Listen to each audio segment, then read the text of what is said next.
ಒಂದು. ಹಾಗಾದರೆ ಇಡೀ ಭಾರತದಲ್ಲಿರುವಂಥ ಪ್ರತಿಯೊಂದು ಮನೆಗೆ ಈ ಶಿಕ್ಷಣ ರೀಚ್ ಆಗಬೇಕು ಅಂದರೆ ಏನು ಮಾಡಬೇಕು? ಓಕೆ, ಪ್ರತಿದಿನ ಬೆಳಗ್ಗೆ ಇವತ್ತು 200 ಜನ ಬರ್ತಾ ಇದ್ದಾರೆ. ಪ್ರತಿದಿನ ಮಾರ್ನಿಂಗ್ ಕ್ಲಾಸಲ್ಲಿ 4:15ಗೆ ಎದ್ದು ಫ್ರೆಶ್ ಅಪ್ ಆಗಿ 5 ಗಂಟೆಗೆ ಶಿಸ್ತಿನ ಸಿಪಾಯಿಗಳ ಥರ ಬೆಳಗ್ಗೆ ಕುಳಿತುಕೊಂಡು ಕೇಳ್ತಿರೋವಂಥವ್ರು 200 ಜನ ಇದ್ದಾರೆ ಸೇರಿರ್ತಾರೆ ಪ್ರತಿದಿನ. ಶುರು ಮಾಡಿ ಬರೀ 38 ದಿನಕ್ಕೆ, ಲಾಸ್ಟ್ 38 ಡೇಸಲ್ಲಿ ಎಷ್ಟೋ ಜನರು ಆ ಕಾರ್ಯಕ್ರಮದ ಬದಲಾವಣೆ ಆಗಿದ್ದಾರೆ, ಜೀವನದಲ್ಲಿ ಇಂಪ್ರೂವ್ಮೆಂಟ್ ಆಗಿದ್ದಾರೆ. ಸೊ ಅದ್ರಲ್ಲಿ ತುಂಬ ಉದಾಹರಣೆಗಳು ಇಲ್ಲೇ ಇದ್ದಾವೆ. ಅವ್ರು ಬರ್ತಾರೆ, ಸ್ಟೇಜ್ ಮೇಲೆ ಶೇರ್ ಮಾಡ್ಕೊಳ್ತಾರೆ ಬೆಳಗ್ಗೆ 5 ಗಂಟೆ ಕ್ಲಾಸಿಂದ ಏನೆಲ್ಲ ಅವರಲ್ಲಿ ಇಂಪ್ರೂವ್ಮೆಂಟ್ ಆಗಿದೆ ಅಂತೇಳಿ. ಸೊ ಇದು ಒಂದು ವಿಚಾರ. ಆದರೆ 200 ಜನಕ್ಕೆ ರೀಚ್ ಆಗಿಬಿಟ್ರೆ ಇಡೀ ಭಾರತದಲ್ಲಿರೋರಿಗೆ ಎಲ್ರಿಗೂ ಈ ಜೀವನ ಶಿಕ್ಷಣ ರೀಚ್ ಆಗುತ್ತಾ? ಈ ಪ್ರಶ್ನೆಗೆ ಉತ್ತರ ಹುಡ್ಕೋಕ್ಕೆ ಶುರು ಮಾಡಿದೆ. ಅವತ್ತು ಒಂದು ಮೈಂಡ್ ಸೆಟ್ ಆಯಿತು, ಒಂದು ವಿಷನ್ ಸೆಟ್ ಆಯಿತು. ಆ ವಿಷನ್ ಏನು ಅಂತ ಅಂದರೆ, ಜೀವನ ಶಿಕ್ಷಣ ಕೇಳೋರು ಜಾಸ್ತಿ ಆದಾಗ ಜೀವನ ಶಿಕ್ಷಣ ಕೊಡೋರ ಸಂಖ್ಯೆ ಕಡಿಮೆ ಆಗುತ್ತೆ. ಎಲ್ಲ ಬರೀ ಕೇಳ್ತಿರ್ತಾರೆ, ತಮ್ಮ ಲೈಫಿಗೆ ಮಾತ್ರ ಇಂಪ್ಲಿಮೆಂಟ್ ಮಾಡ್ಕೊಳ್ತಿರ್ತಾರೆ. ಆಲ್ರೆಡಿ ಒಂದು ಪಾಯಿಂಟ್ ಹೇಳಿದೆ, ಕರ್ಮ ಅಂತೇಳಿ.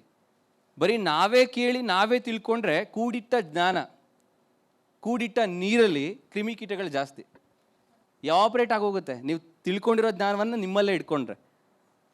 ಸೊ ಒಂದು ಪುಸ್ತಕದಲ್ಲಿ ಹೇಳ್ತಾರೆ, ನೀವು ನಿಮ್ಮ ಜ್ಞಾನವನ್ನು ಅತಿ ಹೆಚ್ಚು ಜನರಿಗೆ ಸ್ಪ್ರೆಡ್ ಮಾಡ್ತಾ ಹೋದಾಗೆ ನಿಮ್ಮನ್ನು ನೀವು ಇಂಪ್ರೂವ್ಮೆಂಟ್ ಮಾಡ್ಕೊಳ್ತಿರ್ತೀರಾ. ನೀವು ಹೇಳಿದಂಥ ಜ್ಞಾನ ಬೇರೆಯವ್ರಿಗೆ ಹೆಲ್ಪ್ ಆಯ್ತೋ ಇಲ್ಲೋ ಗೊತ್ತಿಲ್ಲ, ಆ ಜ್ಞಾನ ನಿಮ್ಮ ಹತ್ರ ಕೊನೆ ಉಸಿರು ಇರೋವರೆಗೂ ನಿಮ್ಮ ಹತ್ರ ಉಳಿಯುತ್ತೆ ಅಂತ ಒಂದು ಪಾಯಿಂಟ್ನ ನಾನು ಕೇಳಿದ್ದೆ. ಆ ಪಾಯಿಂಟ್ನ ಮೈಂಡ್ ಸೆಟ್ಟಲ್ಲಿ ಇಟ್ಕೊಂಡು ಒಂದು ವಿಷನ್ನ ಸೆಟ್ ಮಾಡಿಕೊಂಡು, ಆ ವಿಷನ್ ಏನು ಅಂತಂದರೆ, ಈ ಜೀವನ ಶಿಕ್ಷಣ ಕೊಡೋರ್ನೇ ಅಟ್ಲೀಸ್ಟ್ ನಮ್ಮ ಭಾರತದಲ್ಲಿರುವಂಥ ಪ್ರತಿಯೊಂದು ಹಳ್ಳಿಗೆ ಒಬ್ರನ್ನಾದರೂ ತಯಾರು ಮಾಡಬೇಕು ಅಂತ ವಿಷನ್ ಸೆಟ್ ಮಾಡ್ಕೊಂಡು ಸ್ನೇಹಿತರೆ. ಸೊ ಅಲ್ಲಿಂದ ಶುರುವಾಯಿತು. ಇವತ್ತು ನಿಮ್ಮೆಲ್ಲರನ್ನೂ ಕೂಡ ಈ ಕಾರ್ಯಕ್ರಮದಲ್ಲಿ ಸೇರಿಸಿರುವಂಥ ಉದ್ದೇಶ ಒಂದೇ, ನೀವೆಲ್ಲರೂ ಕೂಡ ಈ ಜೀವನ ಶಿಕ್ಷಣದ ಬ್ರ್ಯಾಂಡ್ ಅಂಬಾಸಿಡರ್ ಆಗಬೇಕು. Brand ambassadors of life education. ಇಲ್ಲೇನು ನೀವು ತಿಳ್ಕೊಳ್ತೀರಾ, ಇಲ್ಲೇನು ವಿಚಾರಗಳು ನೀವು ಕಲಿತೀರಾ, ಅದು ನಿಮ್ಮ ಜೀವನದಲ್ಲಿ ಇಂಪ್ಲಿಮೆಂಟ್ ಮಾಡ್ಕೊಳ್ಳಿ. ಅದರಿಂದ ನೀವು ಜೀವನದಲ್ಲಿ ಯಶಸ್ಸನ್ನು ಪಡೀರಿ. ನಿಮ್ಮನ್ನು ನೀವು ನಂಬರ್ 1 ಮಾಡ್ಕೊಳ್ಳಿ. ನಿಮ್ಮೆಲ್ಲ ರಂಗದಲ್ಲೂ, ಜೀವನದ ಎಲ್ಲ ರಂಗದಲ್ಲೂ ನಿಮ್ಮನ್ನು ನೀವು ನಂಬರ್ 1 ಮಾಡ್ಕೊಳ್ಳಿ. ಅದಾದಮೇಲೆ ನೀವು ಯಾವುದನ್ನು ಫಾಲೋ ಮಾಡಿ ನಂಬರ್ 1 ಆದ್ರಲ್ಲ, ಅದನ್ನೆಲ್ಲರಿಗೂ ಶೇರ್ ಮಾಡ್ತಾ ಬನ್ನಿ. ಬಟ್ ಪಾಯಿಂಟ್ ಏನಂತ ಅಂದರೆ ಹಿಂಗೆ ಕಲ್ತ್ಬಿಟ್ಟು ಹಿಂಗೆ ಹೇಳಕ್ಕೆ ಹೋಗ್ಬೇಡಿ, ಅದು ವರ್ಕೌಟ್ ಆಗಲ್ಲ. ನಿಮಗೆ ಒಂದು ಪ್ರಶ್ನೆ ಬರ್ಬೋದು, ಸರ್ ಸ್ಟೇಜ್ ಮೇಲೆ ತುಂಬ ಜನರು ಮಾತಾಡೋದು ನಾವು ನೋಡಿದ್ದೀವಿ, ಎಲ್ಲರೂ ಮಾತಾಡುವಂಥದ್ದು, ಎಲ್ಲರೂ ಮಾತುಗಳು ನಮಗೆ ಕನೆಕ್ಟ್ ಆಗಲ್ಲ, ಯಾರ್ದೋ ಒಬ್ರದ್ದು ಕನೆಕ್ಟ್ ಆಗುತ್ತೆ ಅಂತ. ಯಾಕಾಗತ್ತೆ? ರೀಸನ್ ಏನು? ತುಂಬ ಸ್ಪೀಕರ್ಸ್ಗಳು ಬಂದಿರ್ತಾರೆ, ತುಂಬ ಸ್ಪೀಕರ್ಸ್ಗಳು ಮಾತಾಡ್ತಿರ್ತಾರೆ, ಯಾಕೆ ಕೆಲವ್ರದ್ದು ಮಾತ್ರ ನಮಗೆ ಕನೆಕ್ಟ್ ಆಗುತ್ತೆ? ಯಾಕೆ ಅಂತ ಅಂದರೆ, ಅವರು ಮಾತಾಡುವಂಥ ವಿಚಾರಗಳನ್ನ ಅವ್ರ ಜೀವನದಲ್ಲಿ ಫಸ್ಟ್ ಇಂಪ್ಲಿಮೆಂಟ್ ಮಾಡ್ಕೊಂಡಿರ್ತಾರೆ ಹೇಳೋದಕ್ಕಿಂತ ಮುಂಚೆ. ಅದರಿಂದ ಅವ್ರು ಇಂಪ್ರೂವ್ಮೆಂಟ್ ಆಗಿರ್ತಾರೆ, ಅದನ್ನು ರೆಗ್ಯುಲರ್ಲಿ ಫಾಲೋ ಮಾಡ್ತಿರ್ತಾರೆ, ಆ ಫಾಲೋ ಮಾಡೋದನ್ನು ಹೇಳ್ತಿರ್ತಾರೆ. ಹಾಗಾಗಿ ಅವ್ರ ಮಾತು ನಮಗೆ ಇನ್ಸ್ಪೈರ್ ಮಾಡುತ್ತೆ. ಕೆಲವರೆಲ್ಲ ಬರೀ ಕೇಳಿರ್ತಾರೆ, ಮಾತಾಡ್ತಿರ್ತಾರೆ, ಜೀವನದಲ್ಲಿ ಅದನ್ನು ಇಂಪ್ಲಿಮೆಂಟೇ ಮಾಡಿರಲ್ಲ. ಎಸ್ಸಾರ್ನು ಅದು ಈಸಿಯಾಗಿ ಗೊತ್ತಾಗ್ಬಿಡುತ್ತೆ ಅದನ್ನು ಫಾಲೋ ಮಾಡಿದಾರೋ ಇಲ್ವೋ ಅಂತೇಳಿ. ಇವತ್ತು ನಾನು ಪ್ರತಿದಿನ ಬೆಳಗ್ಗೆ 5 ಗಂಟೆಗೆ ನಿಮ್ಮ ದಿನಚರಿಯನ್ನು ಶುರು ಮಾಡಿ ಅಂತ ನಾನು ಹೇಳಬೇಕು ಅಂದರೆ, ನಿಮ್ಮ ಮುಂಜಾನೆಗಳ ಒಡೆಯರಾಗಿ ನಿಮ್ಮ ಬದುಕನ್ನು ಎತ್ತರಿಸಿಕೊಳ್ಳಿ ಅಂತ ನಾನು ಹೇಳಬೇಕು ಅಂದರೆ, ನಾನು ಪ್ರತಿದಿನ ಮುಂಜಾನೆ ಬೆಳಗ್ಗೆ 5 ಗಂಟೆಗೆ ಹೇಳ್ತಿರ್ಬೇಕು. ಗಾಂಧೀಜಿಯವ್ರದ್ದು ಎಕ್ಸಾಂಪಲ್ ನಾನು ಫಾಲೋ ಮಾಡ್ತಿರ್ತೀನಿ ಯಾವಾಗಲೂ ಕೂಡ. ಗಾಂಧೀಜಿಯವ್ರ ಹತ್ರ ಒಂದು ಹೆಣ್ಮಗು ಮತ್ತು ತನ್ನ ಮಗುವನ್ನು ಕರ್ಕೊಂಬರ್ತಾರೆ. ಗಾಂಧೀಜಿಗೆ ಒಂದು ರಿಕ್ವೆಸ್ಟ್ ಇರುತ್ತೆ ಆ ಹೆಣ್ಮಗುವಿಂದ, ಮಹಾತ್ಮ ಗಾಂಧೀಜಿಯವರೇ, ನನ್ನ ಮಗು ಎಷ್ಟೇ ಹೇಳಿದ್ರು ಕೂಡ ಸಕ್ಕರೆ ತಿನ್ನೋದನ್ನು ನಿಲ್ಲಿಸ್ತಾ ಇಲ್ಲ, ತುಂಬ ಸಕ್ಕರೆ ತಿನ್ನುತ್ತೆ, ವಿಪರೀತ ತಿನ್ನುತ್ತೆ, ಮನೇಲಿ ಎಷ್ಟೇ ಸಕ್ಕರೆ ತಂದ್ರೂ ಕೂಡ ತಿನ್ನೋದನ್ನು ನಿಲ್ಲಿಸ್ತಾ ಇಲ್ಲ, ಮುಂದೆ ಅವನ ಆರೋಗ್ಯ ಯಾವ ರೀತಿ ಹದಗೆಟ್ಟೋಗುತ್ತೆ ಅನ್ನೋ ಭಯ ಶುರುವಾಗಿದೆ, ದಯವಿಟ್ಟು ನೀವು ಹೇಳಿದ್ರೆ ಆ ಮಗು ಫಾಲೋ ಮಾಡುತ್ತೆ, ಯಾಕೆಂದ್ರೆ ನಿಮ್ಮ ಮೇಲೆ ಅಭಿಮಾನ ಜಾಸ್ತಿ, ಹೇಳ್ತೀರಾ ಅಂತ. ಅದಕ್ಕೆ ಮಹಾತ್ಮ ಗಾಂಧೀಜಿಯವರು ಹೇಳ್ತಾರೆ, ಈಗ ಹೇಳಲ್ಲ, ನಾನು ನೆಕ್ಸ್ಟ್ ವಾರ ಕರ್ಕೊಬನ್ನಿ, ಅವಾಗ ಹೇಳ್ತೀನಿ ಅಂತೇಳಿ. ಆ ಹೆಣ್ಮಗುಗೆ ಒಂದು ಪ್ರಶ್ನೆ ಕ್ರಿಯೇಟ್ ಆಗುತ್ತೆ, ಒಂದು ವಾರ ಬೇಕಾ ಬರೀ ಸಕ್ಕರೆ ತಿನ್ಬೇಡ ಅಂತ ಹೇಳೋದಕ್ಕೆ? ಏನೋ ಇರ್ಬೋದು ರೀಸನ್ ಅಂತ ಹೇಳ್ಬಿಟ್ಟು ಮನೆಗೆ ಹೋಗ್ತಾರೆ ತಾನು ಮತ್ತು ತನ್ನ ಮಗು. ಒಂದು ವಾರ ಆದಮೇಲೆ ಬಿಟ್ಟು ಬರ್ತಾರೆ. ಒಂದು ವಾರ ಆದಮೇಲೆ ಬಿಟ್ಟು ಬಂದಾದ್ಮೇಲೆ ಸೇಮ್ ರಿಕ್ವೆಸ್ಟ್ ಮಾಡ್ತಾರೆ ಅವರು. ಮಹಾತ್ಮ ಗಾಂಧೀಜಿಯವರೇ, ಲಾಸ್ಟ್ ಟೈಮ್ ಹೇಳಿದ್ರಲ್ಲ ನನ್ನ ಮಗು ಸಕ್ಕರೆ ತಿಂತಾ ಇದೆ, ಸಕ್ಕರೆ ತಿನ್ಬೇಡ ಅಂತ ಹೇಳಿದ್ರೆ ಆ ಮಗು ಕೇಳುತ್ತೆ ಅಂತ, ಇವಾಗಲಾರು ಹೇಳ್ತೀರಾ ಅಂತ. ಸರಿ ಕರ್ಕೊಂಬ ಅಂತ ಹೇಳ್ಬಿಟ್ಟು ಹೇಳ್ತಾರೆ, ಮಗುನ ಕರ್ಕೊಂಬರ್ತಾರೆ. ಮಗು ಇನ್ಮೇಲೆ ನೀನು ಸಕ್ಕರೆ ತಿನ್ನಬಾರ್ದು. ಸರಿ ಆಯಿತು, ಹೇಳಾಯಿತು. ಈ ಮಹಿಳೆಗೆ ಆಶ್ಚರ್ಯ, ಅಲ್ಲ ಇದೇ ಮಾತನ್ನ ಹೇಳೋದಕ್ಕೆ ಏನು 2 ಸೆಕೆಂಡ್ ಮಾತು, 2 ಸೆಕೆಂಡಲ್ಲಿ ಮಗುನ ಕರೆದ್ಬಿಟ್ಟು ತಿನ್ಬೇಡ ಅಂತ ಹೇಳೋದಕ್ಕೆ ಒಂದು ವಾರ ಕಾಯಿಸಿದ್ರಲ್ಲ, ಆ ಗಿಲ್ಟಿ ಫೀಲಿಂಗ್ ಇರುತ್ತೆ, ಬೇಜಾರಿರುತ್ತೆ. ಒಂದು ವಾರ ನಾನು ಕಾದ್ನಲ್ಲ ಬರೀ 2 ಸೆಕೆಂಡ್ ಹೇಳೋದಕ್ಕೆ. ಕಣ್ಮುಂದೆನೇ ಇದ್ದ ಲಾಸ್ಟ್ ಟೈಮ್ ನನ್ನ ಮಗು, ತಿನ್ಬೇಡ ಅಂತ ಹೇಳ್ಬಿಟ್ಟಿದ್ರೆ ಆಗೋಗ್ತಿತ್ತು. ಆ ಗಿಲ್ಟಿ ಫೀಲಿಂಗಲ್ಲಿ ಆ ಮಹಿಳೆ ಗಾಂಧೀಜಿಯವ್ರನ್ನ ಪ್ರಶ್ನೆ ಮಾಡ್ತಾರೆ, ಅಲ್ಲ ಗಾಂಧೀಜಿಯವರೇ, ನೀವು ಲಾಸ್ಟ್ ಟೈಮೇನೆ ಇದೇ ಮಾತು 2 ಸೆಕೆಂಡಲ್ಲಿ ಹೇಳ್ಬಿಟ್ಟಿದ್ರೆ ನಾನು ಒಂದು ವಾರ ಕಾಯೋ ನೆಸಿಟಿ ಇರ್ತಿರಲಿಲ್ಲ, ಒಂದು ವಾರ ಸಕ್ಕರೆ ಸ್ವಲ್ಪ ಉಳಿತಿತ್ತು ಮನೇಲಿ ಅಂತ. ಅದಕ್ಕೆ ಗಾಂಧೀಜಿಯವರು ಹೇಳ್ತಾರೆ, ಇಲ್ಲಮ್ಮ, ಲಾಸ್ಟ್ ಟೈಮ್ ನಾನು ಹೇಳೋದಕ್ಕಿಂತ ಮುಂಚೆ ನಾನು ಸಕ್ಕರೆ ತಿಂತಿದ್ದೆ. ಅಟ್ಲೀಸ್ಟ್ ಒಂದು ವಾರ ನಾನು ತಿಂದೇ ಇದ್ದರೆ ನನಗೊಂದು ಸಮಾಧಾನ, ನಾನು ಫಾಲೋ ಮಾಡ್ತಾ ಇದ್ದೆ, ನಾನು ಹೇಳ್ತಾ ಇದ್ದೀನಿ ಅಂತ. ಸೊ ಲಾಸ್ಟ್ 1 ವೀಕಿಂದ ನಾನು ಸಕ್ಕರೆ ತಿನ್ನೋದನ್ನು ಸ್ಟಾಪ್ ಮಾಡಿದ್ದೀನಿ, ನಿನ್ನ ಮಗುಗೆ ಹೇಳ್ಬೇಕು ಅಂತಾನೆ, ಅದಕ್ಕೆ ನಾನು ಇವಾಗ ಹೇಳ್ತಾ ಇದ್ದೀನಿ ಅಂತ. ಸೊ ಇದ್ರ ಅರ್ಥ ಏನು ಅಂತಂದರೆ, ಮೋಹನ್ ದಾಸ್ ಕರಮಚಂದ್ರ ಗಾಂಧೀಜಿಯವರು ಮಹಾತ್ಮ ಗಾಂಧೀಜಿ ಆಗೋದಕ್ಕೆ ಕಾರಣ ಏನು ಅಂತ ಅಂದರೆ, ಅವ್ರ ಜೀವನದಲ್ಲಿ ಏನೆಲ್ಲ ಬೋಧಿಸಿದ್ದಾರೆ ಅಥವಾ ಹೇಳಿದ್ದಾರೆ, ಅವೆಲ್ಲವೂ ಕೂಡ ತಾವು ತಮ್ಮ ಜೀವನದಲ್ಲಿ ಇಂಪ್ಲಿಮೆಂಟ್ ಮಾಡಿರೋದಕ್ಕೆ ಅವರು ಮಹಾತ್ಮ ಗಾಂಧೀಜಿ ಆಗಿರೋದು. ಇವತ್ತು ನಾವು ಕೂಡ ಮಹಾತ್ಮರಾಗಬೇಕು ಅಂದರೆ ಈ ವಿಚಾರಗಳನ್ನ ನಾವು ಇಂಪ್ಲಿಮೆಂಟ್ ಮಾಡ್ಕೊಳ್ಬೇಕು, ಫಾಲೋ ಮಾಡಬೇಕು. ವಿತೌಟ್ ಫಾಲೋ ನಾವು ಅದನ್ನು ಹೇಳಿದ್ರೆ ಅದಕ್ಕೆ ವ್ಯಾಲ್ಯೂ ಬರಲ್ಲ, ಡಿಮ್ಯಾಂಡ್ ಇರಲ್ಲ. ಸೊ ಹಾಗಾಗಿ ಜೀವನ ಶಿಕ್ಷಣದ ಬ್ರ್ಯಾಂಡ್ ಅಂಬಾಸಿಡರ್ಸ್ ನಾವೆಲ್ಲ ಆಗಬೇಕು ಅಂದರೆ ಫಸ್ಟು ನಾವು ಜೀವನ ಶಿಕ್ಷಣವನ್ನು ತಗೊಂಡಿರೋ ಶಿಕ್ಷಣವನ್ನು ನಮ್ಮ ಜೀವನದಲ್ಲಿ ಅಳವಡಿಸ್ಕೊಳ್ಬೇಕು. ಅದಾದಮೇಲೆ ನಾವು ಬೇರೆಯವ್ರಿಗೆ ಹೇಳ್ಬೇಕು. ಅಟ್ಲೀಸ್ಟ್ ಮಹಾತ್ಮ ಗಾಂಧೀಜಿಯವರ ರೂಲ್ಸ್ ಆದರೂ ಫಾಲೋ ಮಾಡೋಣ. ಏನು, ಅದನ್ನು 1 ವಾರನಾದ್ರು ಫಾಲೋ ಮಾಡಾದ್ಮೇಲೆ ಹೇಳೋಣ. ಎಸ್ಸಾರ್ನು ಕಂಟಿನ್ಯೂಸ್ 1 ವಾರ ಫಾಲೋ ಮಾಡೋಣ, ಆಮೇಲೆ ಹೆಮ್ಮೆಯಿಂದ ಹೇಳೋಣ ನಾನು 1 ವಾರ ಫಾಲೋ ಮಾಡಿದ್ದೀನಿ ಅಂತ. Okay, committed. ಸೊ ಪ್ರತಿ ಹಳ್ಳಿಯಲ್ಲೂ ಕೂಡ ಬ್ರ್ಯಾಂಡ್ ಅಂಬಾಸಿಡರ್ಸ್ನ, ಯಾವುದರ ಬ್ರ್ಯಾಂಡ್ ಅಂಬಾಸಿಡರ್ಸ್, ಲೈಫ್ ಎಜುಕೇಷನ್ನ ಬ್ರ್ಯಾಂಡ್ ಅಂಬಾಸಿಡರ್ಸ್ನ ತಯಾರು ಮಾಡಬೇಕು ಅನ್ನೋ ಒಂದು ಕಾರಣದಿಂದ ಈ ಒಂದು ವೇದಿಕೆ ನಿರ್ಮಾಣ ಆಗಿರೋದು. ಅದೇ ರೀಸನಿಂದ ನಾವೆಲ್ಲರೂ ಸೇರಿರುವಂಥದ್ದು. ನಮ್ಮ ಉದ್ದೇಶ ಎಲ್ರಿಗೂ ಕೂಡ ಕ್ಲಾರಿಟಿ ಸಿಕ್ತು ಅಂತ ಅಂದ್ಕೊಳ್ತೀವಿ. ಇನ್ಮೇಲೆ ನಾವು ಯಾವುದೇ ಸಂದರ್ಭದಲ್ಲೂ ಯಾವುದೇ ಮೂಮೆಂಟಲ್ಲೂ ಕನೆಕ್ಟ್ ಆಗ್ತಾ ಇದ್ರೆ ಅದ್ರ ಉದ್ದೇಶ ಒಂದೇ, ಪ್ರತಿ ಹಳ್ಳಿಯಲ್ಲೂ ಬ್ರ್ಯಾಂಡ್ ಅಂಬಾಸಿಡರ್ಸ್ ತಯಾರಾಗಬೇಕು. ಆ ಬ್ರ್ಯಾಂಡ್ ಅಂಬಾಸಿಡರ್ಸ್ ಪ್ರತಿಯೊಬ್ಬರಿಗೂ ಶಿಕ್ಷಣವನ್ನು ತಲುಪಿಸ್ಬೇಕು. ಆ ಶಿಕ್ಷಣವನ್ನು ತಗೊಂಡಂಥ ಪ್ರತಿಯೊಬ್ಬ ವ್ಯಕ್ತಿ ತನ್ನ ಜೀವನದ ಎಲ್ಲ ರಂಗದಲ್ಲೂ ಬೆಳೀಬೇಕು, ನಂಬರ್ 1 ಆಗಬೇಕು. ಇದು ನಡೀತಾ ಹೋದರೆ ಆಗಸ್ಟ್ 15, 2050 ಒಳಗಡೆ 100% ಭಾರತ ನಂಬರ್ 1 ಆಗುತ್ತೆ, ವಿಶ್ವಗುರು ಆಗುತ್ತೆ. ಹೇಗೆ ನಂಬರ್ 1 ಆಗುತ್ತೆ, ಹೇಗೆ ವಿಶ್ವಗುರು ಆಗುತ್ತೆ? ಭಾರತ ಯಾವತ್ತೂ ಕೂಡ ನಂಬರ್ 1 ಆಗಕ್ಕೆ ಸಾಧ್ಯತೆ ಇಲ್ಲ, ವಿಶ್ವಗುರು ಆಗಕ್ಕೆ ಸಾಧ್ಯತೆ ಇಲ್ಲ. ಯಾಕೆ ಅಂದರೆ ಅದೊಂದು ಪ್ಲೇಸ್, ಅದೊಂದು ಪ್ರಾಂತ್ಯ. ಇವತ್ತು ರಾತ್ರಿ ಭಾರತದಲ್ಲಿರೋರು ಕೆನಡಕ್ಕೆ ಹೋಗಿ ಕೆನಡಾದಲ್ಲಿರೋರೆಲ್ಲ ಭಾರತಕ್ಕೆ ಬಂದುಬಿಟ್ರೆ ರಾತ್ರಿ ಭಾರತ ನಂಬರ್ 1 ಆಗುತ್ತೆ. ಯಾಕೆ? ಇವತ್ತು ಕೆನಡಾ ನಂಬರ್ 1 ಕೆನಡಾ ಅನ್ನೋ ಒಂದು ಪ್ರಾಂತ್ಯ ನಂಬರ್ 1 ಅಲ್ಲ, ಕೆನಡಾದಲ್ಲಿರೋ ಕೆನಡಿಯನ್ಸ್ ನಂಬರ್ 1. ಅವರು ಡೆವಲಪ್ಮೆಂಟ್ ಆಗಿರೋದಕ್ಕೆ ದೇಶ ಡೆವಲಪ್ಮೆಂಟ್ ಆಗಿದೆ. ಆ ಡೆವಲಪ್ಡ್ ಪೀಪಲ್ ಎಲ್ಲ ಭಾರತಕ್ಕೆ ಬಂದುಬಿಟ್ರೆ ರಾತ್ರಿ ಭಾರತ ನಂಬರ್ 1 ಆಗುತ್ತೆ. ನಮ್ಮ ಭಾರತ ಅಲ್ಲಿಗೆ ಹೋದರೆ ಅದು ಕೂಡ ಡೆವಲಪಿಂಗ್ ಕಂಟ್ರಿಗೆ ಹೋಗ್ಬಿಡುತ್ತೆ. ಸೊ ವ್ಯಕ್ತಿಗಳಿಂದ ಒಂದು ದೇಶ ಡೆವಲಪ್ಡ್ ಅಥವಾ ಅಂಡರ್ ಡೆವಲಪ್ಡ್ ಅಥವಾ ಡೆವಲಪಿಂಗ್ ಅನ್ನೋದು ನಿರ್ಧಾರ ಆಗೋದು. ಸೊ ಹಾಗಾಗಿ ನಮ್ಮನ್ನು ನಾವು ಡೆವಲಪ್ಮೆಂಟ್ ಮಾಡ್ಕೋಣ. ದೇಶದ ಬಗ್ಗೆ ನಾವು ತಲೆ ಕೆಡಿಸ್ಕೊಳ್ಳೋದೇ ಬೇಕಾಗಿಲ್ಲ, ನಮ್ಮನ್ನು ನಾವು ಡೆವಲಪ್ಮೆಂಟ್ ಮಾಡ್ಕೋಣ. ಪ್ರತಿಯೊಬ್ಬರು ಡೆವಲಪ್ಮೆಂಟ್ ಬಯಸೋಣ, ಆ ಎಜುಕೇಷನ್ನ ಕೊಡೋಣ, ಆಟೋಮೆಟಿಕಲಿ ಭಾರತ ಡೆವಲಪ್ಮೆಂಟ್ ಆಗುತ್ತೆ. Clear? Are you okay? Yes or no?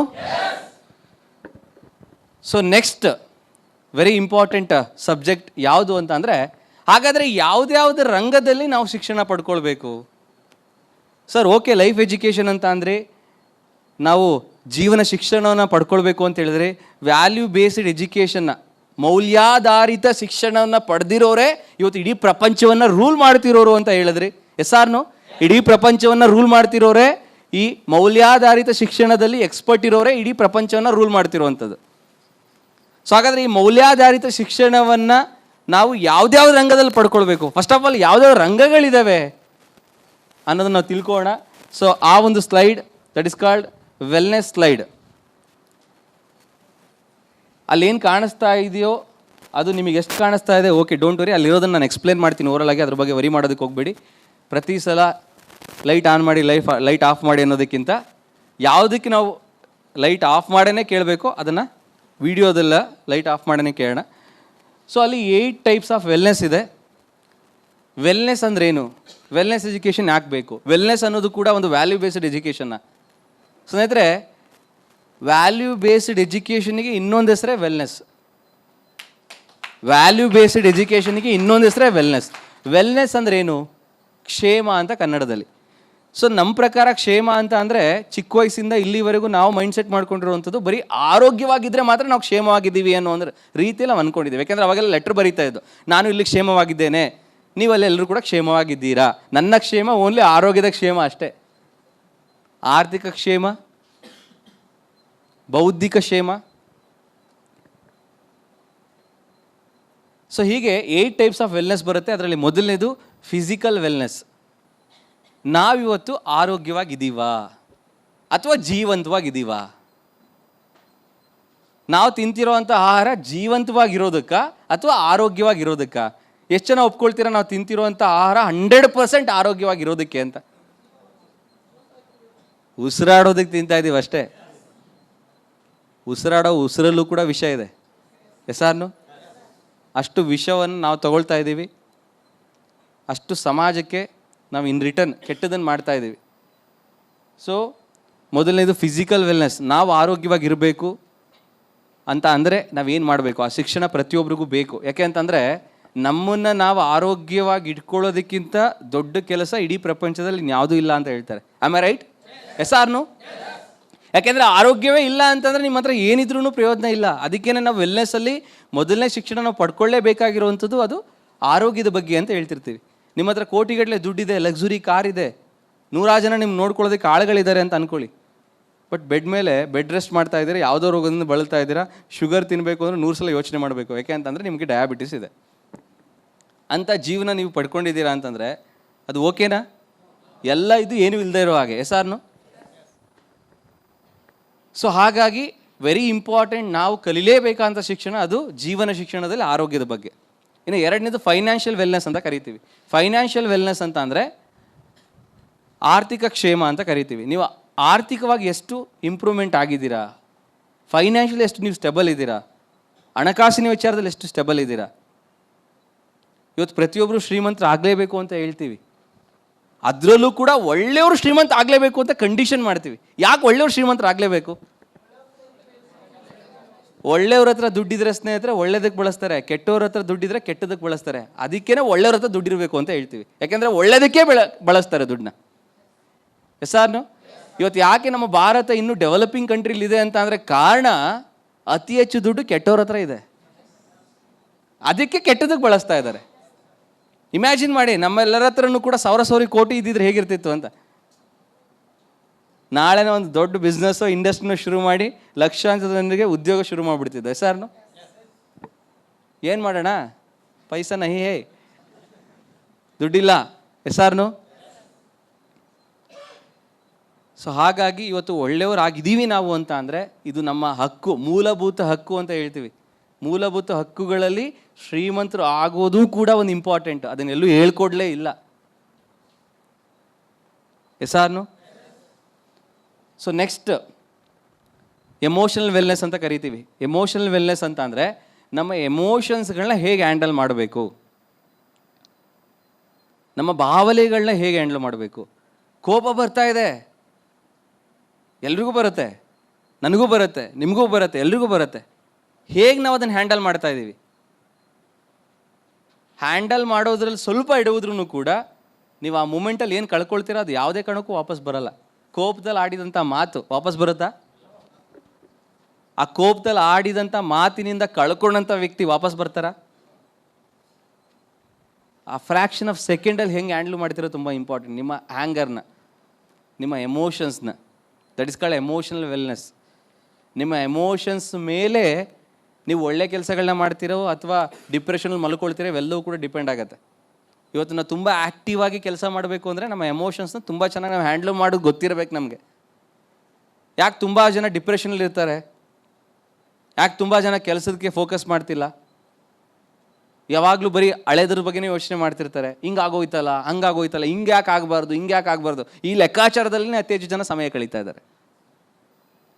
ಯೋಚನೆ ಮಾಡ್ತಾನೆ ಈಗಿನ ಸಮಯವನ್ನು ಹಾಳು ಮಾಡ್ಕೊಳ್ತಾ ಇದ್ದಾರೆ. ಎಮೋಷನ್ಸ್ ಹೇಗೆ ಹ್ಯಾಂಡಲ್ ಮಾಡಬೇಕು ಗೊತ್ತಿಲ್ಲ. ಎನ್ವೈರ್ನಮೆಂಟಲ್ ವೆಲ್ನೆಸ್ ಅಂತ ಕರಿತೀವಿ. ನಾವು ನಮ್ಮ ಸಮಾಜವನ್ನು, ನಮ್ಮ ಪ್ರಕೃತಿಯನ್ನು, ನಮ್ಮ ನೇಚರ್ನ ಹೆಂಗೆ ಕಾಪಾಡ್ಕೊಳ್ತೀವಿ ಅನ್ನೋದ್ರ ಮೇಲೆ ನಮ್ಗೆ ಇನ್ ರಿಟರ್ನ್ ಒಳ್ಳೇದಾಗುತ್ತೋ ಕೆಟ್ಟದಾಗುತ್ತೋ ಅನ್ನೋದು ನಿರ್ಧಾರ ಆಗುತ್ತೆ. ಪ್ರಕೃತಿಗೆ ನಾವು ಒಳ್ಳೇದನ್ನು ಮಾಡಿದ್ರೆ ಅದು ನಮಗೆ ಒಳ್ಳೇದು ಮಾಡುತ್ತೆ, ನಾವು ಕೆಟ್ಟದನ್ನು ಮಾಡಿದ್ರೆ ಅದು ನಮಗೆ ಕೆಟ್ಟದನ್ನು ಮಾಡುತ್ತೆ. ಎಷ್ಟು ಮಟ್ಟಿಗೆ ಪ್ರಕೃತಿನೂ ಕೂಡ ಕರ್ಮದಲ್ಲಿ ಪವರ್ಫುಲ್ ಆಗೋಗಿದೆ ಅಂದರೆ ಕಣ್ಣಿಗೆ ಕಾಣದೇ ನಮಗೆ ತುಂಬ ಪ್ರಾಬ್ಲಮ್ ಮಾಡೋ ಮಟ್ಟಕ್ಕೆ ಬೆಳೆದ್ಬಿಟ್ಟಿದೆ ಪ್ರಕೃತಿನೂ ಕೂಡ. Yes or no? That is called corona virus. ಈಗಲೂ ಕೂಡ ನಮಗೆ ಸಮಸ್ಯೆ ಮಾಡ್ತಾ ಇದೆ. ಎಷ್ಟೋ ಬಿಸ್ನೆಸ್ಗಳು, ನೀವು ಬೇಕಾದರೆ ಸುಮ್ಮನೆ ಮೆಜೆಸ್ಟಿಕ್ ಸುತ್ತಮುತ್ತ ಹೋಟೆಲ್ಗಳನ್ನ ನೋಡ್ತಾ ಬನ್ನಿ, ಎಷ್ಟೋ ಹೋಟೆಲ್ಗಳು ಕ್ಲೋಸ್ ಆಗಿದ್ದಾವೆ, ಹೊಸ ಹೊಸ ಹೋಟೆಲ್ಗಳು ಓಪನ್ ಆಗಿದ್ದಾವೆ. ಎಷ್ಟೋ ಬಿಸ್ನೆಸ್ಗಳು ಕ್ಲೋಸ್ ಆಗಿದ್ದು ಇನ್ನೂ ಓಪನ್ ಆಗೋಕ್ಕಾಗಿಲ್ಲ.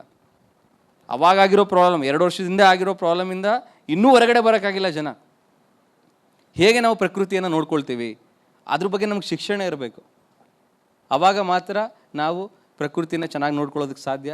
ಅದಾದಮೇಲೆ ಇಂಟೆಲೆಕ್ಚುಯಲ್ ವೆಲ್ನೆಸ್ ಅಂತ ಕರಿತೀವಿ. ಇಂಟೆಲೆಕ್ಚುಯಲ್ ವೆಲ್ನೆಸ್ ಅಂತಂದರೆ ನಿಮ್ಮ ಬೌದ್ಧಿಕ ಮಟ್ಟ ಹೇಗಿದೆ, ನಿಮ್ಮ ಮೆಚ್ಯೂರಿಟಿ ಹೇಗಿದೆ.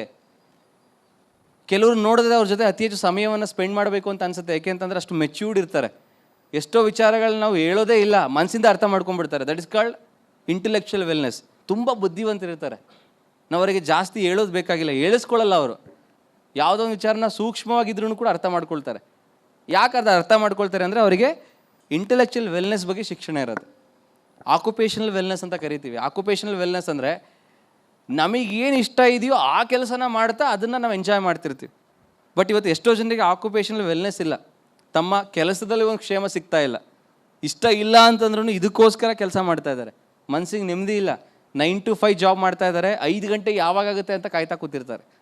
ಬರೋ ಕಸ್ಟಮರ್ಸ್ನ ಅತಿ ಹೆಚ್ಚು ವೆಯ್ಟ್ ಮಾಡಿಸಿದ್ರೆ ಕೆಲಸ ಕಡಿಮೆ ಆಗುತ್ತೆ ಅನ್ನೋ ರೀತಿಯಲ್ಲಿ ಯೋಚನೆ ಮಾಡ್ತಿರ್ತಾರೆ. ಒಂದು ಪೋಸ್ಟ್ ಆಫೀಸಿಗೆ ನಾನು ಕೊರಿಯರ್ ಮಾಡೋದಕ್ಕೆ ಹೋಗಿದ್ದೆ. ಅಲ್ಲಿ ಇಬ್ಬರು ಕುಳಿತುಕೊಡ್ತಾರೆ, ಒಬ್ಬರು ಒಂದಿನ ಇದ್ದರೆ ಇನ್ನೊಂದು ದಿನ ಇನ್ನೊಬ್ರು ಇರ್ತಾರೆ, ಎಕ್ಸ್ಚೇಂಜ್ ಆಗ್ತಿರ್ತಾರೆ. ಅವ್ರನ್ನೇ ನನಗೆ ತುಂಬ ಸಲ ಗಮನಿಸಿದ್ದೀನಿ. ಒಬ್ಬ ವ್ಯಕ್ತಿ ಏನಿದ್ದಾರೆ ಅವ್ರು ತುಂಬ ಯೂತ್ ಇದ್ದಾರೆ, ಹೀಗೆ ಹೆಂಗಿದ್ದಾರೆ ಇವಾಗ ಸೇರ್ಕೊಂಡಿದ್ದಾರೆ ಅಂತ ಅನಿಸುತ್ತೆ. ಯಾಕೆಂದರೆ ರೀಸೆಂಟಾಗಿ ಕೆಲಸಕ್ಕೆ ಸೇರ್ಕೊಂಡಿರೋದು ಎನರ್ಜಿ ಜಾಸ್ತಿ, ಕೆಲಸ ಜಾಸ್ತಿ ಮಾಡ್ತಿರ್ತಾರೆ. ಎಸ್ ಆರ್ನು? ಎಷ್ಟೇ ಕ್ಯೂ ಇರಲಿ ಫಾಸ್ಟಾಗಿ ಕ್ಲಿಯರ್ ಆಗೋಗುತ್ತೆ. ಅವ್ರ ಕೆಲಸ ಏನಂತಂದರೆ ಬೇಗ ಸರ್ವಿಸ್ ಕೊಡಬೇಕು ಅಂತೇಳಿ.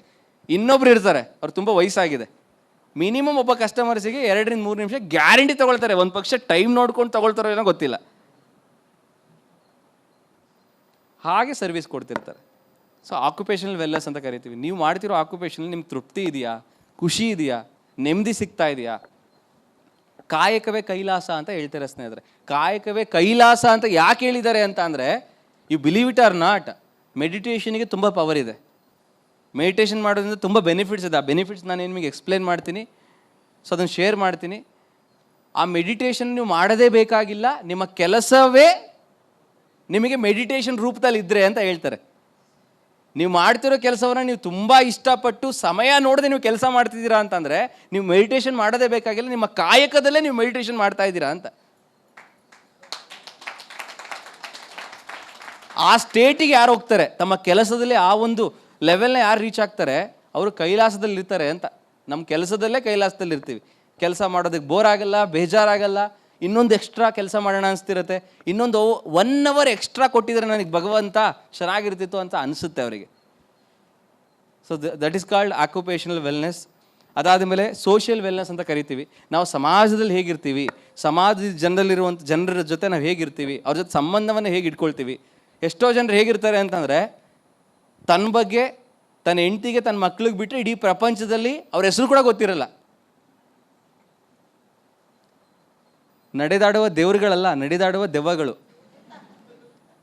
ಅವರಿಗೆ ಮನೆ ಬಾಗಿಲು ಬಿಟ್ಟರೆ, ಆಫೀಸ್ ಬಾಗಿಲು ಬಿಟ್ಟರೆ ಇನ್ನೇನು ಗೊತ್ತಿರಲ್ಲ. ಬಂದರು, ತಾವು ಕೆಲಸ ಮಾಡಿದ್ರು, ಮನೆಗೆ ಹೋದರು. ಬೆಂಗಳೂರಲ್ಲಂತೂ ಇದು ವಿಪರೀತ ಇದೆ. ಅಪಾರ್ಟ್ಮೆಂಟ್ಗಳಂತ ಇರುತ್ತೆ, ಬೈ ಮಿಸ್ಸಾಗಿ ಹಿಂಗೆ ಕಾಲು ಹಾಕೋದು ಬದಲು ಹಿಂಗೆ ಕಾಲು ಹಾಕ್ಬಿಟ್ಟು ಇನ್ನೊಂದು ಮನೇಲಿ ಇರ್ತೀವಿ. ಇಷ್ಟೇ ಗ್ಯಾಪು. ಹಿಂಗೆ ಕಾಲು ಹಾಕೋದು ಬದಲು ಬೈ ಮಿಸ್ಸಾಗಿ ಹಿಂಗೆ ಕಾಲು ಹಾಕ್ಬಿಟ್ರೆ ಇನ್ನೊಂದು ಮನೇಲಿ ಇದ್ಬಿಡ್ತೀವಿ. ಹಳ್ಳಿಗಳಲ್ಲೆಲ್ಲ ಅಟ್ಲೀಸ್ಟ್ ಸ್ವಲ್ಪ ವಾಕ್ ಮಾಡ್ಬೇಕು, ಇನ್ನೊಂದು ಮನೆಗೆ ಹೋಗ್ಬೇಕು ಅಂದರೆ ನಿದ್ದೆಗಣ್ಣಲ್ಲಿ ಎದ್ಬಿಟ್ಟು ಬೈ ಮಿಸ್ಸಾಗಿ ಒಂದು ಹೆಜ್ಜೆ ಇಟ್ಬಿಟ್ಟು ಇನ್ನೊಂದು ಮನೆಗೆ ಹೋಗಿರ್ತೀವಿ. ಆ ರೀತಿ ಇರುತ್ತೆ. ಪಕ್ಕದ ಮನೇಲಿ ಯಾರು ಇರ್ತಾರೆ ಅಂತ ಗೊತ್ತಿಲ್ಲ, ಅವ್ರ ಹೆಸರು ಗೊತ್ತಿಲ್ಲ, ಮುಖ ನೋಡಿದ್ರು ಅಟ್ಲೀಸ್ಟ್ ಒಂದು ಸ್ಮೈಲ್ ಕೊಡ್ತಾರಾ, ಯಾಕೆ ನೋಡಿದೆ ಅನ್ನೋಂಗಿರುತ್ತದು. ನನಗೆ ಅನಿಸುತ್ತೆ, ಹೊರಗಡೆ ಓಡಾಡ್ತಿರ್ತೀವಿ, ನಾವು ಇನ್ನೊಬ್ರ ಮುಖ ನೋಡಲ್ಲ, ಅವ್ರು ನಮ್ಮನ್ನು ನೋಡಲ್ಲ. ಎಸ್ಪೆಷಲಿ ಮೆಜೆಸ್ಟಿಕಲ್ಲಿ ನೀವು ನೋಡಬೇಕು, ಸುಮ್ಮನೆ ಓಡಾಡ್ತಿರ್ತಾರೆ, ಯಾರ ಮುಖನೂ ನೋಡಲ್ಲ. ತಮ್ಮ ಪ್ರಕಾರ ತಾನೊಬ್ಬನೇ ಮನುಷ್ಯ, ಇನ್ನೆಲ್ಲರೂ ಕೂಡ ಏಲಿಯನ್ಸ್ ಅನ್ನೋ ರೀತಿಲಿ ಇರ್ತಾರೆ. Yes or no? ಅಟ್ಲೀಸ್ಟ್ ಪ್ರಾಣಿಗಳೇ ಬೆಟ್ರು. ಒಂದು ನಾಯಿ ಹೋಗ್ತಾ ಇದೆ ಅಂದರೆ ತನ್ನ ರೀತಿ ಇರೋದೇ ಇನ್ನೊಂದು ನಾಯಿ ಸಿಕ್ಕಿದ್ರೆ ಬೊಗಳುತ್ತೆ.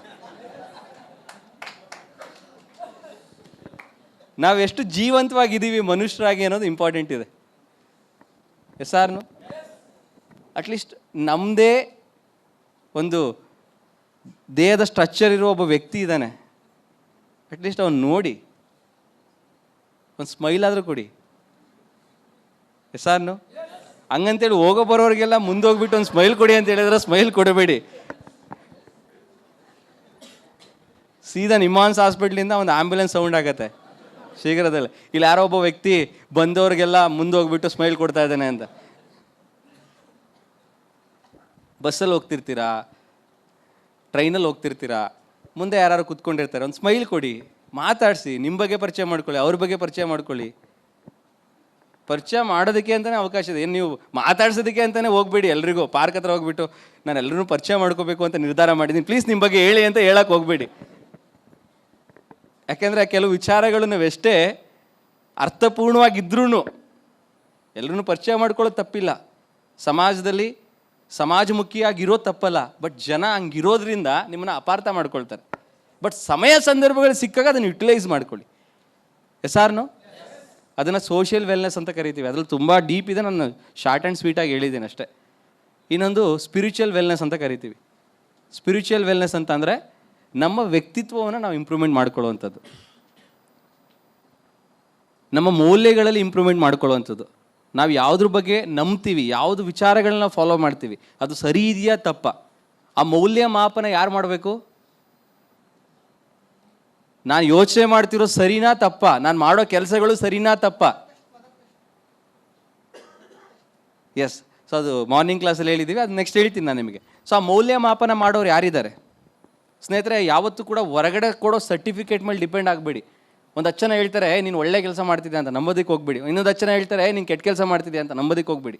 ನಿಮ್ಮ ಒಳಗಡೆ ಇರುವಂಥ ನಿಮ್ಮವನು ಅಂತ ಒಬ್ಬ ಇದ್ದಾನೆ, ಅವನನ್ನು ನಂಬಿ, ಅವನ ಜೊತೆ ಡಿಸ್ಕಷನ್ ಮಾಡಿ, ಅವನ ಜೊತೆ ಮಾತಾಡಿ. ಎಷ್ಟೋ ಜನರು ಅವನ ಜೊತೆ ಮಾತಾಡ್ದೇ ಸ್ಟಾಪ್ ಮಾಡಿಬಿಟ್ಟಿದ್ದಾರೆ. ನಿಮ್ಮನ್ನು ನೀವು ಪ್ರಶ್ನೆ ಮಾಡ್ಕೊಳ್ಳಿ, ನಿಮ್ಮ ಒಳಗಡೆ ಒಬ್ಬ ಇದ್ದಾನೆ ಒಳ್ಳೆಯವನು ಅಂತ, ಅವನ ಜೊತೆ ಎಷ್ಟು ದಿನ ಆಯಿತು ಮಾತಾಡಿ ಅಂತೇಳಿ. ಅವ್ನು ಕೇಳ್ಕೊಂಡಿದ್ದೀರಾ ಯಾವತ್ತಾದರೂ? ಏ ಗುರು, ನಾನು ಒಳ್ಳೆ ಕೆಲಸ ಮಾಡ್ತಾಯಿದ್ದೀನ, ನಾನು ಒಳ್ಳೆಯದನ್ನು ಯೋಚನೆ ಮಾಡ್ತಾಯಿದ್ದೀನ, ನಾನು ಒಳ್ಳೆ ರೀತಿ ನಾನು ದಿನಚರಿಯನ್ನು ನಾನು ಫಾಲೋ ಮಾಡ್ತಾಯಿದ್ದೀನ, ಇನ್ನೊಬ್ರಿಗೆ ಒಳ್ಳೆಯದನ್ನು ಬಯಸ್ತಾ ಇದ್ದೀನ, ನಾನು ಸರಿ ಇದ್ದೀನ ಸಮಾಜದಲ್ಲಿ ಅಂತ ಯಾವತ್ತಾದ್ರೂ ಪ್ರಶ್ನೆ ಮಾಡ್ಕೊಂಡಿದ್ದೀವ ನಮ್ಮ ಒಳಗಡೆ, ನಮ್ಮಲ್ಲಿರುವಂಥ ಒಬ್ಬ ಒಳ್ಳೆ ವ್ಯಕ್ತಿಯ ಜೊತೆ? ಯಾಕೆ ಒಳ್ಳೆ ವ್ಯಕ್ತಿ ಜಾಸ್ತಿ ಮಾತಾಡ್ತಿಲ್ಲ ನಮ್ಮ ಜೊತೆ ಅಂತಂದರೆ, ಮೈಂಡಲ್ಲಿ 2 ಮೈಂಡ್ ಇರುತ್ತೆ, ಒಂದು ಪಾಸಿಟಿವ್ ಮೈಂಡ್, ಇನ್ನೊಂದು ನೆಗೆಟಿವ್ ಮೈಂಡ್. 2 ಗೂಳಿಗಳಿರುತ್ತೆ ಅಂತ ಹೇಳ್ತೀವಿ. ಒಂದು ಒಳ್ಳೆ ಗೂಳಿ, ಇನ್ನೊಂದು ಕೆಟ್ಟ ಗೂಳಿ. ಯಾವುದು ತುಂಬ ಸ್ಟ್ರಾಂಗ್ ಇರುತ್ತೆ, ಯಾವುದು ತುಂಬ ಪವರ್ಫುಲ್ ಇರುತ್ತೆ ಅಂತಂದರೆ, ಯಾವ ಗೂಳಿಗೆ ನೀವು ಜಾಸ್ತಿ ಊಟ ಹಾಕಿರ್ತೀರ, ಯಾವ ಗೂಳಿನ ನೀವು ತುಂಬ ಚೆನ್ನಾಗಿ ಸಾಕಿರ್ತೀರ, ಅದು ತುಂಬ ಸ್ಟ್ರಾಂಗ್ ಆಗಿರುತ್ತೆ, ಅದು ಇನ್ನೊಂದನ್ನು ಡಾಮಿನೆಂಟ್ ಮಾಡ್ತಿರುತ್ತೆ. ಇಮ್ಯಾಜಿನ್ ಮಾಡಿ, ಒಂದು ಗೂಳಿ ತುಂಬ ಪವರ್ಫುಲ್ ಇದೆ, 10 ಜನರು ಬಂದ್ರೂ ಕೂಡ ಅದನ್ನು ಎದುರಿಸುವಂಥ ಧೈರ್ಯ ಇರುತ್ತೆ. ಅಂಥ ಒಂದು ಗೂಳಿ ಇನ್ನೊಂದು ಹಿಂಗಿದೆ, ಅಂದರೆ ಬಿದೋಗ್ಬಿಡುತ್ತೆ, ಅಂಥ ಒಂದು ಗೂಳಿ ಅಂತ ಅಂದ್ಕೊಳ್ಳಿ. ಸೊ ಇವೆರಡು ಗೂಳಿನ ಕಾಂಪಿಟೇಷನ್ ಬಿಟ್ಟರೆ ಯಾವ್ದು ಗೆಲ್ಲೋದು? ಸ್ಟ್ರಾಂಗ್ ಇರೋದೇ ಅಲ್ವಾ? ಇವತ್ತು ಯಾಕೆ ನಿಮ್ಮ ಜೊತೆ ಒಳ್ಳೆಯವನು ಯಾಕೆ ಮಾತಾಡ್ತಿಲ್ಲ ಅಂತಂದರೆ, ಅವನಿಗೆ ಊಟನೇ ಕೊಟ್ಟು ಎಷ್ಟೋ ವರ್ಷಗಳಾಗೋಯ್ತು. ಒಂದ್ಸಲ ಇವತ್ತು ಯೋಚನೆ ಮಾಡಿ, ಈಗ ಒಂದು ಟೀ ಬ್ರೇಕ್ ಇರುತ್ತೆ, ಆ ಟೀ ಬ್ರೇಕಲ್ಲಿ ಒಂದು ಪ್ರಶ್ನೆ ಮಾಡ್ಕೊಳ್ಳಿ, ಬದುಕಿದೆಯೋ ಇಲ್ವೇನೋ ಅಂತೇಳಿ ಸ್ವಲ್ಪ ಬಡ್ದೆಬ್ಸಿ. ಸಾಯೋದಕ್ಕಿಂತ ಮುಂಚೆ ಎಚ್ಚರಿಸೋಣ ಅವ್ರನ್ನ. ಎಸ್ ಆರ್ನು? ಆಲ್ರೆಡಿ ಸಮಾಧಿ ಮಾಡಿ 5 ವರ್ಷ ಆಗೋಗಿರುತ್ತೆ.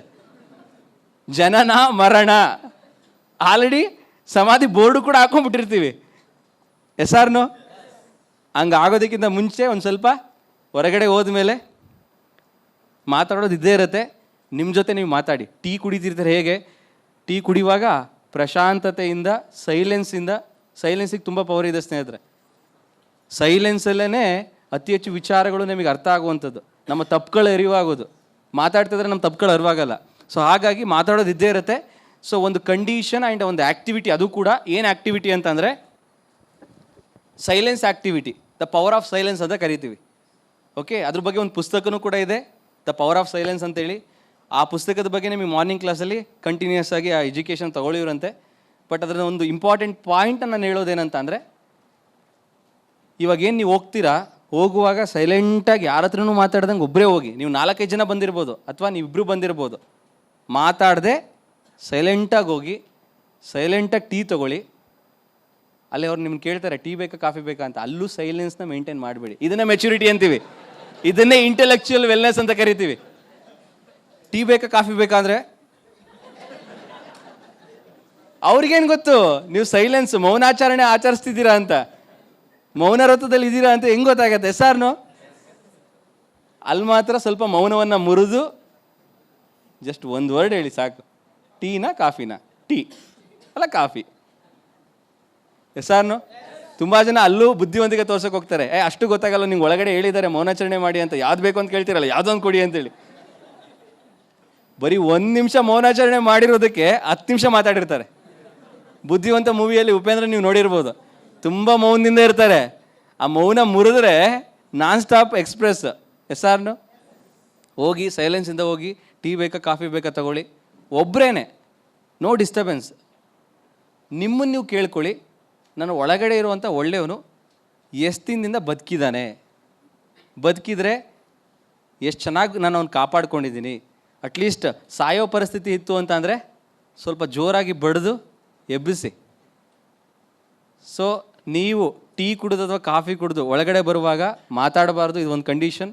ಟೀ ಅಥವಾ ಕಾಫಿನ ಕುಡಿದು ನಿಮ್ಮ ಜೊತೆ ನೀವು ಮಾತಾಡಿಕೊಂಡು ಬರುವಾಗ ನಿಮ್ಮ ಜೊತೆ ಇನ್ನೊಬ್ಬನ ಕರ್ಕೊಂಬರ್ಬೇಕು, ಅದು ಕಂಡೀಷನ್.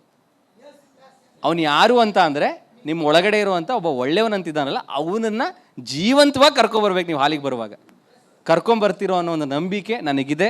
ಆ ನಂಬಿಕೆನ ಇಟ್ಕೊಂಡು ನಿಮ್ಮೆಲ್ಲರನ್ನೂ ಕೂಡ ಈಗ ಟೀ ಬ್ರೇಕಿಗೆ, ಟೀ ಕುಡಿಯೋದಕ್ಕೆ, ಕಾಫಿ ಕುಡಿಯೋದಕ್ಕೆ ಒಂದು ಅವಕಾಶ ಮಾಡಿ ಕೊಡ್ತಾ ಇದ್ದೀವಿ.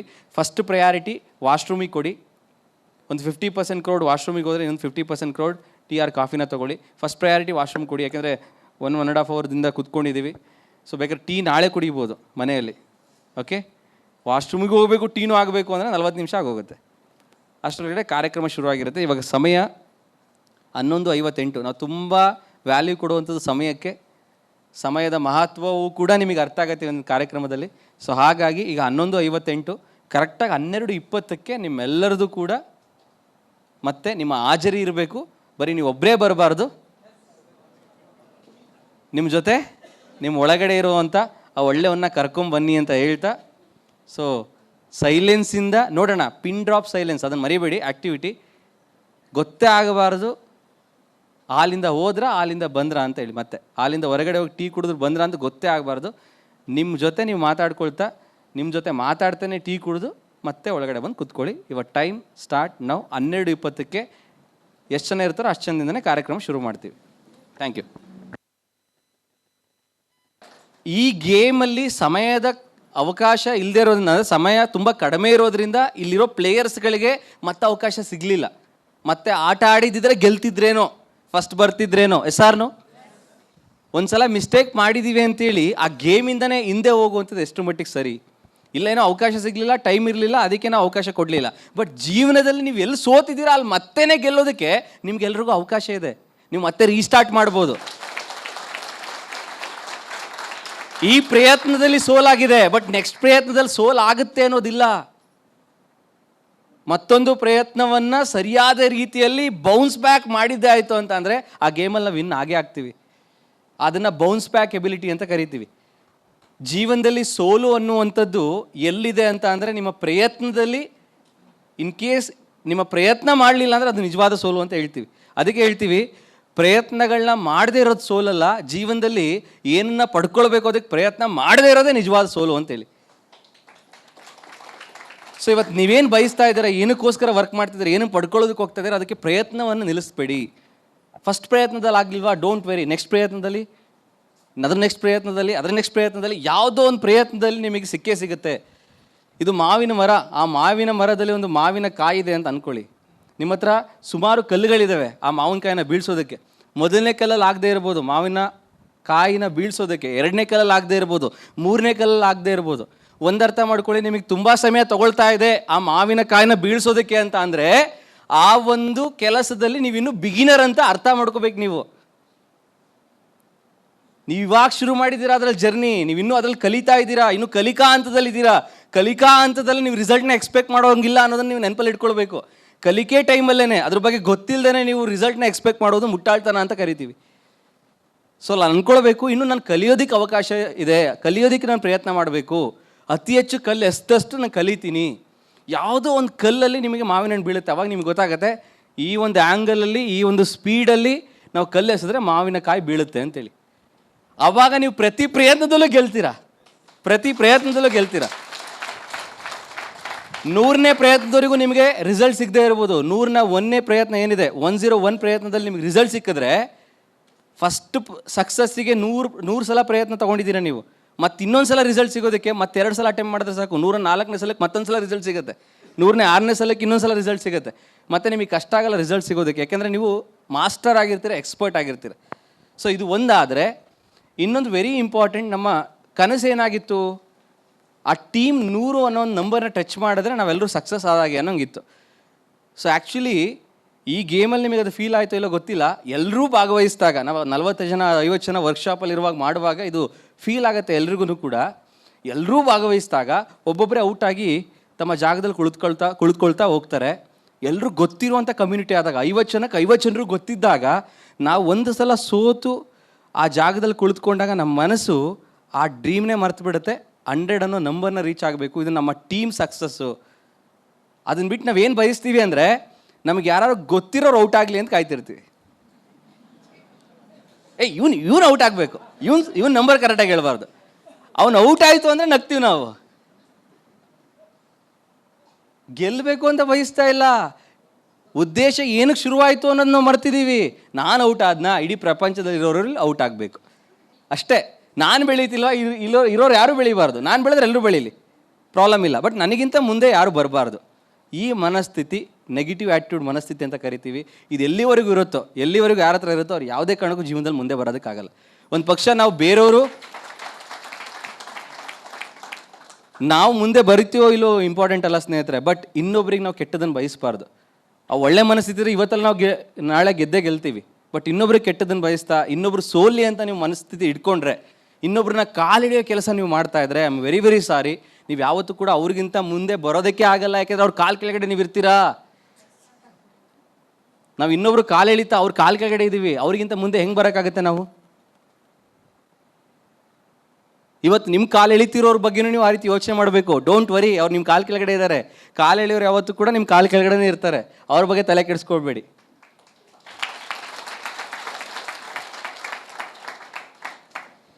ಸೊ ಇದು ಆ್ಯಕ್ಟಿವಿಟಿ ಆಗಿತ್ತು. ಸೊ ಇವಾಗ ವೆರಿ ಇಂಪಾರ್ಟೆಂಟ್ ಆಸ್ಪೆಕ್ಟ್ ನಾವು ಎಂಟರ್ ಆಗಿದ್ದೀವಿ, that is called 5 AM club. So ಇದು ನಿಮಗೆ ಕಾಣಿಸ್ತಾ ಇಲ್ಲ, ಬಟ್ ಆದರೂ ಕೂಡ ಇದನ್ನು ನಿಮಗೆ ವಾಟ್ಸಪ್ಪಲ್ಲಿ ಕಳಿಸಿರ್ತೀನಿ, ಅಥವಾ ಸ್ಟೇಟಸ್ ಇಟ್ಟಾಗ ಅದು ನೀವು ಕಾಪಿ ಮಾಡ್ಕೊಳ್ಬೋದು. ಇದನ್ನು ಪ್ರತಿದಿನ ಬೆಳಗ್ಗೆ 5 ಗಂಟೆಗೆ ಹೇಳೋದ್ರಿಂದ ಏನು ಬೆನಿಫಿಟ್ ಇದೆ, ಯಾಕೆ ನಾವು ಪ್ರತಿನಿತ್ಯ ನಮ್ಮ ದಿನಚರಿಯನ್ನು ಬೆಳಗ್ಗೆ 5 ಗಂಟೆಗೆ ಶುರು ಮಾಡಬೇಕು, ಏನು ರೀಸನ್ ಇದೆ ಅನ್ನೋದಕ್ಕೆ ಒಂದು ಸೈಂಟಿಫಿಕ್ ರೀಸನ್ನ 5 AM ಕ್ಲಬ್ ಅನ್ನೋ ಒಂದು ಪುಸ್ತಕದಲ್ಲಿ, ಯಾಕೆ ಪ್ರತಿಯೊಬ್ಬರು ಕೂಡ 5 AM ಕ್ಲಬ್ಬಿಗೆ ಸೇರಿಕೊಳ್ಬೇಕು, ಪ್ರತಿದಿನ ಪ್ರತಿಯೊಬ್ಬರು ಕೂಡ ಬೆಳಗ್ಗೆ 5 ಗಂಟೆಗೆ ಎದ್ದು ತಮ್ಮ ದಿನಚರಿಯನ್ನು ಶುರು ಮಾಡಬೇಕು ಅನ್ನೋದನ್ನು ಸೈಂಟಿಫಿಕ್ ರೀಸನ್ನ ಎಕ್ಸ್ಪ್ಲೇನ್ ಮಾಡ್ತಾರೆ. ಅದನ್ನು the secret of morning genius ಅನ್ನೋ ಒಂದು ಕಾನ್ಸೆಪ್ಟಲ್ಲಿ ಆ ಸೈನ್ಸ್ನ ಎಕ್ಸ್ಪ್ಲೇನ್ ಮಾಡ್ತಾರೆ. ಆ ಸೈನ್ಸ್ ಹೇಳುತ್ತೆ, ನೀವು ಪ್ರತಿದಿನ ಬೆಳಗ್ಗೆ 5 ಗಂಟೆಗೆ ಎದ್ದಾಗ ನಿಮ್ಮ ಮನಸ್ಸು ಶಾಂತಿಯಾಗಿರುತ್ತೆ, ಕಾಮ್ ಆಗಿರುತ್ತೆ, ಫೋಕಸ್ಡ್ ಆಗಿರ್ತೀರ, ಇಡೀ ಜಗತ್ತೇ ಮಲಗಿರುತ್ತೆ, ಡಿಸ್ಟರ್ಬೆನ್ಸ್ ಕಡಿಮೆ, ನಿಮ್ಮ ಹತ್ರ ನೀವು ಮಾತಾಡ್ಕೊಳ್ತೀರಾ, ಅತಿ ಹೆಚ್ಚು ನಿಮ್ಮ ಜೊತೆ ನೀವು ಟೈಮ್ಸ್ನ ಸ್ಪೆಂಡ್ ಮಾಡ್ತೀರಾ. ಯಾಕಂದ್ರೆ ನಿಮ್ಮನ್ನ ಯಾರು ಡಿಸ್ಟರ್ಬ್ ಮಾಡೋರು, ನಿಮ್ಮ ಜೊತೆ ಮಾತಾಡೋರು ಯಾರೂ ಇರಲ್ಲ ಬೆಳಗ್ಗೆ 5 ಗಂಟೆಗೆ ನೀವು ಎದ್ದಾಗ. ಸೊ ಆ ಸಂದರ್ಭದಲ್ಲಿ ಏನಾಗುತ್ತೆ ಅಂತಂದರೆ, ನಮ್ಮ ಬ್ರೈನ್ ಏನಿದೆ, ನಮ್ಮ ಮೆದುಳು ಏನಿದೆ, ಅದರಲ್ಲಿ ವೇವ್ಸ್ ಅಂತ ಇರುತ್ತೆ, ತರಂಗಗಳಂತ ಇರುತ್ತೆ, ಅದು ಚೇಂಜ್ ಆಗ್ತಾ ಹೋಗುತ್ತೆ. ಆ ಟೈಮಲ್ಲಿ ಆಲ್ಫಾ ಇದ್ದಿದ್ದು ಬೀಟಾ ಇದ್ದಿದ್ದು ಆಲ್ಫಾ ಆಗುತ್ತೆ, ಆಲ್ಫಾ ಇದ್ದಿದ್ದು ತೀಟಾ ಆಗುತ್ತೆ. ಸೊ ಆ ರೀತಿ ನಿಮ್ಮ ವೇವ್ಸ್ ಚೇಂಜ್ ಆಗುತ್ತೆ. ಸೊ ಆ ವೇವ್ಸ್ ಚೇಂಜ್ ಆದಾಗ ವೆರಿ ಇಂಪಾರ್ಟೆಂಟಾಗಿ ನಿಮ್ಮ ಬ್ರೈನಲ್ಲಿ ಆಗುವಂಥ ಬದಲಾವಣೆ, 3 ಹಾರ್ಮೋನ್ಗಳು ವ್ಯತ್ಯಾಸ ಆಗುತ್ತೆ. ಒಂದು ಕಾರ್ಟಿಸೋಲ್ ಅಂತೇಳಿ. What you mean by cortisol? Cortisol ಅನ್ನೋ ಒಂದು ಹಾರ್ಮೋನ್ ಯಾವಾಗ ಬ್ರೈನಿಂದ ರಿಲೀಸ್ ಆಗೋದು ಅಂದರೆ, ನೀವು ಅಂಡರ್ ಸ್ಟ್ರೆಸ್ಸಲ್ಲಿದ್ದಾಗ, ಸೊ ನಿಮಗೆ ಸ್ಟ್ರೆಸ್ ಫೀಲ್ ಆಗೋದೇ ಆ ಹಾರ್ಮೋನ್ ರಿಲೀಸ್ ಆದಾಗ, ಅದನ್ನು ಸ್ಟ್ರೆಸ್ ಹಾರ್ಮೋನ್ ಅಂತ ಕರಿತೀವಿ. ಆ ಹಾರ್ಮೋನ್ ಪ್ರಮಾಣ ರಿಲೀಸ್ ಆಗುವಂಥದ್ದು ಕಡಿಮೆ ಆಗುತ್ತೆ. ಕಾರ್ಟಿಸೋಲ್ ಹಾರ್ಮೋನ್ ರಿಲೀಸ್ ಆಗೋದು ಕಡಿಮೆ ಆಗುತ್ತೆ, ಅಂದರೆ ನಿಮ್ಮ ಸ್ಟ್ರೆಸ್ ಕಡಿಮೆ ಇರುತ್ತೆ ಮಾರ್ನಿಂಗಲ್ಲಿ. ಇದು ಮೊದಲನೇ ಬೆನಿಫಿಟ್. ಎರಡನೇದು ಡೋಪಮೈನ್ ಅಂತ ಕರಿತೀವಿ. ಡೋಪಮೈನ್ ಅನ್ನೋ ಒಂದು ಹಾರ್ಮೋನ್ ಜಾಸ್ತಿ ಪ್ರೊಡ್ಯೂಸ್ ಆಗುತ್ತೆ. ಡೋಪಮೈನ್ನ ಫೀಲ್ ಗುಡ್ ಹಾರ್ಮೋನ್ ಅಂತ ಕರಿತೀವಿ. ನೀವು ತುಂಬ ಖುಷಿ ಇದ್ದೀರಾ ಅಂತಂದರೆ ಡೋಪಮೈನ್ ತುಂಬ ರಿಲೀಸ್ ಆಗ್ತಿದೆ ಅಂತ ನಿಮ್ಮ ಬ್ರೈನಲ್ಲಿ. ತುಂಬ ನೀವು ಬೇಜಾರಲ್ಲಿದ್ದೀರಾ, ಡಿಪ್ರೆಷನ್ಲಿದ್ದೀರಾ ಅಂದರೆ ಕಾರ್ಟಿಸೋಲ್ ಅನ್ನೋ ಹಾರ್ಮೋನ್ ಜಾಸ್ತಿ ರಿಲೀಸ್ ಆಗ್ತದೆ, ಅದಕ್ಕೆ ಸ್ಟ್ರೆಸ್ಸಲ್ಲಿ ಇದ್ದೀರಾ ಅಂತ ಅರ್ಥ. ಇವತ್ತು ನೀವು ತುಂಬ ಖುಷಿಯಾಗಿದ್ದೀರಾ, ನಿಮ್ಮ ಮುಖದಲ್ಲಿ ಖುಷಿ ಕಾಣಿಸ್ತಾ ಇದೆ, ಯಾಕೆಂದರೆ ಆ ಫೀಲ್ ಗುಡ್ ಹಾರ್ಮೋನ್ ಅತಿ ಹೆಚ್ಚು ರಿಲೀಸ್ ಆಗ್ತಾ ಇದೆ. ಅದು ರಿಲೀಸ್ ಆಗೋದಕ್ಕೆ ಕಾರಣ ಈ ಶಿಕ್ಷಣ. ಈ ಶಿಕ್ಷಣ ನಿಮಗೆ ಸಿಕ್ಕಾಗ ಒಂದು ಫ್ರೀಡಮ್ ಸಿಗುತ್ತೆ ನಿಮಗೆ. ಎಸ್, ಈ ಶಿಕ್ಷಣ ನನಗೆ ಬೇಕಾಗಿತ್ತು, ಈ ಪಾಯಿಂಟ್ ನನಗೆ ಬೇಕಾಗಿತ್ತು ಅಂತ. ಆ ಪ್ರತಿ ಪಾಯಿಂಟ್ ಸಿಕ್ಕಾಗೆಲ್ಲ ನಿಮಗೆ ಡೋಪಮೈನ್ ರಿಲೀಸ್ ಆಗ್ತಾ ಹೋಗುತ್ತೆ. ಆ ಡೋಪಮೈನಿಂದ ನಿಮಗೆ ಖುಷಿ ಸಿಗೋಕ್ಕೆ ಸ್ಟಾರ್ಟ್ ಆಗುತ್ತೆ. ಅದನ್ನು ಫೀಲ್ ಗುಡ್ ಹಾರ್ಮೋನ್ ಅಂತ ಕರಿತೀವಿ. ಬೆಳಗ್ಗೆ ಎದ್ದಾಗ ನಿಮಗೆ ಆ ಫೀಲ್ ಗುಡ್ ಹಾರ್ಮೋನ್ ರಿಲೀಸ್ ಆಗುತ್ತೆ. ಸೊ ನೆಕ್ಸ್ಟ್ ಸೆರೋಟೋನಿನ್ ಅಂತ ಕರಿತೀವಿ. ಆ ಸೆರೋಟೋನಿನ್ ಅನ್ನುವಂಥದ್ದು ತುಂಬ ಖುಷಿಯಾಗಿರುವಂಥ ವ್ಯಕ್ತಿಗಳಲ್ಲಿ ರಿಲೀಸ್ ಆಗುವಂಥದ್ದು ಸೆರೋಟೋನಿನ್ ಅನ್ನುವಂಥದ್ದು. ಅದು ಕೂಡ ನಿಮ್ಗೆ ರಿಲೀಸ್ ಆಗುತ್ತೆ. ಸೊ ಅದನ್ನು ವೆಲ್ ಬೀಯಿಂಗ್ ಆ್ಯಂಡ್ ಹ್ಯಾಪಿನೆಸ್ ಅಥವಾ ಕಾಮ್ ಹಾರ್ಮೋನ್ ಅಂತ ಕರಿತೀವಿ. ಸೊ ಅದು ರಿಲೀಸ್ ಆಗುತ್ತೆ. ಇವು ಮೂರು ರಿಲೀಸ್ ಆದಾಗ ವೆರಿ ಇಂಪಾರ್ಟೆಂಟ್ ಏನಾಗುತ್ತೆ ಅಂತಂದರೆ, ನಿಮ್ಮ ಜೀನಿಯಸ್ ಒಂದು ಮೈಂಡ್ಸೆಟ್ ಏನಿರುತ್ತೆ ಆ ಒಂದು ಮೈಂಡ್ಸೆಟ್ಟಿಗೆ ನೀವು ಶಿಫ್ಟ್ ಆಗ್ತೀರಾ. ಆ ಒಂದು ಮೈಂಡ್ಸೆಟ್ ನಿಮಗೆ ಇದಾಗುತ್ತೆ. ಇನ್ನೊಂದು ಕ್ರಿಯೇಟಿವಿಟಿ ಮೈಂಡ್ಸೆಟ್. ಯಾವಾಗ ನಿಮಗೆ ಡೋಪಮೈನ್ ಜಾಸ್ತಿ ರಿಲೀಸ್ ಆದಾಗ, ಸೆರೋಟೋನಿನ್ ಜಾಸ್ತಿ ಆದಾಗ ನಿಮ್ಮ ಕ್ರಿಯೇಟಿವಿಟಿ ಜಾಸ್ತಿ ಆಗುತ್ತೆ. ಅದನ್ನು ಅಡ್ವಾನ್ಸ್ಡ್ ಕ್ರಿಯೇಟಿವಿಟಿ ಅಂತ ಕರಿತೀವಿ. ನೀವು ಯಾವುದೇ ಕೆಲಸ ಮಾಡಿ ಬೆಳಗ್ಗೆ 5 ಗಂಟೆಗೆ ನಿಮ್ಮ ಪರ್ಫಾರ್ಮೆನ್ಸ್ ವರ್ಲ್ಡ್ ಕ್ಲಾಸ್ ಪರ್ಫಾರ್ಮೆನ್ಸ್ ಇರುತ್ತೆ. ಹೇಗಿರುತ್ತೆ ಅಂದರೆ ಟಾಪ್ ಕ್ವಾಲಿಟಿ ವರ್ಕ್ನ ನೀವು ಮಾಡೋಕ್ಕೆ ಸಾಧ್ಯ ಆಗುತ್ತೆ. ಅದನ್ನು ವರ್ಲ್ಡ್ ಕ್ಲಾಸ್ ಪರ್ಫಾರ್ಮೆನ್ಸ್ ಅಂತ ಕರಿತೀವಿ. ಇವು ಮೂರು ನಿಮಗೆ ಬೆನಿಫಿಟ್ ಆಸ್ಪೆಕ್ಟಲ್ಲಿ ಇರುವಂಥದ್ದು. ಇವು ಮೂರನ್ನ ಮಾಡ್ತಾ ನೀವು ಒಂದು ಫ್ಲೋ ಸ್ಟೇಟ್ ಅಂತ ಹೇಳ್ತೀವಿ. FLOW flow state. ಆ ಒಂದು ಸ್ಟೇಟಿಗೆ ನೀವು ಶಿಫ್ಟ್ ಆಗ್ತೀರಾ. ಫ್ಲೋ ಸ್ಟೇಟ್ ಅಂತ ಅಂದರೆ ಏನು ಅಂತ ಅಂದರೆ, ಇದು ವೆರಿ ಇಂಪಾರ್ಟೆಂಟ್. ಯಾರು ಜಗತ್ತಿನಲ್ಲಿ ತುಂಬ ದೊಡ್ಡ ದೊಡ್ಡ ಸಾಧನೆಗಳನ್ನ ಮಾಡಿದ್ದಾರೆ, ತುಂಬ ಸಾಧನೆ ಮಾಡಿ ಸಾಧಕರಾಗಿದ್ದಾರೆ, ಅದು ಅತ್ಯುತ್ತಮ ಲೇಖಕರಾಗಿರ್ಬೋದು, ತುಂಬ ಚೆನ್ನಾಗಿ ಪೇಂಟ್ ಮಾಡೋರು ಇರ್ಬೋದು, ತುಂಬ ಚೆನ್ನಾಗಿ ಡ್ಯಾನ್ಸ್ ಮಾಡೋರು ಆಗಿರ್ಬೋದು, ತುಂಬ ಚೆನ್ನಾಗಿ ಓಡೋರು ಇರ್ಬೋದು, ಅಥ್ಲೆಟ್ ಇರ್ಬೋದು, ಒಳ್ಳೆ ಚೆನ್ನಾಗಿ ಬ್ಯಾಟಿಂಗ್ ಆಡೋ ಕ್ರಿಕೆಟ್ ಆಡುವಂಥ ಬ್ಯಾಟ್ಸ್ಮನ್ ಆಗಿರ್ಬೋದು, ಒಳ್ಳೆ ಚೆನ್ನಾಗಿ ಬೋಲ್ ಮಾಡೋ ಒಳ್ಳೆ ಬೌಲರ್ ಇರ್ಬೋದು, world number 1 batsman, world number 1 bowler, world number 1 badminton player, ಯಾರೇ ಇರ್ಬೋದು. ಟಾಪ್ ಕ್ಲಾಸಲ್ಲಿ ಇವತ್ತು ಯಾರೆಲ್ಲ ಇದ್ದಾರೆ, ಅವರ ಮೈಂಡ್ಸೆಟ್ ಹೇಗಿರುತ್ತೋ, ಅವರ ಮನಸ್ಥಿತಿ ಹೇಗಿರುತ್ತೋ ಆ ಮನಸ್ಥಿತಿಗೆ ನೀವು ಎಂಟ್ರ್ ಆಗೋದನ್ನೇ ಫ್ಲೋ ಸ್ಟೇಟಿಗೆ ಎಂಟ್ರ್ ಆದಿ ಅಂತ ಹೇಳ್ತೀವಿ. ಅಂಥ ದೊಡ್ಡ ದೊಡ್ಡ ವ್ಯಕ್ತಿಗಳ ಮನಸ್ಥಿತಿಯನ್ನು ನೀವು ಈಗಲೇ ರೀಚ್ ಆಗಬೇಕು ಅಂತಂದರೆ ಈ ಪ್ರೊಸೀಜರ್ನ ನೀವು ಫಾಲೋ ಮಾಡಿದ್ರೆ ಸಾಕು, ಆ ಫ್ಲೋ ಸ್ಟೇಟಿಗೆ ನೀವು ಎಂಟ್ರ್ ಆಗಿಬಿಡ್ತೀರ. ಅಂಥ ಮನಸ್ಥಿತಿಯಲ್ಲಿ ಇದ್ದಾಗ ನೀವೇನಾಗುತ್ತೆ, ನೀವು ಮಾಡೋ ಎಲ್ಲ ಕೆಲಸಗಳು ಕೂಡ ವರ್ಲ್ಡ್ ಕ್ಲಾಸ್ ಪರ್ಫಾರ್ಮೆನ್ಸ್ ಇರುತ್ತೆ. ಪೀಕ್ ಪರ್ಫಾರ್ಮೆನ್ಸ್ ಅಂತ ಕರಿತೀವಿ. 1 ವಾರ ಮಾಡೋ ಕೆಲಸವನ್ನು ಪ್ರತಿದಿನ ಬೆಳಗ್ಗೆ ಎದ್ದರೆ ಒಂದೇ ದಿನದಲ್ಲಿ ಕೆಲಸ ಮಾಡ್ತಾರೆ ಅನ್ನೋ ಒಂದನ್ನು ಪ್ರಾಕ್ಟಿಕಲ್ ಆಗಿ ತುಂಬ ಜನ ಫೀಲ್ ಮಾಡಿದ್ದಾರೆ. ಸೊ ಇವತ್ತು ಇಬ್ಬರಿಗೆ ಅವಕಾಶ ಇದೆ. ಆ ಇಬ್ಬರು ಯಾರು ಅಂತ ಅಂದರೆ, ಈ 15 ಜನದಲ್ಲಿ ಲಾಸ್ಟ್ವರೆಗೆ ಉಳ್ಕೊಂಡ್ರಲ್ಲ, ಅದರಲ್ಲಿ ಮಾರ್ನಿಂಗ್ ಕ್ಲಾಸಿಗೆ ಬರ್ತಿರೋರು ಯಾರಿದ್ದಾರೆ ಅವ್ರನ್ನ ಸೆಲೆಕ್ಟ್ ಮಾಡೋಣ. ಇಬ್ಬರಿಗೆ ಸ್ಟೇಜ್ ಮೇಲೆ ಅವಕಾಶ ಇದೆ. ಸೊ ತಮ್ಮ ಮಾರ್ನಿಂಗ್ ಕ್ಲಾಸಲ್ಲಿ ಪ್ರತಿದಿನ ಬೆಳಗ್ಗೆ ಎದ್ದು ತನ್ನ ದಿನಚರಿಯನ್ನು ಶುರು ಮಾಡೋದ್ರಿಂದ, ಜೀವನ ಶಿಕ್ಷಣವನ್ನು ತಗೊಳ್ತಾ 2-3 ದಿನದಲ್ಲಿ ಮಾಡೋ ಕೆಲಸವನ್ನು ನಾನು ಇವತ್ತು ಒಂದೇ ದಿನದಲ್ಲಿ ಮಾಡ್ತಾ ಇದ್ದೀನಿ ಅನ್ನೋ ಒಂದು ಫೀಲಿಂಗ್ ನಿಮಗೆ ಆಗಿದ್ರೆ ಅದನ್ನು ನೀವು ಶೇರ್ ಮಾಡ್ಕೊಳ್ಬೋದು, ಯಾವ ರೀತಿ ಆಗ್ತಾ ಇದೆ ಅಂತ ಆಗಿರ್ಬೋದು, ಅವ್ರು ಮಾಡ್ತಿರೋ ಕೆಲಸದಲ್ಲಿರ್ಬೋದು. ಇದೇ ಒಂದು ಬದಲಾವಣೆ ನಾವೆಲ್ಲರಲ್ಲೂ ಕೂಡ ಬಯಸ್ತಾ ಇದ್ದೀವಿ. ಅದಕ್ಕೆ ಇವತ್ತು ಪ್ರತಿದಿನ ಬೆಳಗ್ಗೆ 5 ಗಂಟೆಗೆ ಹೇಳೋದ್ರಿಂದ ಏನು ಬೆನಿಫಿಟ್ ಅಂತ ಎಕ್ಸ್ಪ್ಲೇನ್ ಮಾಡಿರೋದು. ನೀವು ಜಸ್ಟ್ ಬೆಳಗ್ಗೆ 5 ಗಂಟೆಗೆ ಎದ್ದು ಏನು ಕೆಲಸ ಶುರು ಮಾಡಬೇಕು ಅನ್ನೋ ಒಂದು ಪ್ರಶ್ನೆ ನಿಮಗಿತ್ತು ಅಂತಂದರೆ, ಜಸ್ಟ್ ಜೀವನ ಶಿಕ್ಷಣದ ಕ್ಲಾಸಿಗೆ ಅಟೆಂಡ್ ಮಾಡಿ. 5ರಿಂದ 6:30ವರೆಗೂ ಮಾರ್ನಿಂಗ್ ಕ್ಲಾಸ್ ಇರುತ್ತೆ, ನಿಮಗೆ ಝೂಮ್ ಲಿಂಕ್ ಸಿಗುತ್ತೆ. ಸೊ 6:30 ಆದಮೇಲೆ ನೀವು ನಿಮ್ದು ಏನೇನು ಕೆಲಸಗಳಿದೆ ಅದನ್ನು ಮಾಡ್ಕೊಳ್ತಾ ಹೋದರೆ ನೀವು 2-3 ದಿನದಲ್ಲಿ ಮಾಡೋ ಕೆಲಸಗಳು ಒಂದೇ ದಿನದಲ್ಲಿ ಆಗುತ್ತೆ ಅಂತ ಹೇಳ್ತಾ, ಸೊ ನೆಕ್ಸ್ಟ್ ಪಾಯಿಂಟಿಗೆ ನಾವು ಬರೋಣ. ಸೊ ಒಂದು ಪಾಯಿಂಟ್ ಏನು ಅಂತಂದರೆ, ಸೌತ್ ಆಫ್ರಿಕಾದ ಫಸ್ಟ್ ಪ್ರೆಸಿಡೆಂಟ್ ಆದಂಥ ನೆಲ್ಸನ್ ಮಂಡೇಲಾ ಅವರು ತಮ್ಮ ಅನುಭವದ ಮೇಲೆ ಒಂದು ಸ್ಟೇಟ್ಮೆಂಟ್ ಮಾಡ್ತಾರೆ. ಆ ಸ್ಟೇಟ್ಮೆಂಟ್ ನನಗೆ ತುಂಬ ಖುಷಿ ಕೊಡುತ್ತೆ. ಆ ಸ್ಟೇಟ್ಮೆಂಟ್ ಇವತ್ತು ನಾನು ಫಾಲೋ ಮಾಡ್ತಿರೋದು. ಭಾರತ ನಂಬರ್ 1 ಆಗಬೇಕು ಅಂತಂದರೆ ಈ ಸ್ಟೇಟ್ಮೆಂಟ್ನ ನಾವು ಫಾಲೋ ಮಾಡಿದ್ರೆ ಮಾತ್ರ ಭಾರತವನ್ನು ನಂಬರ್ 1 ಮಾಡೋದಕ್ಕೆ ಸಾಧ್ಯ, ನಮ್ಮೆಲ್ಲರನ್ನು ನಂಬರ್ 1 ಮಾಡ್ಕೊಳ್ತಾ. ಆ ಸ್ಟೇಟ್ಮೆಂಟ್ ಏನು ಅಂತಂದರೆ, education is the most powerful weapon which you can use to change the world ಅಂತ ಹೇಳ್ತಾರೆ. ಪ್ರಪಂಚವನ್ನು ನೀವು ಬದಲಾವಣೆ ಮಾಡಬೇಕಾ, ಅದಕ್ಕೆ ಇರುವಂಥ ಒಂದೇ ಒಂದು ಆಯುಧ, ಅದು ಶಿಕ್ಷಣ ಮಾತ್ರ ಅಂತೇಳಿ. ಸೊ ಆ ಶಿಕ್ಷಣ, ಜೀವನ ಶಿಕ್ಷಣ, ಅದನ್ನು ನಾವು ಪಡ್ಕೊಳ್ಳೋಣ, ನಮ್ಮ ಜೀವನದಲ್ಲಿ ಇಂಪ್ಲಿಮೆಂಟ್ ಮಾಡ್ಕೊಳ್ಳೋಣ, ಅದನ್ನು ಫಾಲೋ ಮಾಡೋಣ. ಅದನ್ನು ನಾವು ಫಾಲೋ ಮಾಡ್ತಾ ಆ ಶಿಕ್ಷಣವನ್ನು ಪ್ರತಿಯೊಬ್ಬರಿಗೂ ಕೊಡ್ತಾ ಹೋದರೆ, ಇಮ್ಯಾಜಿನ್ ಮಾಡಿ, ಪ್ರತಿ ಹಳ್ಳಿಯಲ್ಲೂ ಕೂಡ ಅಟ್ಲೀಸ್ಟ್ ಒಬ್ಬ ವ್ಯಕ್ತಿ ಹಳ್ಳಿಲಿರೋ ಎಲ್ಲ ಜನರಿಗೂ ಕೂಡ ಜೀವನ ಶಿಕ್ಷಣವನ್ನು ಕೊಡೋಕ್ಕೆ ಶುರು ಮಾಡಿದ್ರೆ ಹೇಗೆ ನಮ್ಮ ಭಾರತ ಬದಲಾವಣೆ ಆಗ್ಬೋದು ಅಂತೇಳಿ. Yes or no? Am I right? ಅದರ ಮೊದಲನೇ ಹೆಜ್ಜೆ ನಾವಿಡಬೇಕು. ನಾವು ಸಮಾಜ ಬದಲಾವಣೆ ಆಗಲಿ, ಸಮಾಜ ಸರಿ ಇಲ್ಲ, ಅದು ಸರಿ ಇಲ್ಲ, ಇದು ಸರಿ ಇಲ್ಲ, ಅವ್ರು ಸರಿ ಇಲ್ಲ, ಇವ್ರು ಸರಿ ಇಲ್ಲ, ರಾಜಕೀಯ ಸರಿ ಇಲ್ಲ, ರಾಜಕಾರಣಿಗಳು ಸರಿ ಇಲ್ಲ ಅಂತ ಹೇಳೋದಕ್ಕಿಂತ ನಮ್ಮನ್ನು ನಾವು ಸರಿ ಮಾಡ್ಕೋಣ. ನಮ್ಮ ಸುತ್ತಮುತ್ತ ಇರುವಂಥ 10 ಜನರನ್ನು ಸರಿ ಮಾಡಿದ್ರೆ ಸಾಕು, ಆಟೋಮೆಟಿಕಲಿ ಭಾರತ ನಂಬರ್ 1 ಆಗುತ್ತೆ. S or no? ಸೊ ಇದು ಒಂದು ವೆರಿ ಇಂಪಾರ್ಟೆಂಟ್ ಪಾಯಿಂಟ್ ಅಂತ ಹೇಳ್ತಾ 8 ಸ್ಟೆಪ್ಸ್ಗಳನ್ನ ನಾನು ಹೇಳ್ತೀನಿ ಅಂತ ಹೇಳಿದ್ದೆ. ನೀವು ಪಾಸಿಟಿವ್ ಆ್ಯಟಿಟ್ಯೂಡ್ ವ್ಯಕ್ತಿ ಆಗೋದಕ್ಕೆ 8 ಸ್ಟೆಪ್ಸ್ನ ನಾನು ನಿಮ್ಗೆ ಎಕ್ಸ್ಪ್ಲೇನ್ ಮಾಡಿದೆ, ಹೇಳ್ತೀನಿ ಅಂತೇಳಿ. ಸೊ ಅದರಲ್ಲಿ ಮೊದಲನೇದು change focus, look for the positive ಅಂತ ಹೇಳ್ತೀವಿ. Change focus, look for the positive. ನಿಮ್ಮ ದೃಷ್ಟಿಕೋನವನ್ನು ಬದಲಾಯಿಸ್ಕೊಳ್ಬೇಕು, ಪಾಸಿಟಿವ್ ಆಗಿ ನೀವು ನೋಡಬೇಕು. ಅದು ವ್ಯಕ್ತಿಯಲ್ಲಿ ಆಗಿರ್ಬೋದು, ಸಂದರ್ಭಗಳಾಗಿರ್ಬೋದು. ಪ್ರತಿ ವ್ಯಕ್ತಿಯಲ್ಲೂ ಪ್ರತಿ ಸಂದರ್ಭದಲ್ಲೂ ಒಳ್ಳೇದಿರುತ್ತೆ. ಆ ಒಳ್ಳೇದನ್ನು ನೀವು ನೋಡೋಕ್ಕೆ ಶುರು ಮಾಡಬೇಕು. ಉದಾಹರಣೆಗೆ ಎಕ್ಸಾಂಪಲ್ ನಾನು ತೊಗೊಳ್ತೀನಿ, ಒಂದು ಕ್ಲಾಕ್ ಎಕ್ಸಾಂಪಲ್ ತೊಗೊಳ್ಳೋಣ. ಒಂದು ಗಡಿಯಾರ ನಿಂತಿದೆ ಅಂತ ಅಂದರೆ, ಅಯ್ಯೋ ಅದು ಗಡಿಯಾರ ನಿಂತಿದೆಯಲ್ಲ ಅದು ಅಪಶಕನ ಅನ್ನೋದಕ್ಕಿಂತ ನಿಂತಿರೋ ಗಡಿಯಾರನೂ ಕೂಡ ದಿನಕ್ಕೆ 2 ಸಲ ಕರೆಕ್ಟ್ ಟೈಮ್ ತೋರಿಸುತ್ತಂತೆ. This is called positive attitude. ನಿಂತಿರೋ ಗಡಿಯಾರನೂ ಕೂಡ ದಿನಕ್ಕೆ 2 ಸಲ ಕರೆಕ್ಟ್ ಟೈಮ್ ತೋರಿಸುತ್ತಂತೆ. Yes or no? ಕರೆಕ್ಟ್ ಅಲ್ವಾ? ಇದನ್ನು ಪಾಸಿಟಿವ್ ಆ್ಯಟಿಟ್ಯೂಡ್ ಅಂತ ಕರಿತೀವಿ. ಸೊ ಪಾಸಿಟಿವ್ ಆಗಿ ನೋಡೋದಕ್ಕೆ ಶುರು ಮಾಡಬೇಕು, ಎಲ್ಲದರಲ್ಲೂ ಒಳ್ಳೇದು ಹುಡ್ಕೋಕ್ಕೆ ಶುರು ಮಾಡಿ. ಎರಡನೇದು, make a habit of doing it no. ಯಾವುದೇ ಕೆಲಸಗಳನ್ನಾದ್ರೂ ಇವತ್ತಿನ ಕೆಲಸಗಳನ್ನ ಇವತ್ತೇ ಮಾಡೋಣ, ಪೋಸ್ಟ್ಪೋನ್ ಮಾಡಬೇಡಿ. ಯಾಕೆ ಪೋಸ್ಟ್ಪೋನ್ ಮಾಡಬೇಡಿ ಅಂತ ಅಂದರೆ, ಸ್ನೇಹಿತರೆ, ಗ್ಯಾರಂಟಿ ಇಲ್ಲ ನಾವು ನಾಳೆ ಇರ್ತೀವಿ ಅಂತೇಳಿ. We don't know tomorrow. Confirmed ನಾಳೆ ಗ್ಯಾರಂಟಿ ಸಿಕ್ಕೇ ಸಿಗುತ್ತೆ ನಮಗೆ ಈ ಜಗತ್ತಿನಲ್ಲಿ, ಈ ಭೂಮಿಯಲ್ಲಿ ಜೀವನ ನಡೆಸೋದಕ್ಕೆ ಅಂತ. Yes or no? Am I right? So ಹಾಗಾಗಿ ಇವತ್ತಿನ ಕೆಲಸವನ್ನು ಇವತ್ತೇ ಮಾಡೋಣ, ಪ್ರೆಸೆಂಟಲ್ಲಿ ಬದುಕೋಣ, ಲಿವಿಂಗ್ ಇನ್ ದ ಪ್ರೆಸೆಂಟ್. ನಿಂದು ಅನ್ನೋದು ಏನಿದೆ ಅನ್ನೋ ಒಂದು ಪ್ರಶ್ನೆಯನ್ನು ಒಂದು ಇಂಟರ್ವ್ಯೂವಲ್ಲಿ ತುಂಬ ಚೆನ್ನಾಗಿ ಒಂದು ಸ್ಟೋರಿ ಮುಖಾಂತರ ಉಪೇಂದ್ರ ಅವ್ರು ಹೇಳ್ತಾರೆ. ಸೊ ರಿಯಲ್ ಸ್ಟಾರ್ ಅಂತ ನಾವು ಕರಿತೀವಿ ಸ್ಯಾಂಡಲ್ವುಡ್ಡಲ್ಲಿ. ಈಸ್ ನನ್ನದನ್ನು ಉಪೇಂದ್ರ ಸರ್. ಅವ್ರ ಜೀವನದಲ್ಲಿ ತುಂಬ ವಿಚಾರಗಳನ್ನ ಶೇರ್ ಮಾಡ್ತಿರ್ತಾರೆ ಯಾವುದೇ ಮೀಡಿಯಾದಲ್ಲಿ ಎಕ್ಸ್ಪ್ರೆಸ್ ಮಾಡುವಾಗ. ಅವ್ರು ಹೇಳ್ತಾರೆ, ದೇವರಿಗೂ ಮತ್ತು ಒಬ್ಬ ದೇವ್ರನ್ನ ಫಾಲೋ ಮಾಡುವಂಥ ಭಕ್ತನಿಗೂ ಆಗುವಂಥ ಒಂದು ಕಾನ್ವರ್ಸೇಷನ್. ದೇವ್ರು ಕೇಳ್ತಾರೆ ಭಕ್ತನಿಗೆ, ನಿಂದು ಅಂತ ಏನಿದೆ ಈ ಜಗತ್ತಿನಲ್ಲಿ ಅಂತೇಳಿ. ಆ ಭಕ್ತ ಹೇಳ್ತಾನೆ, ನಂದು ಅನ್ನುವಂಥದ್ದು ಮನೆ ಇದೆ, ಕಾರ್ ಇದೆ, ಬೈಕ್ ಇದೆ, ಇವೆಲ್ಲವೂ ನಂದು ಅಂತೇಳಿ. ಸೊ ಅದಕ್ಕೆ ದೇವ್ರು ಹೇಳ್ತಾರೆ, ಇವು ಯಾವುದು ಕೂಡ ನಿಂದಲ್ಲ. ಯಾಕೆ ಅಂತಂದರೆ ನೀನು ಸತ್ತಾಗಿ ಯಾವುದು ಕೂಡ ನಿನ್ನ ಜೊತೆಲಿ ಬರಲ್ಲ ಅಂತ. ಹಂಗಾರೆ ನಿಂದು ಅನ್ನೋದೇನಿದೆ? ಸ್ವಲ್ಪ ಯೋಚನೆ ಮಾಡಿ ಸ್ಮಾರ್ಟ್ ಆನ್ಸರ್ ಕೊಡೋದಕ್ಕೆ ಹೋಗ್ತಾನೆ. ನಂದು ಅಂತ ನನ್ನ ಹೆಂಡತಿ ಇದ್ದಾರೆ, ನನ್ನ ಮಕ್ಕಳಿದ್ದಾರೆ. ಸೊ ಲೇಡೀಸ್ ಆದರೆ ನನ್ನ ಗಂಡ ಇದ್ದಾರೆ, ಮಕ್ಕಳಿದ್ದಾರೆ, ತಂದೆ ಇದ್ದಾರೆ, ತಾಯಿ ಇದ್ದಾರೆ, ರಿಲೇಟಿವ್ಸ್, ಇವರೆಲ್ಲರೂ ಕೂಡ ನನ್ನವರು ಅಂತ.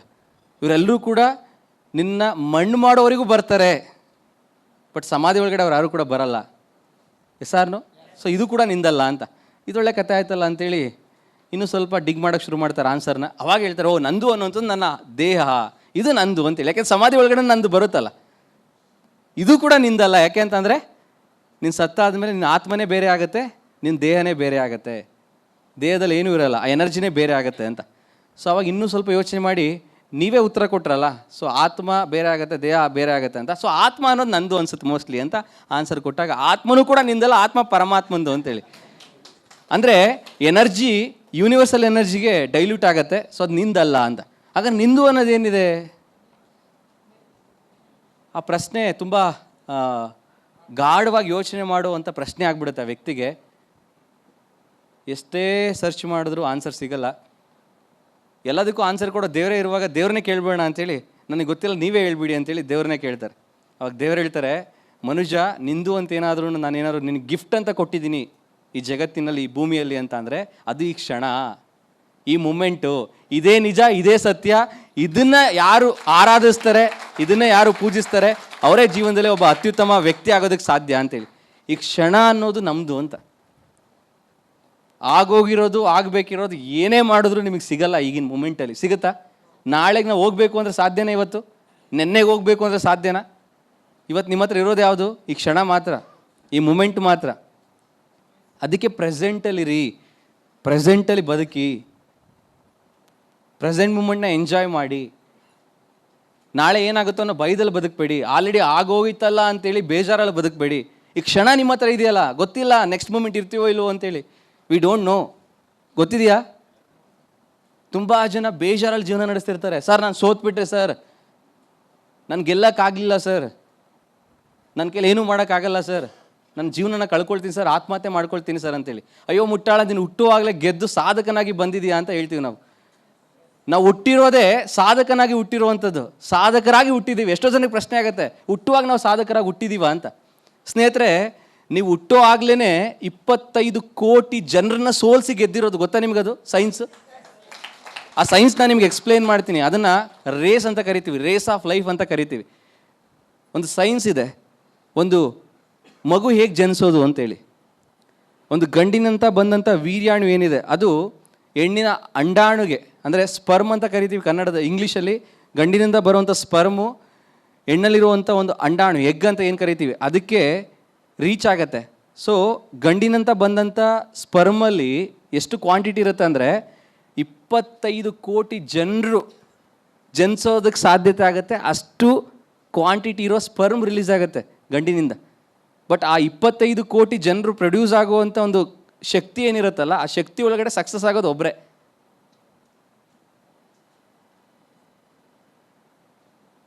ಹಾಗೆ ನೀವು ಹುಟ್ಟಿರುವಂಥದ್ದು 25 ಕೋಟಿ ಜನನ ಸೋಲಿಸಿ.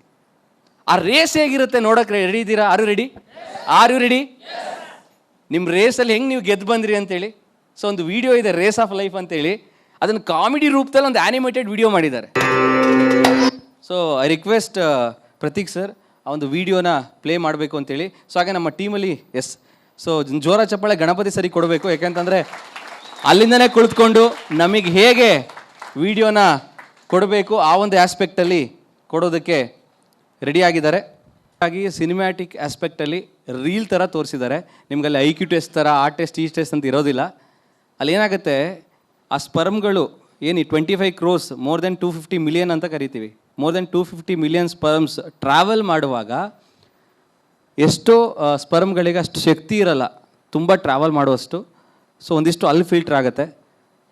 ಸೊ ಅಲ್ಲಿ ಒಂದು ಹೆಣ್ಣಿನ ಬಾಡಿಯಲ್ಲಿ ಯಾವುದೋ ಒಂದು ಹೊರಗಡೆ ಒಂದು ವಸ್ತು ಬಂದಾಗ ಅಥವಾ ಒಂದು ಬ್ಯಾಕ್ಟೀರಿಯಾ ಥರ ನೋಡುತ್ತದು. ಸೊ ಆ ಕಾರಣಕ್ಕೆ ತನ್ನ ಬಾಡಿಯಲ್ಲೂ ಕೂಡ ಇರುವಂಥ ಒಂದು ಪ್ರೊಟೆಕ್ಷನ್ ಆಸ್ಪೆಕ್ಟಲ್ಲಿ ಅವು ಕೂಡ ಹೋರಾಡೋಕ್ಕೆ ಶುರು ಮಾಡುತ್ತೆ. ಅವುಗಳ ಜೊತೆ ಫೈಟಲ್ಲಿ ಕೆಲವು ಸೋಲುತ್ತೆ.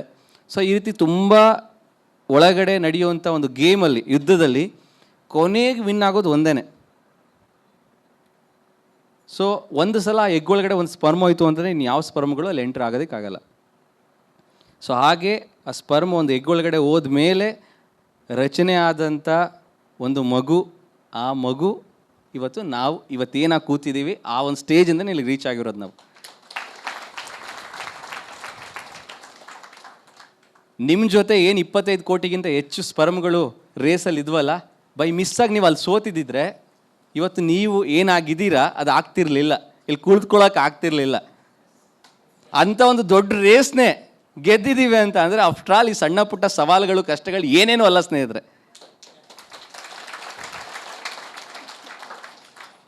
ಸೊ ಅದಕ್ಕೆ ನಾವು ಯಾವಾಗಲೂ ಹೇಳ್ತಿರ್ತೀವಿ, ನಿಮ್ಗೇನಾದ್ರು ಕಷ್ಟಗಳು ಬಂತಾ, ಸವಾಲುಗಳು ಬಂತಾ, ನಿಮಗೆ ನೀವು ಅಂದ್ಕೊಳ್ಳಿ, ಜೀವನದಲ್ಲಿ ನನ್ನ ಜನ್ಮಕ್ಕೋಸ್ಕರ ನಾನು ಯುದ್ಧ ಮಾಡಿ ಗೆದ್ದಿದ್ದೀನಿ. ಇನ್ನಂಥದ್ರಲ್ಲಿ ಈ ಕಷ್ಟ ಇರ್ಬೋದು, ಸವಾಲುಗಳು ಆಫ್ಟರ್ ಆಲ್ ಅನ್ನೋ ರೀತಿಯಲ್ಲಿ ತೊಗೊಳ್ಳಿ ಸ್ನೇಹಿತರೆ. ನಿಮಗೆ ಯಾವ ಕಷ್ಟಗಳು ಕೂಡ ಕಷ್ಟದ ಥರ ಕಾಣಿಸಲ್ಲ ಇನ್ಮೇಲೆ. ನೀವು ನಿಮ್ಮ ಜೀವನದಲ್ಲಿ ನೋಡಿದ್ರೆ ಕಷ್ಟಗಳು ಯಾವುದೂ ಕೂಡ ಪರ್ಮನೆಂಟಾಗಿ ಉಳ್ಕೊಂಡಿಲ್ಲ, ಎಲ್ಲವೂ ಕೂಡ ಟೆಂಪರರಿ. ಆಗಿನ ಮೂಮೆಂಟಿಗೆ ನಿಮಗೆ ಆ ಕಷ್ಟ ಇಷ್ಟು ದೊಡ್ಡದಂತ ಅನಿಸುತ್ತೆ. ಅದು ಕಾಲಕ್ರಮೇಣ ನೀವು ಅದರಲ್ಲಿ ಎಕ್ಸ್ಪರ್ಟ್ ಆಗ್ತಾ ಪ್ರಾಕ್ಟೀಸ್ ಮಾಡ್ತಾ ಆ ಕಷ್ಟ ನಿಮಗೆ ಇಷ್ಟೇ ಚಿಕ್ಕದಾಗಿ ಕಾಣಿಸುತ್ತೆ. ಗೊತ್ತಿಲ್ಲ, ನಿಮಗೆ ಇವತ್ತು ಕಾಣ್ತಿರೋ ಕಷ್ಟ ಇಷ್ಟು ದೊಡ್ಡದಿರೋದು ಇನ್ನೊಬ್ಬರಿಗೆ ಇಷ್ಟು ಚಿಕ್ಕದಿರ್ಬೋದು, ಅಥವಾ ಇನ್ನೊಬ್ಬ ವ್ಯಕ್ತಿಗೆ ಇನ್ನೂ ದೊಡ್ಡ ಮಟ್ಟದ ಕಷ್ಟ ಇರ್ಬೋದು. We don't know. ಅವ್ರವ್ರ ಪರಿಸ್ಥಿತಿಗೆ ಆ ಒಂದು ಸಂದರ್ಭದಲ್ಲಿ ಕಷ್ಟ ಅಂತ ಅನಿಸುತ್ತೆ. ಆರ್ನು? ಸೊ ಹೀಗೆ ನಾವು ಲೈಫ್ನ ಶುರು ಮಾಡ್ತೀವಿ, ವಿನ್ ಆಗ್ತೀವಿ ರೇಸಲ್ಲಿ. ವಿನ್ ಆಗಿ 9 ತಿಂಗಳು ನಮ್ಮ ತಾಯಿ ನಮ್ಮನ್ನು ಜೋಪಾನವಾಗಿ ನೋಡ್ಕೊಳ್ತಾರೆ, ತುಂಬ ಟೇಕ್ ಕೇರ್ ಮಾಡ್ತಾರೆ. ಆ 9 ತಿಂಗಳು ಕಷ್ಟಪಟ್ಟು ನಿಮ್ಮನ್ನು ನೋಡಿಕೊಂಡು ಜಗತ್ತಿಗೆ ನಿಮ್ಮನ್ನು ಕೊಡುಗೆಯಾಗಿ ಕೊಡ್ತಾರೆ ಸ್ನೇಹಿತರೆ. ನಿಮ್ಮ ತಂದೆ ಆಗಿರ್ಬೋದು, ತಾಯಿ ಆಗಿರ್ಬೋದು. ತಾಯಿ ನಿಮ್ಮನ್ನು ನೋಡ್ಕೊಳ್ಳೋದ್ರಲ್ಲಿ 100% ಫೋಕಸ್ ಮಾಡಿದ್ರೆ ನೀವು ನೋಡಿರ್ಬೋದು, ತನ್ನ ತಾಯಿ ಆ 9 ತಿಂಗಳು ಫಸ್ಟ್ ಪ್ರಯಾರಿಟಿ ಆ ಮಗುಗೆ ಇರುತ್ತೆ, ಸೆಕೆಂಡ್ ಪ್ರಯಾರಿಟಿನ ಉಳಿದಿದ್ದೆಲ್ಲವೂ. ಕೆಲಸ ಆಗಿರ್ಬೋದು, ಗಂಡನೂ ಕೂಡ ಸೆಕೆಂಡ್ ಪ್ರಯಾರಿಟಿ ಆ ಟೈಮಲ್ಲಿ. ತನ್ನ ತಂದೆ ತಾಯಿ ಕೂಡ ಸೆಕೆಂಡ್ ಪ್ರಯಾರಿಟಿ ತನ್ನ ಮಗು ಕಂಪೇರ್ ಮಾಡಿದ್ರೆ. ಸಾರ್ನು ತನ್ನ ಮಗುವೇ ಫಸ್ಟ್ ಪ್ರಯಾರಿಟಿ ಆಗಿರುತ್ತೆ. ಅಂಥ ಒಂದು ಪ್ರಯಾರಿಟಿ ಕೊಟ್ಟಂಥ ತಂದೆ ಬ್ಯಾಕ್ಗ್ರೌಂಡಲ್ಲಿ ತನ್ನ ಹೆಂಡತಿಗೆ ಒಂದು ಸತ್ವ ಇರುವಂಥ ಫುಡ್ ಇರ್ಬೋದು, ನ್ಯೂಟ್ರಿಷಿಯಸ್ ಫುಡ್ನ ಕೊಡೋದ್ರಿರ್ಬೋದು, ಒಳ್ಳೆ ರೀತಿಯಲ್ಲಿ ನೋಡ್ಕೊಳ್ಳೋದಿರ್ಬೋದು, ಒಳ್ಳೆ ಎನ್ವೈರ್ನ್ಮೆಂಟ್ ಕೊಡೋದ್ರಲ್ಲಿ ಯಶಸ್ವಿ ಆಗ್ತಾರೆ. ಸೊ ಗಂಡಿನ ಸಪೋರ್ಟು ಕೂಡ ತುಂಬ ಇಂಪಾರ್ಟೆಂಟ್. ಸೊ 2 ಒಂದು ರಥ ಮುಂದೋಗ್ಬೇಕು ಅಂದರೆ ಎರಡು ಬಂಡಿನೂ ಕೂಡ ಕರೆಕ್ಟಾಗಿ ಸಾಗಿದಾಗ ಮಾತ್ರ ಒಂದು ಯಶಸ್ವಿಯಾಗಿ ಜೀವನ ನಡ್ಸೋಕ್ಕೆ ಸಾಧ್ಯ. ಎಸಾರ್ನು? ಸೊ ಹಾಗೆ ಒಂದು ತಾಯಿ ಹೇಗೆ ಮಗುಗೆ ಜನ್ಮ ಕೊಡ್ತಾಳೆ, ಎಷ್ಟು ಕಷ್ಟಪಟ್ಟಿರ್ತಾಳೆ, ಆ ಮೂಮೆಂಟ್ ಹೇಗಿರುತ್ತೆ, ಯು ಕಾಂಟ್ ಬಿಲೀವ್ ಸ್ನೇಹಿತರೆ. ನಮ್ಮೆಲ್ಲ ಬೋನ್ಸ್ಗಳನ್ನ ಒಂದ್ಸಲ ಒಂದು ಮಿಷಿನಿಗೆ ಹಾಕಿ ಕ್ರಷ್ ಮಾಡಿದ್ರೆ, ಒಂದು ಕಬ್ಬಿಗೆ ಹೇಗೆ ಒಂದು ಮಿಷಿನಿಗೆ ಹೋದರೆ ಅದು ಜ್ಯೂಸ್ ಆಗಿ ಬರುತ್ತೆ, ಆ ಕಬ್ಬಿಗೆ ಏನಾದ್ರು ಜೀವ ಇದ್ದಿದ್ರೆ ಎಷ್ಟು ಕಷ್ಟಪಡ್ತಾ ಇತ್ತು ಅಲ್ವಾ? ಹಾಗೆ ನಮ್ಮನ್ನೆಲ್ಲ ಕ್ರಷ್ ಮಾಡಿದ್ರೆ, ಆ ಬೋನ್ಗಳನ್ನೆಲ್ಲ ಕ್ರಷ್ ಮಾಡಿದ್ರೆ ಎಷ್ಟು ಪೇನ್ ಆಗುತ್ತೆ, ಅಷ್ಟು ಪೇನ್ ಲೇಬರ್ ಪೇನ್ ಅಂತ ಕರಿತೀವಿ.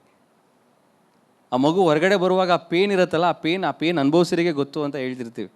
ಆ ಪೇನ್ ಹೇಗಿರುತ್ತೆ, ಆ ಮೂಮೆಂಟ್ ಹೇಗಿರುತ್ತೆ, ಅದೊಂದು ವಿಡಿಯೋ ನೋಡಿದ್ರೆ ನಿಮ್ಮೆಲ್ಲರೂ ಕೂಡ ಗೊತ್ತಾಗುತ್ತೆ ನಮ್ಮ ತಂದೆ ತಾಯಿ ಎಷ್ಟು ನಮಗೆ ಸ್ಯಾಕ್ರಿಫೈಸ್ ಮಾಡಿದ್ದಾರೆ. ಇವತ್ತು ನಾವೇನು ಆಗಿದ್ದೀವಿ ಅದಕ್ಕೆ ಕಾರಣ ನಮ್ಮ ತಂದೆ ತಾಯಿ. ನಮ್ಮ ತಂದೆ ತಾಯಿ ಇಲ್ಲಾಂದ್ರೆ ನಾವು ಇವತ್ತು ಇರ್ತಾನೆ ಇರಲಿಲ್ವೇನು?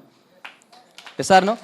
ಇದು ಮೊದಲನೇದಾಯಿತು. ಅಂದರೆ ಇನ್ನು ಎರಡನೇ ಆಸ್ಪೆಕ್ಟನ್ನು ನೋಡಬೇಕಿರೋದು, ಅಲ್ಲಿ ಈ ವಿಡಿಯೋನ ಮಾಡಿರುವಂಥದ್ದು ಇವತ್ತು ತುಂಬ ಮಹಿಳೆ ಅಥವಾ ಒಂದು ಹೆಣ್ಮಗು ಜನಿಸ್ತಾ ಇದೆ ಅಂತ ಗೊತ್ತಾದರೆ ಅಬಾರ್ಷನ್ ಮಾಡಿಸೋ ಕೆಲಸ ತುಂಬ ಜನ ಮಾಡ್ತಿದ್ದಾರೆ. ಎಸ್ಪೆಷಲಿ ಆಂಧ್ರ ಪ್ರದೇಶ ಆ ಕಡೆ ಸೈಡೆಲ್ಲ ಜಾಸ್ತಿ. ಯಾಕೆಂದರೆ ವರದಕ್ಷಿಣೆ ಜಾಸ್ತಿ ಕೊಡಬೇಕಾಗತ್ತೆ, ಅಲ್ಲೆಲ್ಲ ಕೋಟಿಗಟ್ಟಲೆ ವರದಕ್ಷಿಣೆ ನಡೀತದೆ. ಸೊ ಹಾಗಿರೋದ್ರಿಂದ ಹೆಣ್ಮಗು ಬೇಡ ಅಂತ ಹೇಳ್ತಾರೆ. ಬಟ್ ಅದಕ್ಕೆ ಆ ವಿಡಿಯೋ ಮಾಡಿರೋದು. ಹೆಣ್ಮಗು ಬೇಡ ಅಂತ ಅಂದಿದ್ದಿದ್ರೆ ಇವತ್ತು ನೀವು ಭೂಮಿಯಲ್ಲೇ ಇರ್ತಿರಲಿಲ್ಲ ಅಂತ. ಇವತ್ತು ಯಾರೆಲ್ಲ ಹೆಣ್ಮಗು ಬೇಡ ಅಂತ ಹೇಳ್ತಿದ್ದಾರೆ ಅವ್ರು ಬರೋದಕ್ಕೆ ಈ ಭೂಮಿಗೆ ಕಾರಣ ಹೆಣ್ಮಗುನೇ. ಅದನ್ನು ಅರ್ಥ ಮಾಡ್ಕೊಳ್ಳಿ ಅಂತ ಹೇಳ್ತಾರೆ. Every child is special. So ಆ ಮಹಿಳೆಯರು ಸಾಧನೆ ಮಾಡೋಂಥ ಮಹಿಳೆಯರು ಯಾರೆಲ್ಲ ಇದ್ದಾರೆ, ಇವತ್ತು ಪ್ರತಿಯೊಂದು ಮಹಿಳೆ ಸಾಧನೆ ಮಾಡಿರುವಂಥ ಮಹಿಳೆನೇ. ಯಾಕೆ ಅಂತಂದರೆ, ಸೊ ಒಂದು ಶಾರ್ಟ್ ವಿಡಿಯೋ ನೋಡ್ತಾ ಇದ್ದೆ. ಆ ವಿಡಿಯೋದಲ್ಲಿ ಹೇಳ್ತಾರೆ, ನನ್ನ ಹೆಂಡ್ತಿಗೆ ನಾನು ಪ್ರತಿ ತಿಂಗಳು ಸಂಬಳ ಕೊಡ್ತೀನಿ ಅಂತ. ನನ್ನ ಹೆಂಡ್ತಿಗೆ ಪ್ರತಿ ತಿಂಗಳು ಸಂಬಳ ಕೊಡ್ತೀನಿ ಅಂತ. ಅವಾಗ ಆಪೋಸಿಟ್ ಇವ್ರಲ್ಲಿ ಕೇಳ್ತಾರೆ, ಯಾಕೆ ಸರ್ ಸಂಬಳ ಕೊಡ್ತೀರಾ ನೀವು? ಮನೇಲಿ ಯಾವಾಗಲೂ ಇರ್ತಾರೆ, ಯಾಕೆ ನೀವು ಸಂಬಳ ಕೊಡ್ತೀರಾ ಅಂತ. ನಿಮಗೆ ಎಷ್ಟು ದಿನ ರಜೆ ಇರುತ್ತೆ ವಾರದಲ್ಲಿ ಅಂತ? 2 ದಿನ ರಜೆ ಇರುತ್ತೆ. ತಿಂಗಳಿಗೆ ಎಷ್ಟಾಯಿತು? 8 ದಿನ ರಜೆ. ವರ್ಷಕ್ಕೆ ಎಷ್ಟಾಯಿತು? 88 ರಜೆಗಳಾಗತ್ತೆ. ಎಸಾರ್ನು? ಸೊ 2 ರಜೆ ಅಂತ ಅಂದ್ರೂ ವಾರಕ್ಕೆ 8 ಆಯಿತು, ತಿಂಗಳಿಗೆ 8, 80, 96 ಆಗುತ್ತೆ. ಎಸಲ್ವಾ? 96 ರಜೆಗಳಾಗತ್ತೆ. ಸೊ 96 ದಿನ ರಜೆ ಇದ್ದರೂ ಕೂಡ ನೀವು ಕೆಲಸ ಮಾಡಿ ಬಂದಿದ್ದೀರಾ ಅಂಥೇಳಿ ತುಂಬ ರೆಸ್ಟ್ ಮಾಡ್ತೀರಾ, ಟೈಮ್ ಸ್ಪೆಂಡ್ ಮಾಡ್ತೀರಾ, ಟ್ರಾವೆಲ್ ಮಾಡ್ತೀರಾ, ಫ್ರೆಂಡ್ಸ್ಗಳ ಜೊತೆ ಪಾರ್ಟಿ ಮಾಡ್ತೀರಾ, ಕೆಲಸ ಮಾಡ್ತಿದ್ದೀನಿ ಅನ್ನೋ ಒಂದು ಹೆಮ್ಮೆಯಿಂದ ನಿಮ್ಮ ದುಡ್ಡನ್ನ ನೀವೇ ಖರ್ಚು ಮಾಡ್ತೀರಾ, ಪ್ರೌಡ್ ಇರುತ್ತೆ. ಬಟ್ ಒಂದಿನೂ ರೆಸ್ಟ್ ತೊಗೊಳ್ಳೋದೆ ಬೆಳಗ್ಗೆಯಿಂದ ಸಂಜೆವರೆಗೂ ನಿಮ್ಮನ್ನು ಚೆನ್ನಾಗಿ ನೋಡ್ಕೊಳ್ಳೋದಕ್ಕೆ, ನಿಮ್ಮ ಮಕ್ಕಳನ್ನ ಚೆನ್ನಾಗಿ ನೋಡ್ಕೊಳ್ಳೋದಕ್ಕೆ ಬೆಳಗ್ಗೆಯಿಂದ ಸಂಜೆವರೆಗೂ ಒಂದಿನ ರೆಸ್ಟ್ ತೊಗೊಳ್ಳದೆ ನಿಮ್ಮ ಮನೆಯಲ್ಲಿ ನಿಮ್ಮ ಹೆಂಡತಿ ಕೆಲಸ ಮಾಡ್ತಿದ್ದಾರೆ ಅಂದರೆ, ಸೊ ಮೇಜರ್ ಕೆಲಸ ಯಾರು ಮಾಡ್ತಿರೋದು? ನಿಮ್ಮ ವೈಫೇ ಅಲ್ವಾ? ಸೊ ಅಷ್ಟು ಕಷ್ಟಪಡ್ತಿರೋ ಅಂಥ ಒಂದು ಮಹಿಳೆಗೆ ಏನಾದ್ರು ತೊಗೊಳ್ಬೇಕು ಅಂತ ಅನ್ನಿಸ್ದಾಗ ನಮ್ಮ ಹತ್ರ ಬಂದು ಕೇಳಬೇಕು, ತನ್ನ ಗಂಡನ ಹತ್ರ ಬಂದು ಕೇಳಬೇಕು. ಎಸಾರ್ನು? ಆ ಒಂದು ಸ್ವಾಭಿಮಾನ ಇರಲಿ ಅಂತೇಳಿ ಪ್ರತಿ ತಿಂಗಳು ನಾನು ದುಡ್ದಿರೋ ದುಡ್ಡಲ್ಲಿ 50% ನಾನು ಸಂಬಳ ಕೊಡ್ತೀನಿ ಅಂತ ಹೇಳ್ತಾರೆ ಸ್ನೇಹಿತರು. ತನಿಗೊಂದು ಸ್ವತಂತ್ರ ಇರಲಿ, ತನಿಗೊಂದು ಸ್ವಾಭಿಮಾನ ಇರಲಿ ಅಂತೇಳಿ. ಸೊ ಹಾಗಾಗಿ ಪ್ರತಿಯೊಂದು ಮಹಿಳೆ ಇದ್ದಾಗಲೇ ಒಬ್ಬ ಗಂಡು ತನ್ನ ಜೀವನದಲ್ಲಿ ಯಶಸ್ಸನ್ನು ಪಡೆಯೋದಕ್ಕೆ ಸಾಧ್ಯ. ಒಂದು ಫ್ಯಾಮಿಲಿ ಅಂತ ಇದ್ದಾಗ ಎರಡು ಬ್ಯಾಲೆನ್ಸ್ಡ್ ಆಗಿರಬೇಕು ಅಂತ ಹೇಳ್ತಾ ಇದು ಒಂದು ಪಾಯಿಂಟ್. ಸೊ ಎಷ್ಟು ಕಷ್ಟಪಡ್ತಾಳೆ ತನ್ನ ತಾಯಿ ಅನ್ನೋ ಒಂದು ವಿಡಿಯೋ ನಿಮ್ಮೆಲ್ರಿಗೂ. ಎಷ್ಟು ತಂದೆ ತಾಯಿ ಕಾಂಟ್ರಿಬ್ಯೂಷನ್ ಮಾಡಿದ್ದಾರೆ ಇದನ್ನು ಗಮನದಲ್ಲಿ ಇಟ್ಕೊಳ್ಳದೆ, ಈ ಒಂದು ಶಿಕ್ಷಣ ಇಲ್ಲದೆ ತಮ್ಮ ತಂದೆ ತಾಯಿನ ವಯಸ್ಸಾದ ಮೇಲೆ ಇವತ್ತು ವೃದ್ಧಾಶ್ರಮಕ್ಕೆ ಸೇರಿಸ್ತಾ ಇದ್ದಾರೆ. ವೃದ್ಧಾಶ್ರಮದ ಸಂಖ್ಯೆ ಜಾಸ್ತಿ ಆಗ್ತಾ ಇದೆ. ಇವತ್ತು ಯು ಕಾಂಟ್ ಬಿಲೀವ್, ನಾವು ಬೆಂಗಳೂರಲ್ಲಿರೋದ್ರಿಂದ ಇದು ಗೊತ್ತಾಗ್ತಾ ಇದೆ. ವೃದ್ಧಾಶ್ರಮ ಅನ್ನೋ ಕಾನ್ಸೆಪ್ಟ್, ಶಿಕ್ಷಣದ ವ್ಯವಸ್ಥೆ ಹೇಗಿದೆ ಹಾಗೆ ಬಿಸ್ನೆಸ್ ರೂಪದಲ್ಲಿ ಕನ್ವರ್ಟ್ ಆಗಿಬಿಟ್ಟಿದೆ. ಡೀಲಿಂಗ್ ನಡೆಯುತ್ತೆ. ನಿಮಗೂ ಕೂಡ ಅಲ್ಲಿ ಹೇಗೆ ಶಿಕ್ಷಣದಲ್ಲಿ ಗೌರ್ಮೆಂಟ್ ಸ್ಕೂಲು, ಪ್ರೈವೇಟ್ ಸ್ಕೂಲಲ್ಲೂ ಕೂಡ ಒಂದು ಒಳ್ಳೆ ಎಜುಕೇಷನ್ ಇತ್ತು ಅಂದರೆ ಇಷ್ಟು ಅಮೌಂಟು ತಿಂಗಳಿಗೆ ಅಥವಾ ವರ್ಷಕ್ಕೆ ಇಷ್ಟು ಫೀಸ್, ಮತ್ತು ತುಂಬ ಹೈ ಕ್ಲಾಸಲ್ಲಿ ಓದಿಸ್ಬೇಕು ಅಂದರೆ ಇಷ್ಟು ಫೀಸ್ ಅನ್ನೋ ಆಸ್ಪೆಕ್ಟಲ್ಲಿ ವೃದ್ಧಾಶ್ರಮ ಇದೆ ಸ್ನೇಹಿತರೆ ಬೆಂಗಳೂರಲ್ಲಿ. ಇಷ್ಟು ಅಮೌಂಟ್ ಕೊಟ್ಟರೆ ಇಷ್ಟು ಫೆಸಿಲಿಟೀಸ್ ನಿಮ್ಮ ತಂದೆ ತಾಯಿಗೆ, ಇಷ್ಟು ಅಮೌಂಟ್ ಕೊಟ್ಟರೆ ಇಷ್ಟು ಫೆಸಿಲಿಟೀಸ್ ನಿಮ್ಮ ತಂದೆ ತಾಯಿಗೆ. ಬಟ್ ಆ ಮಗನಿಗೆ ಅಥವಾ ಮಗಳಿಗೆ ಗೊತ್ತಿಲ್ಲ. ಸೊ ಅತಿ ಹೆಚ್ಚು ಮಕ್ಕಳೇ ಇರುವಂಥದ್ದು, ಮಗುನೇ ಅಂದರೆ ಗಂಡು ಮಕ್ಕಳೇ ಇರುವಂಥದ್ದು ಈ ವಿಚಾರದಲ್ಲಿ. ಯಾಕೆಂದರೆ ಹೆಣ್ಮಗು ತನ್ನ ತಂದೆ ತಾಯಿನ ಬಿಟ್ಟು ಇನ್ನೊಂದು ಮನೆಯ ದೀಪವನ್ನು ಬೆಳೆಸೋದಕ್ಕೆ ಹೋಗ್ತಾಳೆ. ಸೊ ಅತಿ ಹೆಚ್ಚು ಮಗ ಅಥವಾ ಮಗನ ಆಸ್ಪೆಕ್ಟಲ್ಲಿ ಇರುವಂಥದ್ದು ಈ ವಿಚಾರ ಬರುವಂಥದ್ದು. ಸೊ ಆ ಮಗನಿಗೆ ಗೊತ್ತಿಲ್ಲ ತನ್ನ ತಂದೆ ತಾಯಿಯ ಜೊತೆ ಎಂಥ ಬಡ ಕುಟುಂಬದಲ್ಲಿದ್ರೂ, ಒಂದು ಬಡತನದಲ್ಲಿ ಜೀವನ ನಡೆಸಿದ್ರು ಕೂಡ ಅಲ್ಲಿ ಸಿಗೋ ಖುಷಿ ಇದೆಲ್ಲ, ತನ್ನ ಮಗನ ಜೊತೆ ಟೈಮ್ ಸ್ಪೆಂಡ್ ಮಾಡೋದು, ಆ ಖುಷಿ ಎಷ್ಟೇ ಕೋಟಿ ಕೊಟ್ಟು ವೃದ್ಧಾಶ್ರಮದಲ್ಲಿ ಸಿಗಲ್ಲ ಅನ್ನೋದು ಗೊತ್ತಿಲ್ಲ ಪಾಪ ತನ್ನ ಮಗನಿಗೆ. ಸೊ ಹಾಗಿರೋದ್ರಿಂದ ನಾವು ಅರ್ಥ ಮಾಡ್ಕೋಬೇಕಿರೋದು ಇಟ್ಸ್ ಅವರ್ ರೆಸ್ಪಾನ್ಸಿಬಿಲಿಟಿ. ಫಸ್ಟ್ ನಾವು ಕರೆಕ್ಟಾಗಿರೋಣ. ಎಲ್ಲೂ ಕೂಡ ನಮ್ಮ ತಂದೆ ತಾಯಿಗೆ ಅನಿಸಬಾರದು ನನ್ನ ಮಗ ಚೆನ್ನಾಗಿ ನೋಡ್ಕೊಳ್ತಿಲ್ಲ ಅಂತೇಳಿ. ಎಸ್ಸಾರ್ನು ಆ ಪ್ರೀತಿ ನಮಗೆ ಕೊಡೋಣ. ಒಂದು ಸಲ ಯೋಚನೆ ಮಾಡಿ, ನಿಮ್ಮ ತಂದೆ ತಾಯಿ ನೀವು ಚಿಕ್ಕ ವಯಸ್ಸಿನಲ್ಲಿದ್ದಾಗ ನಿಮ್ಮನ್ನು ತುಂಬ ಚೆನ್ನಾಗಿ ನೋಡ್ಕೊಳ್ಳಿಲ್ಲ ಅಂದಿದ್ರೆ ಇವತ್ತು ನೀವೇನಾಗಿದ್ದೀರ ಅದು ನೀವು ಆಗಿರ್ತಿದ್ರಾ? ನೀವಿವತ್ತು ನಿಮ್ಮ ತಂದೆ ತಾಯಿನ ವೃದ್ಧಾಶ್ರಮಕ್ಕೆ ಬಿಟ್ಟ ಹಾಗೆ ನಿಮ್ಮನ್ನು ಕೂಡ ಒಂದು ಅನಾಥಾಶ್ರಮಕ್ಕೆ ಬಿಟ್ಟಿದ್ದಿದ್ರೆ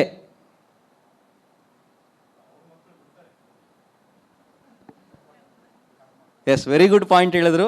ತುಂಬ ಜನ ಅದಕ್ಕೆ ರೆಸ್ಪಾನ್ಸ್ ಮಾಡಿದ್ರು, ಕರ್ಮ ಯಾವತ್ತೂ ಕಾಯ್ತಾ ಇರತ್ತೆ ನಮ್ಮನ್ನು ಅಂತ. ಇವತ್ತು ನಾವು ಏನು ಮಾಡ್ತೀವೋ ಅದು ನಮ್ಗೆ ರಿಟರ್ನ್ ಬರುತ್ತೆ.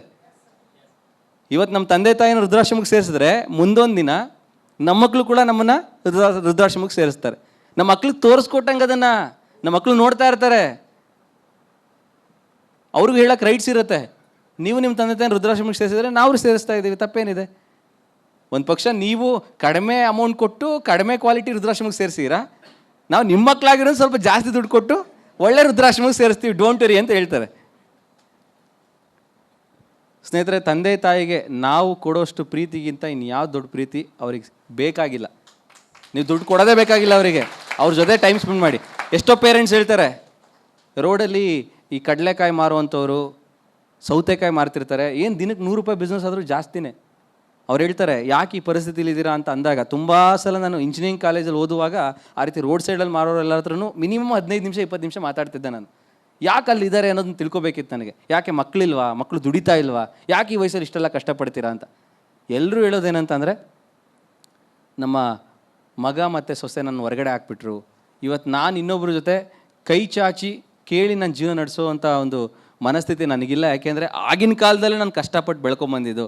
ನಾನು 100 ರೂಪಾಯಿ ದುಡಿಲಿ, ಕಷ್ಟಪಟ್ಟೆ ದುಡಿಯೋದು ಅಂತ. ಇವತ್ತು ಬಿಸ್ನೆಸ್ ಆದರೂ ಪರವಾಗಿಲ್ಲ, 3 ಹೊತ್ತು ಬೇಕಾದರೆ ಹೊಟ್ಟೆ ಹಸಿವು ಇಟ್ಕೊಂಡೇ ನಾನು ಜೀವನ ನಡೆಸ್ತೀನಿ, ಸ್ವಾಭಿಮಾನ ಜೀವನ ನಡೆಸ್ತೀನಿ ಅನ್ನೋದು ಹೇಳ್ಕೊಳ್ತಾರೆ ಸ್ನೇಹಿತರೆ. ಸೊ ಇವತ್ತು ಅವ್ರನ್ನ ನೋಡಿದಾಗ ಅನಿಸುತ್ತೆ, ಇವತ್ತು ಅವರೆಲ್ಲೋ ಒಂದು ಕಡೆ ತನ್ನ ಮಗುಗೆ ಜನ್ಮ ಕೊಟ್ಟಿದ್ದ ತಪ್ಪಾಗೋಯ್ತಾ, ಮಕ್ಕಳನ್ನ ಮಾಡ್ಕೊಂಡಿದ್ದ ತಪ್ಪಾಯ್ತಾ ಅನ್ನೋ ಪ್ರಶ್ನೆ ಅವ್ರಿಗೆ ಕಾಡುತ್ತೆ ಇಲ್ಲ ಗೊತ್ತಿಲ್ಲ, ನನಗೆ ಕಾಡುತ್ತೆ. ಇವತ್ತು ನಿಮ್ಮನ್ನು ನೀವು ಪ್ರಶ್ನೆ ಮಾಡ್ಕೊಳ್ಳಿ, ನಿಮ್ಮ ತಂದೆ ತಾಯಿಗೆ ನಿಮ್ಮಿಂದ ಎಷ್ಟು ಖುಷಿ ಸಿಗ್ತಾ ಇದೆ. ಅವರು ನಿಮ್ಮನ್ನು ಮಗನಾಗಿ ಪಡೆದಿದ್ದಕ್ಕೆ, ಮಗಳಾಗಿ ಪಡೆದಿದ್ದಕ್ಕೆ ಅವರೆಷ್ಟು ಖುಷಿ ಪಡ್ತಾ ಇದ್ದಾರೆ. ಆ ಖುಷಿ ಅನ್ನುವಂಥದ್ದು ನೀವು ಅವರಿಗೆ ಎಂಥ ಜೀವನ ಕೊಟ್ಟಿದ್ದೀರಾ, ಒಂದು ಲಕ್ಸುರಿ ಲೈಫ್ ಕೊಟ್ಟಿದ್ದೀರಾ, ಅಥವಾ ಪ್ರಪಂಚಾದ್ಯಂತ ಸುತ್ತಿಸಿದ್ದೀರಾ, ಆ ವಿಚಾರದಲ್ಲಿ ನಾನು ಮಾತಾಡ್ತಿಲ್ಲ. ಒಳ್ಳೆ ಮಗನಾಗಿ ಒಳ್ಳೆ ಮಗಳಾಗಿದ್ದೀರಾ, ಅಟ್ಲೀಸ್ಟ್ ಬೇಸಿಕ್ಕಾಗಿ ಒಳ್ಳೆ ಮಗನಾಗಿ ಅಥವಾ ಒಳ್ಳೆ ಮಗಳಾಗಿದ್ದೀರಾ. ಅವ್ರಿಗೆ ಟೈಮ್ ಕೊಡ್ತಾ ಇದ್ದೀರಾ, ಅವ್ರ ಜೊತೆ ಮಾತಾಡ್ತಾ ಇದ್ದೀರಾ, ಅವ್ರನ್ನ ಅರ್ಥ ಮಾಡ್ಕೊಂಡಿದ್ದೀರಾ, ಅವರ ಬಯಕೆಗಳನ್ನ ಅರ್ಥ ಮಾಡ್ಕೊಂಡಿದ್ದೀರಾ. ಇಷ್ಟೇ ಲೈಫ್ ಸ್ನೇಹಿತರೆ. ಇವತ್ತು ಅರ್ಥ ಆಗೋಷ್ಟೊಳಗೆ ನಾಳೆ ಜೀವನನೇ ಮುಗಿದೋಗಿರುತ್ತೆ. ಲೈಫೇ ಹಂಗೆ, ಯಾವುದೋ ಒಂದು ಪಾಯಿಂಟ್ ಅರ್ಥ ಆಗೋಷ್ಟೊಳಗಡೆ ಲೈಫೇ ಎಂಡ್ ಆಗೋಗಿರುತ್ತೆ. ಅದೇ ಲೈಫ್. ಸೊ ಇವತ್ತು ನಮ್ಮೆಲ್ರಿಗೂ ಅವಕಾಶ ಸಿಕ್ಕಿದೆ ನಮ್ಮ ಪೇರೆಂಟ್ಸ್ ವ್ಯಾಲ್ಯೂನ ತಿಳ್ಕೊಳ್ಳೋದಕ್ಕೆ.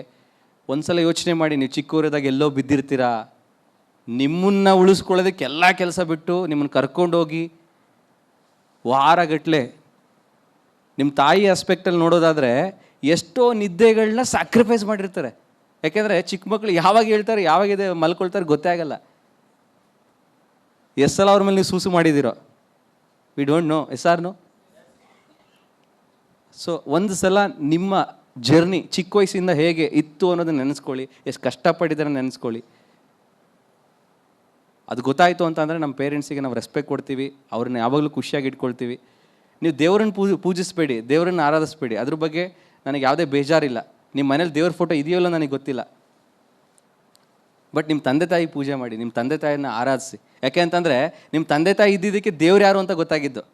ನಿಮ್ಮ ತಂದೆ ತಾಯಿ ಇಲ್ಲ ಅಂದರೆ ನೀವು ಇಲ್ಲಿ ಭೂಮಿಗೆ ಬರ್ತಿರಲಿಲ್ಲ, ದೇವ್ರು ಯಾರು ಅಂತಲೇ ಗೊತ್ತಾಗ್ತಿರ್ಲಿಲ್ಲ. ದೇವರ ಮೊದಲನೇ ಸ್ಥಾನ ನಿಮ್ಮ ತಂದೆ ತಾಯಿ ಕೊಡಬೇಕು. ಯಾಕಂದರೆ ತಂದೆ ತಾಯಿ ಜನ್ಮ ಕೊಟ್ಟಿದ್ದಕ್ಕೇ ನಮ್ಗೆ ದೇವ್ರು ಯಾರು ಅಂತ ಗೊತ್ತಾಗಿದ್ದು. ಇಲ್ಲ ದೇವ್ರಂತ ಎಲ್ಲಿ ಗೊತ್ತಾಗ್ತಾ ಇತ್ತು ನಮಗೆ? ಎಸ್ಸಾರ್ನು? ಸೊ ಹಾಗಾಗಿ ತಂದೆ ತಾಯಿನ ಚೆನ್ನಾಗಿ ನೋಡ್ಕೊಳ್ಳಿ. ಟಾಪ್ ಮೋಸ್ಟ್ ಸಕ್ಸಸ್ಸಲ್ಲಿ ಬರುವಂಥ ಫಸ್ಟ್ ಸಕ್ಸಸ್ಸನ್ನೇ ತಂದೆ ತಾಯಿನ ಚೆನ್ನಾಗಿ ನೋಡ್ಕೊಳ್ಳೋದು ಅಂತ ಹೇಳ್ತೀವಿ ನಾವು. ನೀವು ಜೀವನದಲ್ಲಿ ಎಷ್ಟು ದುಡ್ಡು ಮಾಡಿದ್ರಿ, ಎಷ್ಟು ಜನರಿಗೆ ಸಹಾಯ ಮಾಡಿದ್ರಿ, ಎಷ್ಟು ಒಳ್ಳೆ ಕೆಲಸಗಳನ್ನ ಮಾಡ್ತೀರಾ, ಅವೆಲ್ಲವೂ ಕೂಡ ಸೆಕೆಂಡ್ರಿ ಅಂತ ಹೇಳ್ತೀವಿ. ಪ್ರೈಮರಿ ಥಿಂಗ್ ಏನಂತ ಅಂದರೆ, ನೀವು ಮಾಡೋ ಕೆಲಸಗಳು ನಿಮ್ಮ ತಂದೆ ತಾಯಿಗೆ ಇಷ್ಟ ಆಗ್ತಿದೆಯಾ, ನಿಮ್ಮ ತಂದೆ ತಾಯಿ ಖುಷಿ ಪಡ್ತಾ ಇದ್ದಾರಾ, ನಿಮ್ಮ ತಂದೆ ತಾಯಿ ಆಶೀರ್ವಾದ ಇದೆಯಾ ನೀವು ಮಾಡೋ ಕೆಲಸಕ್ಕೆ, ಕ್ರಾಸ್ ಚೆಕ್ ಮಾಡ್ಕೊಳ್ಳಿ. ಇಲ್ಲ ಅಂತಂದರೆ ನೀವೆಂಥ ಟಾಪ್ ಲೆವೆಲ್ ಕೆಲಸ ಮಾಡಿದ್ರೂ ಅದು ಯಶಸ್ಸು ಸಿಗಲ್ಲ. ಆಶೀರ್ವಾದ ಆಸ್ಪೆಕ್ಟಲ್ಲಿ, ಬ್ಲೆಸ್ಸಿಂಗ್ಸ್ ಆಸ್ಪೆಕ್ಟಲ್ಲಿ ನಿಮ್ಮ ತಂದೆ ತಾಯಿ ಬ್ಲೆಸ್ಸಿಂಗ್ಸ್ ಇರಬೇಕು, ವೆರಿ ಇಂಪಾರ್ಟೆಂಟಾಗಿ. ಅವ್ರಿಗೆ ಇಷ್ಟ ಇಲ್ದವ್ರ ಕೆಲಸ ಮಾಡಿ ಏನು ಪ್ರಯೋಜನ? ನಿಮ್ಗೆ ಜನ್ಮ ಕೊಟ್ಟವರಿಗೇ ನೀವು ಮಾಡ್ತಿರೋದು ಇಷ್ಟ ಇಲ್ಲ ಅಂತಂದರೆ ಇನ್ನು ಯಾರನ್ನು ಮೆಚ್ಚಿಸಿ ಏನು ಪ್ರಯೋಜನ? Am I right? ಸೊ ಇದು ಒಂದಾದರೆ ಅವತ್ತಿನ ಕೆಲಸಗಳನ್ನ ಅವತ್ತೇ ಮಾಡಿ. ಇವತ್ತು ಲೈಫ್ ಸಿಕ್ಕಿದೆ, ವಿ ಡೋಂಟ್ ನೋ ನಾಳೆ ಹೇಗೆ ಇರುತ್ತೆ ಅಂತೇಳಿ, ನಾಳೆ ಇರ್ತೀವಲ್ಲೋ ಗೊತ್ತಿಲ್ಲ. ಇದು ಸೆಕೆಂಡ್ ಇಂಪಾರ್ಟೆಂಟ್ ಪಾಯಿಂಟ್. ಮೂರನೇದು get into a continuous education program ಅಂತ ಕರಿತೀವಿ. ಪಾಸಿಟಿವ್ ಆ್ಯಟಿಟ್ಯೂಡ್ ವ್ಯಕ್ತಿ ಆಗೋದಕ್ಕೆ ರೆಗ್ಯುಲರಾಗಿ ಟ್ರೈನಿಂಗ್ಗಳನ್ನ ತೊಗೊಳ್ತಿರ್ಬೇಕು. ಯಾಕೆ ಅಂತಂದರೆ ನಮ್ಮ ಆರೋಗ್ಯ ನಾವು ಚೆನ್ನಾಗಿರಬೇಕು ಅಂದರೆ ನಮ್ಮ ದೇಹಕ್ಕೆ ಒಳ್ಳೆ ಫುಡ್ ಕೊಟ್ಟಾಗ ನಾವು ಆರೋಗ್ಯವಂತರಾಗ್ತೀವಿ. ಹಾಗೆ ನಮ್ಮ ಮೈಂಡಿಗೂ ಕೂಡ ಒಳ್ಳೆ ಆಹಾರ ಕೊಡ್ತಾ ಇರಬೇಕು. ಎಷ್ಟು ದಿನ ಆಗಿದೆಯೋ ಗೊತ್ತಿಲ್ಲ, ನಮ್ಮ ಮೈಂಡಿಗೆ ಒಳ್ಳೆ ಆಹಾರ ಸಿಕ್ಕಿ. ಇವತ್ತು ನಿಮಗೆ ತುಂಬ ಖುಷಿ ಸಿಗ್ತಾ ಇದೆ, ತುಂಬ ಎಕ್ಸೈಟ್ಮೆಂಟ್ ಆಗಿದ್ದೀರಾ ಅಂತಂದರೆ ನಿಮ್ಮ ಮೈಂಡಿಗೆ ಒಳ್ಳೆ ಆಹಾರ ಸಿಕ್ಕಿ ತುಂಬ ದಿನ ಆಗಿದೆ ಅಂತ. ಇವತ್ತು ನಿಮಗೆ ಸಿಗ್ತಿರೋ ಖುಷಿ ಇದೆಯಲ್ಲ, ಇದು ಜ್ಞಾನದಿಂದ. ಅದಕ್ಕೆ ಕಾರಣ ಏನಂತಂದರೆ ತುಂಬ ಹೊಟ್ಟೆ ಹಸುವಿನಿಂದ ಬಳಲ್ದಿತ್ತೇನೋ ಅಂತ ಅನಿಸುತ್ತೆ ನಮ್ಮ ಮೈಂಡ್. ಇಮ್ಯಾಜಿನ್ ಮಾಡಿ, ಹೊಟ್ಟೆ ಹಸ್ತಿರೋವಂಥ ಹೊಟ್ಟೆಗೆ ತುಂಬ ದಿನಗಳು ಬಿಟ್ಟು ಒಳ್ಳೆ ಊಟ ಮಾಡಿದ್ರೆ ಹೆಂಗಿರುತ್ತೆ, ಹಾಗೆ ಮೈಂಡಿಗೆ ಅನ್ನಿಸ್ತಿರುತ್ತೆ ಇವತ್ತು. ಇದನ್ನು ನೀವು ರೆಗ್ಯುಲರಾಗಿ ಯಾಕೆ ತೊಗೊಳ್ಬೇಕು ಅಂತ ಅಂದರೆ, ಒಳ್ಳೆ ಆಹಾರ ಇದ್ದರೆ ಒಳ್ಳೆ ಆರೋಗ್ಯವನ್ನು ಪಡ್ಕೊಳ್ತೀವಿ. ಹಾಗೆ ಒಳ್ಳೆ ಮೈಂಡ್ ಇದ್ದರೆ ಒಳ್ಳೆ ಕೆಲಸಗಳನ್ನ ಮಾಡೋಕ್ಕೆ ಸಾಧ್ಯತೆ ಆಗುತ್ತೆ. ಮೈಂಡು ಅಂತಾರೆ ಹೇಗೆ ಅಂತಂದರೆ, ದೇವರಿಗೂ ದೆವ್ವಕ್ಕೂ ಎರಡಕ್ಕೂ ಇರುವಂಥ ಒಂದು ಜಾಗ ಅದು. ಅಲ್ಲಿ ದೇವ್ರನ್ನ ಕೂರಿಸ್ಕೊಳ್ತೀರಾ, ದೆವ್ವನ್ನ ಕೂರಿಸ್ಕೊಳ್ತೀರಾ, ನಿಮಗೆ ಬಿಟ್ಟಿದ್ದು. ಒಳ್ಳೆ ವಿಚಾರಗಳನ್ನ ಇಟ್ಕೊಂಡ್ರೆ ದೇವ್ರು ಬಂದು ಕೂತ್ಕೊಳ್ತಾನೆ, ಕೆಟ್ಟ ವಿಚಾರ ಇಟ್ಕೊಂಡ್ರೆ ದೆವ್ವ ಬಂದು ಕೂತ್ಕೊಳ್ಳುತ್ತೆ. ದೇವರಿಗಿಂತ ಮೋರ್ ಡೇಂಜರಸ್ ದೆವ್ವ ಅಂತ ಹೇಳ್ತೀವಿ. ಎಸ್ಸಾರ್ನು ದೇವ್ರಿಗೆ ಭಯ ಪಡಲಿಲ್ಲ ಅಂದ್ರೆ ದೆವ್ವಕ್ಕೆ ಭಯ ಪಡ್ತೀವಿ. ಸೊ ಯಾಕೆ ಅಂತಂದರೆ ಅಷ್ಟು ಕೆಟ್ಟ ಕೆಲಸಗಳನ್ನ ನಮ್ಮ ಕೈಯಲ್ಲಿ ಮಾಡಿಸುತ್ತದು, ನಮ್ಮ ಕಂಟ್ರೋಲ್ ಇರಲ್ಲ. We don't know. ಆ ಮಟ್ಟಕ್ಕೆ ಇರುತ್ತೆ, ನಮ್ಮನ್ನು ಕಂಟ್ರೋಲ್ ಮಾಡೋಕ್ಕೆ ಶುರು ಮಾಡುತ್ತದು. ಏನು ಮಾಡ್ತಿದ್ರು ನಮಗೆ ಅರಿವಿರಲ್ಲ, ಏನು ಮಾತಾಡ್ತಿರೋ ನಮಗೆ ಕಂಟ್ರೋಲ್ ಇರಲ್ಲ. ಹುಚ್ಚರ ಥರ ಆಗ್ಬಿಡ್ತೀವಿ. ಏನೋ ಒಂದು ಸಣ್ಣ ಸಣ್ಣ ವಿಷಯಕ್ಕೆ ರೇಗಾಡ್ತೀವಿ, ಸಣ್ಣ ಸಣ್ಣ ವಿಚಾರಕ್ಕೆ ಜಗಳ ಮಾಡ್ಕೊಳ್ತೀವಿ, ಸಣ್ಣ ಸಣ್ಣ ವಿಚಾರಕ್ಕೆ ಮನಸ್ತಾಪ ಆಗುತ್ತೆ. ಸಣ್ಣ ಸಣ್ಣ ವಿಚಾರ ಅದು ತುಂಬ ಸಿಲ್ಲಿ ಅಂತ ಅನಿಸುತ್ತೆ. ಮುಂದೆ 2 ವರ್ಷ 3 ವರ್ಷ ಆದಮೇಲೆ ಅಯ್ಯೋ ಈ ವಿಚಾರಕ್ಕೆ ನಾನು ಬೇಜಾರು ಮಾಡ್ಕೊಳ್ತಿದ್ನಲ್ಲ, ಈ ವಿಚಾರಕ್ಕೆ ನಾನು ಗಲಾಟೆ ಮಾಡ್ತಿದ್ನಲ್ಲ, ಈ ವಿಚಾರಕ್ಕೆ ನಾನು ಹೊಡೆದಾಡ್ತಿದ್ನಲ್ಲ ಅಂತ ಅನಿಸುತ್ತೆ 2-3 ವರ್ಷ ಆದಮೇಲೆ. ಸೊ ಅವೆಲ್ಲ ಆಗ್ತಿರೋದು ನಿಮ್ಮ ಮೈಂಡ್ ಒಳಗಡೆ ಕರೆಕ್ಟಾಗಿ ನೀವು ಫುಡ್ ಕೊಡದೆ ದೆವ್ವ ಕೂರಿಸ್ಕೊಂಡ್ಬಿಟ್ಟಿದ್ದೀರಾ ಅಂತ. ದೆವ್ವ ಬಿಡಿಸೋ ಕೆಲಸ ಮಾಡ್ಬೇಕು ನೀವು ಇವಾಗ. ಆ ದೆವ್ವ ಬಿಡಿಸೋ ಕೆಲಸ ಆಗೋದೇ ಈ ಎಜುಕೇಷನಿಂದ, ಲೈಫ್ ಎಜುಕೇಷನಿಂದ. ಎಜುಕೇಷನ್ ತೊಗೊಳ್ತಾ ನಿಮ್ಮ ಒಳಗಡೆ ನಿಮ್ಮನ್ನು ನೀವು ಇಂಪ್ರೂವ್ಮೆಂಟ್ ಮಾಡ್ಕೊಳ್ತಾ ಹೋಗ್ತೀರಾ. ರೆಗ್ಯುಲರ್ ಟ್ರೈನಿಂಗ್ಗಳನ್ನ ತೊಗೊಳ್ತಾ ಬನ್ನಿ. ಸೊ 4ನೇದು develop an attitude of gratitude ಅಂತ ಹೇಳ್ತೀವಿ. ಕೃತಜ್ಞತಾ ಮನೋಭಾವ. ಎಲ್ಲದಕ್ಕೂ ಕೂಡ ಕೃತಜ್ಞತೆನ ಸಲ್ಲಿಸಿ ಒಂದು ಥ್ಯಾಂಕ್ಸ್ ಹೇಳುವಂಥ ಮನೋಭಾವನ ಇಟ್ಕೊಳ್ಳಿ. ನಾವು ಕೊಟ್ಟಿರೋ ದುಡ್ಡಿಗೆ ಏನೋ ಸಿಕ್ಕಿರ್ಬೋದು, ಬಟ್ ಆ ಪ್ರೀತಿ, ಎಸ್ಸಾರ್ನು ಯಾರ್ದೋ ಒಬ್ರದ್ದು ಕಷ್ಟದ ಪ್ರತಿಫಲವಾಗಿ ಇವತ್ತು ನಾವು ಏನೇ ಆದ್ರೂ ಎಂಜಾಯ್ ಮಾಡ್ತಿರೋವಂಥದ್ದು. ಇವತ್ತು ನಾವು ಇಂಥ ಒಂದು ಸೊಫೆಸ್ಟಿಕೇಟೆಡ್ ಹಾಲಲ್ಲಿ ನಾವು ಇಂಥ ಒಂದು ಟ್ರೈನಿಂಗ್ ಕೇಳ್ತಾ ಇದ್ದೀವಿ ಅಂತಂದರೆ ಯಾರ್ದೋ ಒಂದು ಎಫರ್ಟ್. ಎಸ್ಸಾರ್ನು ಯಾರೋ ಒಬ್ರು ಕಷ್ಟಪಟ್ಟು ಈ ರೀತಿ ಬಿಲ್ಡಿಂಗ್ ಕಟ್ಟಿದ್ದಾರೆ, ಅದಕ್ಕೆ ನಾವು ಕೂತ್ಕೊಂಡು ಕೇಳ್ತಾ ಇದ್ದೀವಿ. ಯಾರೋ ಒಬ್ರು ಕಷ್ಟಪಟ್ಟು ತುಂಬ ಚೆನ್ನಾಗಿ ನೀಟಾಗಿ ಅರೇಂಜ್ಮೆಂಟ್ ಮಾಡಿದ್ದಾರೆ. ಯಾರೋ ಒಬ್ರು ತುಂಬ ಚೆನ್ನಾಗಿ ಕಷ್ಟಪಟ್ಟು ಈ ಪ್ರೊಜೆಕ್ಟರ್ ಆಗಿರ್ಬೋದು, ಈ ಒಂದು ಬ್ಯಾನರ್ ಎಲ್ಲ ಕಟ್ಟಿದ್ದಾರೆ. ಇವತ್ತಿನ ಕಾರ್ಯಕ್ರಮಕ್ಕೆ ಇಷ್ಟು ಚೆನ್ನಾಗಿ ಮೂಡ್ ಬರೋದಕ್ಕೆ ಕಾರಣಕರ್ತರಾಗಿರೋ ಎಲ್ರಿಗೂ ಒಂದು ಜೋರಾದ ಚಪ್ಪಾಳೆ, ಒಂದು ಬಿಗ್ ಥ್ಯಾಂಕ್ಸ್ ಹೇಳೋಣ.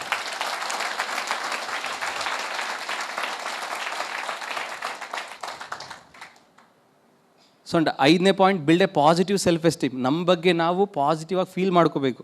The way we feel about our self is called self esteem ಅಂತ ಕರಿತೀವಿ. ಪಾಸಿಟಿವ್ ಆಗಿ ನಾವು ಅಂದ್ಕೊಂಡಾಗ ಮಾತ್ರ, ನಮ್ಮನ್ನು ನಾವು ಚೆನ್ನಾಗಿ ಅಂದ್ಕೊಂಡಾಗ ನಮ್ಮ ಒಳಗಡೆ ನಮ್ಮ ಬಗ್ಗೆ ಒಂದು ಪಾಸಿಟಿವ್ ಒಪಿನಿಯನ್ ಇರಬೇಕು. ನಮ್ಮ ಒಳಗಡೆ ಅವನು ನೆಗೆಟಿವ್ ಆಗಿ ಮಾತಾಡ್ತಿರ್ಬೋದು, ನೀನು ಅಂಥವನು ಇಂಥವನು ಸರಿ ಇಲ್ಲ, ಮೋಸ ಮಾಡ್ತೀಯಾ, ಹಾಗೆ ಮಾಡ್ತೀಯ, ಹೀಗೆ ಮಾಡ್ತೀಯಾ ಅಂತ. ನೀವು ಯಾರ ಹತ್ರನೇ ಬೇಕಾದ್ರೂ ಒಳ್ಳೆ ಒಪಿನಿಯನ್ ತೊಗೋಬೋದು. ಒಳಗಡೆ ಇರೋನ ಹತ್ರ ನೀವು ಸರಿ ಇದ್ರೆ ಮಾತ್ರ ಒಳ್ಳೆ ಒಪಿನಿಯನ್ ತೊಗೋಬೋದು ಅಷ್ಟೇ. ಅವನಿಂದ ಒಳ್ಳೆ ಸರ್ಟಿಫಿಕೇಟ್ ತೊಗೊಳ್ಳೋದು ತುಂಬ ಕಷ್ಟ. ಒಳ್ಳೆ ಕೆಲಸ ಮಾಡಿದ್ರೆ ಮಾತ್ರ, ಒಳ್ಳೆಯವನಾಗಿದ್ದರೆ ಮಾತ್ರ, ಒಳ್ಳೆ ಆಲೋಚನೆಗಳಿದ್ರೆ ಮಾತ್ರ ಅವ್ನು ನಿಮಗೆ ಒಳ್ಳೆಯವನು ಹೇಳೋದು. ಬಿಡೋ ನೀನು ಒಳ್ಳೆಯವನು ಅಂತ ನಿಮ್ಮ ಒಳಗಡೆ ಸರ್ಟಿಫಿಕೇಟ್ ತೊಗೊಳ್ಳೋದಿದೆಯಲ್ಲ, ತುಂಬ ಕಷ್ಟ. ಸೊ ಹಾಗಾಗಿ build a positive self esteem ಅಂತ ಕರಿತೀವಿ. Learn to like the things that need to be done ಅಂತ ಹೇಳ್ತೀವಿ. ಯಾವುದೆಲ್ಲ ಕೆಲಸಗಳು ನಿಮ್ಮ ಯಶಸ್ಸಿಗೆ ಮಾಡಬೇಕಿರುತ್ತೋ ಆ ಕೆಲಸಗಳನ್ನ ಮಾಡೋಕ್ಕೆ ಶುರು ಮಾಡಿ, ಇಷ್ಟಪಟ್ಟು ಮಾಡೋಕ್ಕೆ ಶುರು ಮಾಡಿ. ಇವೆಲ್ಲವೂ 10 ನಿಮಿಷ 15 ನಿಮಿಷ 20 ನಿಮಿಷ ಮಾತಾಡೋ ಸಬ್ಜೆಕ್ಟ್, ಬಟ್ ಸಮಯದ ಅಭಾವ ಇರೋದ್ರಿಂದ ನನ್ನ ಡೈರಿ ನೀವು ನೋಡಿದ್ರೆ, ಈ ಡೈರಿಯಲ್ಲಿ ನೀವು ಇವಾಗ ನನಗೆ ಅನ್ನಿಸ್ತಾ ಇದೆ, ನಾನು ಪ್ರಿಪೇರ್ ಆಗಿ ಬಂದಿರುವಂಥ ಕಂಟೆಂಟ್ ಏನಿದೆ, ಇವಾಗ ನನಗೆ ಅನ್ನಿಸ್ತಾ ಇದೆ ಮಿನಿಮಮ್ 3 ದಿನ ಬೇಕೇನೋ ಅಂತೇಳಿ. ನಾಟ್ ಈವನ್ 10% ಕವರ್ ಮಾಡೋಕ್ಕಾಗಿಲ್ಲ, ಬರ್ಕೊಬಂದಿರೋದು ಆಲ್ರೆಡಿ 1:20. ಇನ್ನು 6 ನಿಮಿಷಕ್ಕೆ ನಾನು ವೈಂಡ್ ಅಪ್ ಮಾಡಬೇಕು ಕಾರ್ಯಕ್ರಮವನ್ನು. ಕಾರಣ ಏನಂತಂದರೆ, ಇವತ್ತು ನನ್ನ ಕಾರ್ಯಕ್ರಮ ನಿಮಗೆ ಪ್ರತಿದಿನ ಬೆಳಗ್ಗೆ 5 ಗಂಟೆಗೆ ಸಿಗುತ್ತೆ, ರೆಗ್ಯುಲರಾಗಿ ನಾನು ನಿಮ್ಮನ್ನ ಭೇಟಿ ಮಾಡ್ತಿರ್ತೀನಿ, ಪ್ರತಿದಿನ ಬೆಳಗ್ಗೆ ಅಟೆಂಡ್ ಆಗ್ಬೋದು. ಬಟ್ ನನ್ನ ಗುರುಗಳಾದಂಥ sir doctor S H Kulkarni sir ತುಂಬ ಬ್ಯುಸಿ ಶೆಡ್ಯೂಲಲ್ಲಿ ಇವತ್ತು ಅಪಾಯಿಂಟ್ಮೆಂಟ್ ತೊಗೊಂಡು ಅವರ ಒಂದು ಎಜುಕೇಷನ್ ಇವತ್ತು ಮಧ್ಯಾಹ್ನ ಸಿಗ್ತಾ ಇದೆ. ಅಂತಾರಾಷ್ಟ್ರೀಯ ಪ್ರಶಸ್ತಿ ತೊಗೊಂಡಿದ್ದಾರೆ, ದಟ್ ಇಸ್ ಕಾಲ್ಡ್ ನೈಟ್ಹುಡ್ ಪ್ರಶಸ್ತಿ, ಸರ್ ಪ್ರಶಸ್ತಿ ಅಂತ ಕರಿತೀವಿ. ಕೆಲವು ಭಾರತೀಯರಿಗೆ ಸಿಕ್ಕಿರುವಂಥ ಪ್ರಶಸ್ತಿ ಅದು. ಅಂದರೆ ಅವ್ರ ಹೆಸರು ಮುಂದೆ ಸರ್ ಅಂತ ಆ್ಯಡ್ ಮಾಡ್ತೀವಿ. Sir C V Raman, sir M Visvesvaraya, sir Sarvepalli Radhakrishnan, ಆ ರೀತಿ ಸರ್ ಪ್ರಶಸ್ತಿ ತೊಗೊಂಡಿರೋರಿಗೆ ಅವ್ರ ಹೆಸರು ಮುಂದೆ ಸರ್ ಅಂತ ಆ್ಯಡ್ ಮಾಡ್ತೀವಿ. ಹಾಗೆ sir doctor S H Kulkarni sir ಅಂತ ಇವತ್ತು ನಮ್ಮನ್ನೆಲ್ಲರನ್ನೂ ಕೂಡ ಅಡ್ರೆಸ್ ಮಾಡೋಕ್ಕೆ ಬರ್ತಾ ಇದ್ದಾರೆ, ನಮ್ಮ ಗುರುಗಳಾಗಿ, ನಮ್ಮ ಮೆಂಟರ್ ಆಗಿ. 2 ರಾಷ್ಟ್ರೀಯ ಪ್ರಶಸ್ತಿ ತೊಗೊಂಡಿದ್ದಾರೆ, ರಾಷ್ಟ್ರೀಯ ಉದ್ಯೋಗ ರತ್ನ ಅವಾರ್ಡ್ ಅಂತೇಳಿ, ಇನ್ನೊಂದು ಭಾರತ್ ಗೌರವ ಅವಾರ್ಡ್ ಅಂತೇಳಿ. ಕೆಲವೇ ಭಾರತೀಯರಿಗೆ ಸಿಕ್ಕಿರುವಂಥದ್ದು ಅದು ಕೂಡ. 45 ಲಕ್ಷ ಜನರಿಗೆ 9 ದೇಶಗಳಲ್ಲಿ ಆರೋಗ್ಯದ ಬಗ್ಗೆ ಆ್ಯಂಡ್ ವೆಲ್ನೆಸ್ ಬಗ್ಗೆ, ವೆಲ್ನೆಸ್ ಅಂದರೆ ಎಲ್ಲ ಆಸ್ಪೆಕ್ಟ್ಸ್ ಆಫ್ ಲೈಫ್ ಬಗ್ಗೆ 45 ಲಕ್ಷ ಜನರಿಗೆ ಶಿಕ್ಷಣ ಕೊಡ್ತಾ ಬಂದಿದ್ದಾರೆ ಪ್ರಪಂಚಾದ್ಯಂತ 9 ದೇಶಗಳಲ್ಲಿ. ಇವತ್ತು ಹೆಮ್ಮೆ ಆಗುತ್ತೆ ಅಂಥ ವ್ಯಕ್ತಿಯನ್ನು ಇವತ್ತು ಇಂಥ ಒಂದು ವೇದಿಕೆಯಲ್ಲಿ ನಾವೆಲ್ಲರೂ ಕೂಡ ಭೇಟಿ ಆಗ್ತಿರೋದಕ್ಕೆ ಮಧ್ಯಾಹ್ನದ ಕಾರ್ಯಕ್ರಮದಲ್ಲಿ. ಸೊ ಹಾಗಾಗಿ ಅವರಿಗೆ ನಾವು ಅತಿ ಹೆಚ್ಚು ಸಮಯ ಕೊಟ್ಟರೆ, ಅಪರೂಪಕ್ಕೆ ನಮಗೆ ಸಿಗುವಂಥ ವ್ಯಕ್ತಿ, ಟೈಮ್ ತುಂಬ ಶಾರ್ಟ್ ಅವರಿಗೆ ಇರುವಂಥದ್ದು. ಯಾಕೆಂತಂದರೆ ತುಂಬ ಕಡೆ ಬ್ಯುಸಿ ಇರ್ತಾರೆ, ಅವ್ರದ್ದು ಕಮಿಟ್ಮೆಂಟ್ಸ್ ತುಂಬ ಜನ ಕಾಯ್ತಿರ್ತಾರೆ. ಸೊ ಆಗಿರೋದ್ರಿಂದ ಅವರಿಗೆ ಫಸ್ಟ್ ಪ್ರಯಾರಿಟಿ ನಾವು ಕೊಡೋಣ. ನಮ್ಮದು ಹೇಗಿದ್ರು ಬೆಳಗ್ಗೆ ಕ್ಲಾಸ್ ಇದ್ದೇ ಇರುತ್ತೆ, ಮತ್ತೆ ಭೇಟಿ ಆಗ್ತಿರೋಣ, ಮತ್ತೆ ಅಟೆಂಡ್ ಆಗ್ತಿರೋಣ. ಇದು ಇವತ್ತಿಗೆ ಮಾತ್ರ ಸೀಮಿತ ಆಗಿರೋ ಕಾರ್ಯಕ್ರಮ ಅಲ್ಲ, ಇವತ್ತು ಪ್ರಾರಂಭ ಅಷ್ಟೇ. ಪ್ರಾರಂಭದ ದಿನದಲ್ಲಿ ನಾವು ಇದ್ದೀವಿ. ಮತ್ತು 2 ಮಂತ್ಸಿಗೆ 3 ಮಂತ್ಸಿಗೆ ನಾವು ಮತ್ತೆ ಭೇಟಿ ಆಗ್ತಾ ಇರೋಣ, ಈ ಶಿಕ್ಷಣ ಪಡ್ಕೊಳ್ತಿರೋಣ. ಈ ಶಿಕ್ಷಣ ನಮಗೆ ಮಾತ್ರ ಕೊನೆ ಆಗಬಾರ್ದು, ಪ್ರತಿಯೊಬ್ಬರಿಗೂ ಕೂಡ ಇದು ರೀಚ್ ಆಗಬೇಕು. Clear? And stay away from negative influences ಅಂತ ಹೇಳ್ತೀವಿ. ಇದು ಒಂದು ಸ್ಟೆಪ್. ನೀವು ಪಾಸಿಟಿವ್ ಆ್ಯಟಿಟ್ಯೂಡ್ ವ್ಯಕ್ತಿ ಆಗೋದಕ್ಕೆ ನೆಗೆಟಿವ್ ಪೀಪಲಿಂದ ನೀವು ದೂರ ಇರಬೇಕು. ಒಂದು, ನಿಮ್ಮ ಸುತ್ತ ಇರೋರನ್ನ ಬದಲಾವಣೆ ಮಾಡೋದಕ್ಕೆ ಆದರೆ ಪ್ರಯತ್ನ ಮಾಡಿ. ನಿಮ್ಮ ಜೀವನ ಶಿಕ್ಷಣದಿಂದ, ಈ ಶಿಕ್ಷಣದಿಂದ ಸಾಧ್ಯತೆ ಇದೆ. ಬಟ್ ನೀವಿನ್ನೂ ಕಲಿಕಾ ಹಂತದಲ್ಲಿದ್ದೀರಾ, ನಿಮಗಿನ್ನೂ ನೀವು ಇಂಪ್ಲಿಮೆಂಟ್ ಮಾಡ್ಕೊಂಡಿಲ್ಲ, ನಿಮ್ಮಲ್ಲೇ ಸುಮಾರು ನೆಗೆಟಿವ್ಸ್ಗಳಿದ್ದಾವೆ ಅಂತಂದರೆ ಟ್ರೈ ಮಾಡಿ. ಆಗಲಿಲ್ಲ ಅಂತಂದರೆ ನೀವು ಅವರಿಂದ ದೂರ ಇದ್ರೇ ಒಳ್ಳೆಯದು. ಯಾಕೆ? ಇವತ್ತು ನೀವು ಯಾವ ವ್ಯಕ್ತಿ ಅಂತ ನಾನು ಹೇಗೆ ಹೇಳ್ಬೋದು ಅಂತಂದರೆ, ನಿಮ್ಮ 5 ಜನದ ಫ್ರೆಂಡ್ಸ್ ಹೇಳಬೇಕು. ನೀವು ಹೇಗೆ ಅಂತ ನಾನು ಈಸಿಯಾಗಿ ಹೇಳ್ಬೋದು. ನೀವು ಯಾವ ರೀತಿ ವ್ಯಕ್ತಿ, ನಿಮ್ಮ ಆ್ಯಟಿಟ್ಯೂಡ್ ಹೇಗಿದೆ, ನಿಮ್ಮ ಗುಣ ಸ್ವಭಾವಗಳಿದೆ ಹೇಗಿದೆ, ನಿಮ್ಮಲ್ಲಿ ಒಳ್ಳೇದು ಯಾವುದಿದೆ, ಕೆಟ್ಟದ್ದು ಯಾವುದಿದೆ ಅನ್ನೋದನ್ನು ನಿಮ್ಮನ್ನು ನೋಡದೆ ನಾನು ಈಸಿಯಾಗಿ ಹೇಳ್ಬೋದು, ನೀವು ಕೂಡ ಈಸಿಯಾಗಿ ಹೇಳ್ಬೋದು. ಅದಕ್ಕೊಂದು ಫಾರ್ಮುಲಾ ಇದೆ. ಏನು ಫಾರ್ಮುಲಾ ಅಂತಂದರೆ, ಬೇಕಾದ್ರೆ ಇದನ್ನು ನೀವು ಇಂಪ್ಲಿಮೆಂಟ್ ಮಾಡಿ. ಒಬ್ಬ ವ್ಯಕ್ತಿಯನ್ನು ಜಡ್ಜ್ ಮಾಡೋದು ತುಂಬ ಈಸಿ. ನಿಮ್ಮ ಜೊತೆ ಪ್ರತಿನಿತ್ಯ ಬೆಳಗ್ಗೆಯಿಂದ ಸಂಜೆವರೆಗೆ ಆವ್ರೇಜ್ 1 ವರ್ಷದಲ್ಲಿ ಜನವರಿ 1ನೇ ತಾರೀಕಿಂದ ಡಿಸೆಂಬರ್ 31ನೇ ತಾರೀಕು ಒಳಗಡೆ ನಿಮ್ಮ ಜೊತೆ ಅತಿ ಹೆಚ್ಚು ಸಮಯ ಯಾರು ಕಳೀತಾರೆ, ಯಾರು ನಿಮ್ಮ ಜೊತೆ ಮಾತಾಡ್ತಾರೆ, ಯಾರು ನಿಮ್ಮ ಜೊತೆ ಟೈಮ್ ಸ್ಪೆಂಡ್ ಮಾಡ್ತಾರೆ, ಯಾರ ಜೊತೆ ನೀವು ಅಟ್ಯಾಚ್ಮೆಂಟಲ್ಲಿ ಇರ್ತೀರಾ, ಆ 5 ಜನರನ್ನು ಪಟ್ಟಿ ಮಾಡಬೇಕು.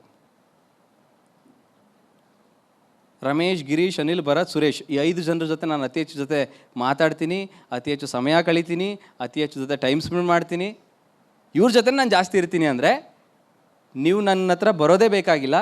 ಈ 5 ಜನರನ್ನು ಕಳಿಸಿದ್ರೆ ಸಾಕು. ಅವ್ರ ಜೊತೆ ನಾನು ವಾರ ಇದ್ಬಿಟ್ರೆ ನೀವು ಯಾರು ಹೇಗೆ ಅಂತ ಹೇಳ್ಬಿಡ್ತೀನಿ. ಯಾಕೆಂದರೆ 5 ಜನರ ಆವ್ರೇಜ್ ವ್ಯಕ್ತಿ ನೀವಾಗಿರ್ತೀರ. ಅದಕ್ಕೆ ಹೇಳ್ತೀವಿ, you are on average of 5 people, you are closely associate with them ಅಂತೇಳಿ. ಯಾವ 5 ಜನರ ಜೊತೆ ನೀವು ಪ್ರತಿದಿನ ಟೈಮ್ ಸ್ಪೆಂಡ್ ಮಾಡ್ತಿರ್ತೀರಾ, ಅವರ ಆವ್ರೇಜ್ ನೀವಾಗಿರ್ತೀರಾ. ಆವ್ರೇಜ್ ಅಂದರೆ ಅವ್ರ ಆಲೋಚನೆಗಳಾಗಿರ್ಬೋದು, ಅವ್ರು ನೋಡೋ ದೃಷ್ಟಿಕೋನ ಇರ್ಬೋದು, ಅವ್ರು ಮಾತಾಡೋ ಶೈಲಿ ಇರ್ಬೋದು, ಮಾತಾಡೋ ಪದ ಬಳಕೆ ಇರ್ಬೋದು, ಇವೆಲ್ಲವೂ ನಿಮಗೇ ಗೊತ್ತಿಲ್ಲದೆ ಇಂಜೆಕ್ಟ್ ಆಗಿಬಿಟ್ಟಿರುತ್ತೆ. ಅವ್ರು ಇನ್ ಕೇಸ್ ಡಾಮಿನೆಂಟ್ ಕ್ಯಾರೆಕ್ಟರ್ ಆಗಿದ್ರೆ, ಡಾಮಿನೆಂಟ್ ಅಂತಂದರೆ ನೀವು ಅವ್ರನ್ನ ಫಾಲೋ ಮಾಡ್ತಾ ಇದ್ರೆ, ಅವ್ರನ್ನ ತುಂಬ ಇಷ್ಟಪಡ್ತಾ ಇದ್ರೆ, ನಿಮಗೆ ಗೊತ್ತಿಲ್ಲದೆ ಅವ್ರದ್ದೆಲ್ಲವೂ ನಿಮಗೆ ಟ್ರಾನ್ಸ್ಫರ್ ಆಗಿಬಿಟ್ಟಿರುತ್ತೆ. ಅದಕ್ಕೆ ನಾವು ಹೇಳ್ತೀವಿ, ನೀವು ಯಾರು 5 ಜನ ಜೊತೆ ಟೈಮ್ ಸ್ಪೆಂಡ್ ಮಾಡ್ತೀರಾ ಹುಷಾರಾಗಿ ಸೆಲೆಕ್ಟ್ ಮಾಡಿ ಅವ್ರನ್ನ ಅಂತ. ಇದು ನನಗೆ ಯಾವಾಗ ಗೊತ್ತಾಯ್ತು, ಅವತ್ತಿಂದ ನಾನು ಸ್ಮಾರ್ಟ್ ಆಗಿಬಿಟ್ಟೆ. ನಾನು ಇದುವರೆಗೂ ಚಿಕ್ಕ ವಯಸ್ಸಿಂದ ಅದೇನೋ ಗೊತ್ತಿಲ್ಲ, ಬರ್ತ್ ಕ್ಯಾರೆಕ್ಟರ್ ಏನೋ ಗೊತ್ತಿಲ್ಲ, ಇವನ್ ನಮ್ಮ ತಾಯಿ ಹೇಳ್ತಿರ್ತಾರೆ, ಅದೇನೋ ಗೊತ್ತಿಲ್ಲ, ನಿನ್ನ ಏಜ್ ಅವ್ರ ಜೊತೆ ನೀನು ಸ್ನೇಹನೇ ಬೆಳೆಸ್ಕೊಳ್ಳಲ್ಲ, ಚಿಕ್ಕ ವಯಸ್ಸಲ್ಲೇ ನಿನ್ನೆಲ್ಲ ದೊಡ್ಡವರೇ ಎತ್ಕೊಂಡು ಓಡಾಡಿ ಅದನ್ನು ಅಭ್ಯಾಸ ಮಾಡಿಸ್ಬಿಟ್ರೆ ಏನೋ ಗೊತ್ತಿಲ್ಲ. ನಾನು ತುಂಬ ಚೆನ್ನಾಗಿದ್ದೀನಿ ಅಂತೇಳಿ ಚಿಕ್ಕ ವಯಸ್ಸಲ್ಲಿ ತುಂಬ ಚೆನ್ನಾಗಿದೆ, ಈಗ ಹೆಂಗಿದ್ದೀನಿ ನೀವು ಹೇಳಬೇಕು, ಅದು ಬೇರೆ ಸೈಡಿಗೆ ಇಡೋಣ. ಇವಾಗಿಂದ ಹೇಗಿದೆ ಬೇಡ, ಚಿಕ್ಕ ವಯಸ್ಸಲ್ಲಿ ಚೆನ್ನಾಗಿದ್ದಂತೆ. ಅದಕ್ಕೇ ತುಂಬ ಏಜ್ ಆದವರು, ದೊಡ್ಡವರು, 40 ಏಜಲ್ಲಿರೋರು, 50 ಏಜಲ್ಲಿರೋರು ಕರ್ಕೊಂಡು ಹೋಗ್ತಾ ಇದ್ದಾರಂತೆ. ನಾನು ಮನೇಲಿರ್ತಿದ್ದೆ ಕಡಿಮೆ, ಹಂಗಾಗಿ ನನ್ನ ಒಂದು ಸ್ನೇಹ ಅತಿ ಹೆಚ್ಚು ವಯಸ್ಸಾದವ್ರ ಜೊತೆನೆ, ಅವಾಗಿಂದ ಚಿಕ್ಕ ವಯಸ್ಸಿದ್ದಾನೆ. ಈವನ್ ನಾನು PUCಯಲ್ಲೂ ಫಸ್ಟ್ ಪರಿಚಯ ಮಾಡ್ಕೊಳ್ತಿದ್ದು ಸೆಕೆಂಡ್ PU ಇರೋರನ್ನೇ. ಡಿಗ್ರಿಯಲ್ಲಿ ನನಗೆ ಅತಿ ಹೆಚ್ಚು ಕ್ಲೋಸ್ ಫ್ರೆಂಡ್ಸ್ ಇದ್ದಿದ್ದೆ, ಕ್ಲೋಸ್ ಫ್ರೆಂಡ್ಸ್ ಅಂತೇಳಿ ನನ್ನ 4th year 3rd year engineering students.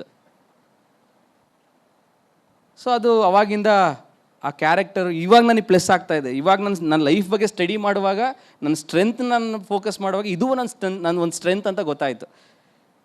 ಇವತ್ತು ಕೂಡ ನಾನು ಕುಲಕರ್ಣಿ ಸರ್ ಜೊತೆ ನನಗೆ ಗುರುಗಳಾಗಿದ್ರೂ ಕೂಡ ಇವತ್ತು ನನ್ನ ಅವರ ಒಡನಾಟ ಹೇಗಿದೆ ಅಂತ ಅಂದರೆ ಒಂದು ಒಳ್ಳೆಯ ಸ್ನೇಹಕ್ಕಿಂತ ಮೀರಿದಂಥ ಒಂದು ಒಡನಾಟ ನಂದು ಅವ್ರದ್ದಿದೆ. ಸೊ ಅಂಥ ಒಂದು ಸ್ನೇಹ ಇದೆ. ಸೊ ಹಾಗೆ ಸುಮಾರು ಜನ ಇದ್ದಾರೆ. ಇವತ್ತು ಸೈಯದ್ ಸರ್ ಕೂಡ ಇದ್ದಾರೆ. ಅವ್ರ ಏಜು ನನ್ನ ಏಜು ಆಲ್ಮೋಸ್ಟ್ 10-11 ಇಯರ್ಸ್ ಡಿಫ್ರೆನ್ಸ್. ಆದರೂ ಅವರು ನಮ್ಮ ಸ್ನೇಹ ಹೇಗೆ ಅಂತಂದರೆ ತುಂಬ ಕ್ಲೋಸ್. ಹಾಗೆ ಶರಣು ಸರು, ಸುಮಾರು ಜನ, ತುಂಬ ಜನರು ಇಲ್ಲಿ ಕಾರ್ಯಕ್ರಮದಲ್ಲಿ ಇರೋರು ಒಂದು ಒಡನಾಟದಲ್ಲಿದ್ದಾರೆ. ಒಂದು 2-3 ವರ್ಷದಿಂದ ಒಡನಾಟದಲ್ಲಿದ್ದಾರೆ. ಅವ್ರ ಏಜಿಗೂ ನನ್ನ ಏಜಿಗೂ ಕಂಪೇರ್ ಮಾಡಿದ್ರೆ ತುಂಬ ಡಿಫ್ರೆನ್ಸ್ ಇದೆ. ಬಟ್ ಆದರೂ ಕೂಡ ಅವ್ರ ಜೊತೆ ಹೇಗಿರುತ್ತೆ ನಮ್ಮ ಒಡನಾಟ ಅಂತಂದರೆ ಒಂದೇ ಕ್ಲಾಸ್ ರೂಮಲ್ಲಿ ಓದ್ಕೊಂಬಂದಿರೋರ ಥರ ಇದೆ. ಯಾಕೆಂದರೆ ನಾನು ಆ ರೀತಿ ಅಪ್ಗ್ರೇಡ್ ಆಗಿಬಿಟ್ಟಿದ್ದೀನಿ. ನನಗೆ ಗೊತ್ತಿದೆ ಸೀಕ್ರೆಟ್. ತುಂಬ ಏಜಾರ್ ಜೊತೆ ಸ್ನೇಹ ಮಾಡ್ಕೊಂಡ್ರೆ ಏನು ಬೆನಿಫಿಟ್ ಗೊತ್ತಾ? ಅವ್ರು ನಿಮ್ಮ ಕೆಡ್ತಾರಿಗೆ ಎಳೆಯಲ್ಲ. ಯಾಕೆಂದ್ರೆ ಆಲ್ರೆಡಿ ಅವ್ರು ಕೆಡ್ತಾರಿಗೆ ಹೋಗಿ ಬಂದುಬಿಟ್ಟಿರ್ತಾರೆ.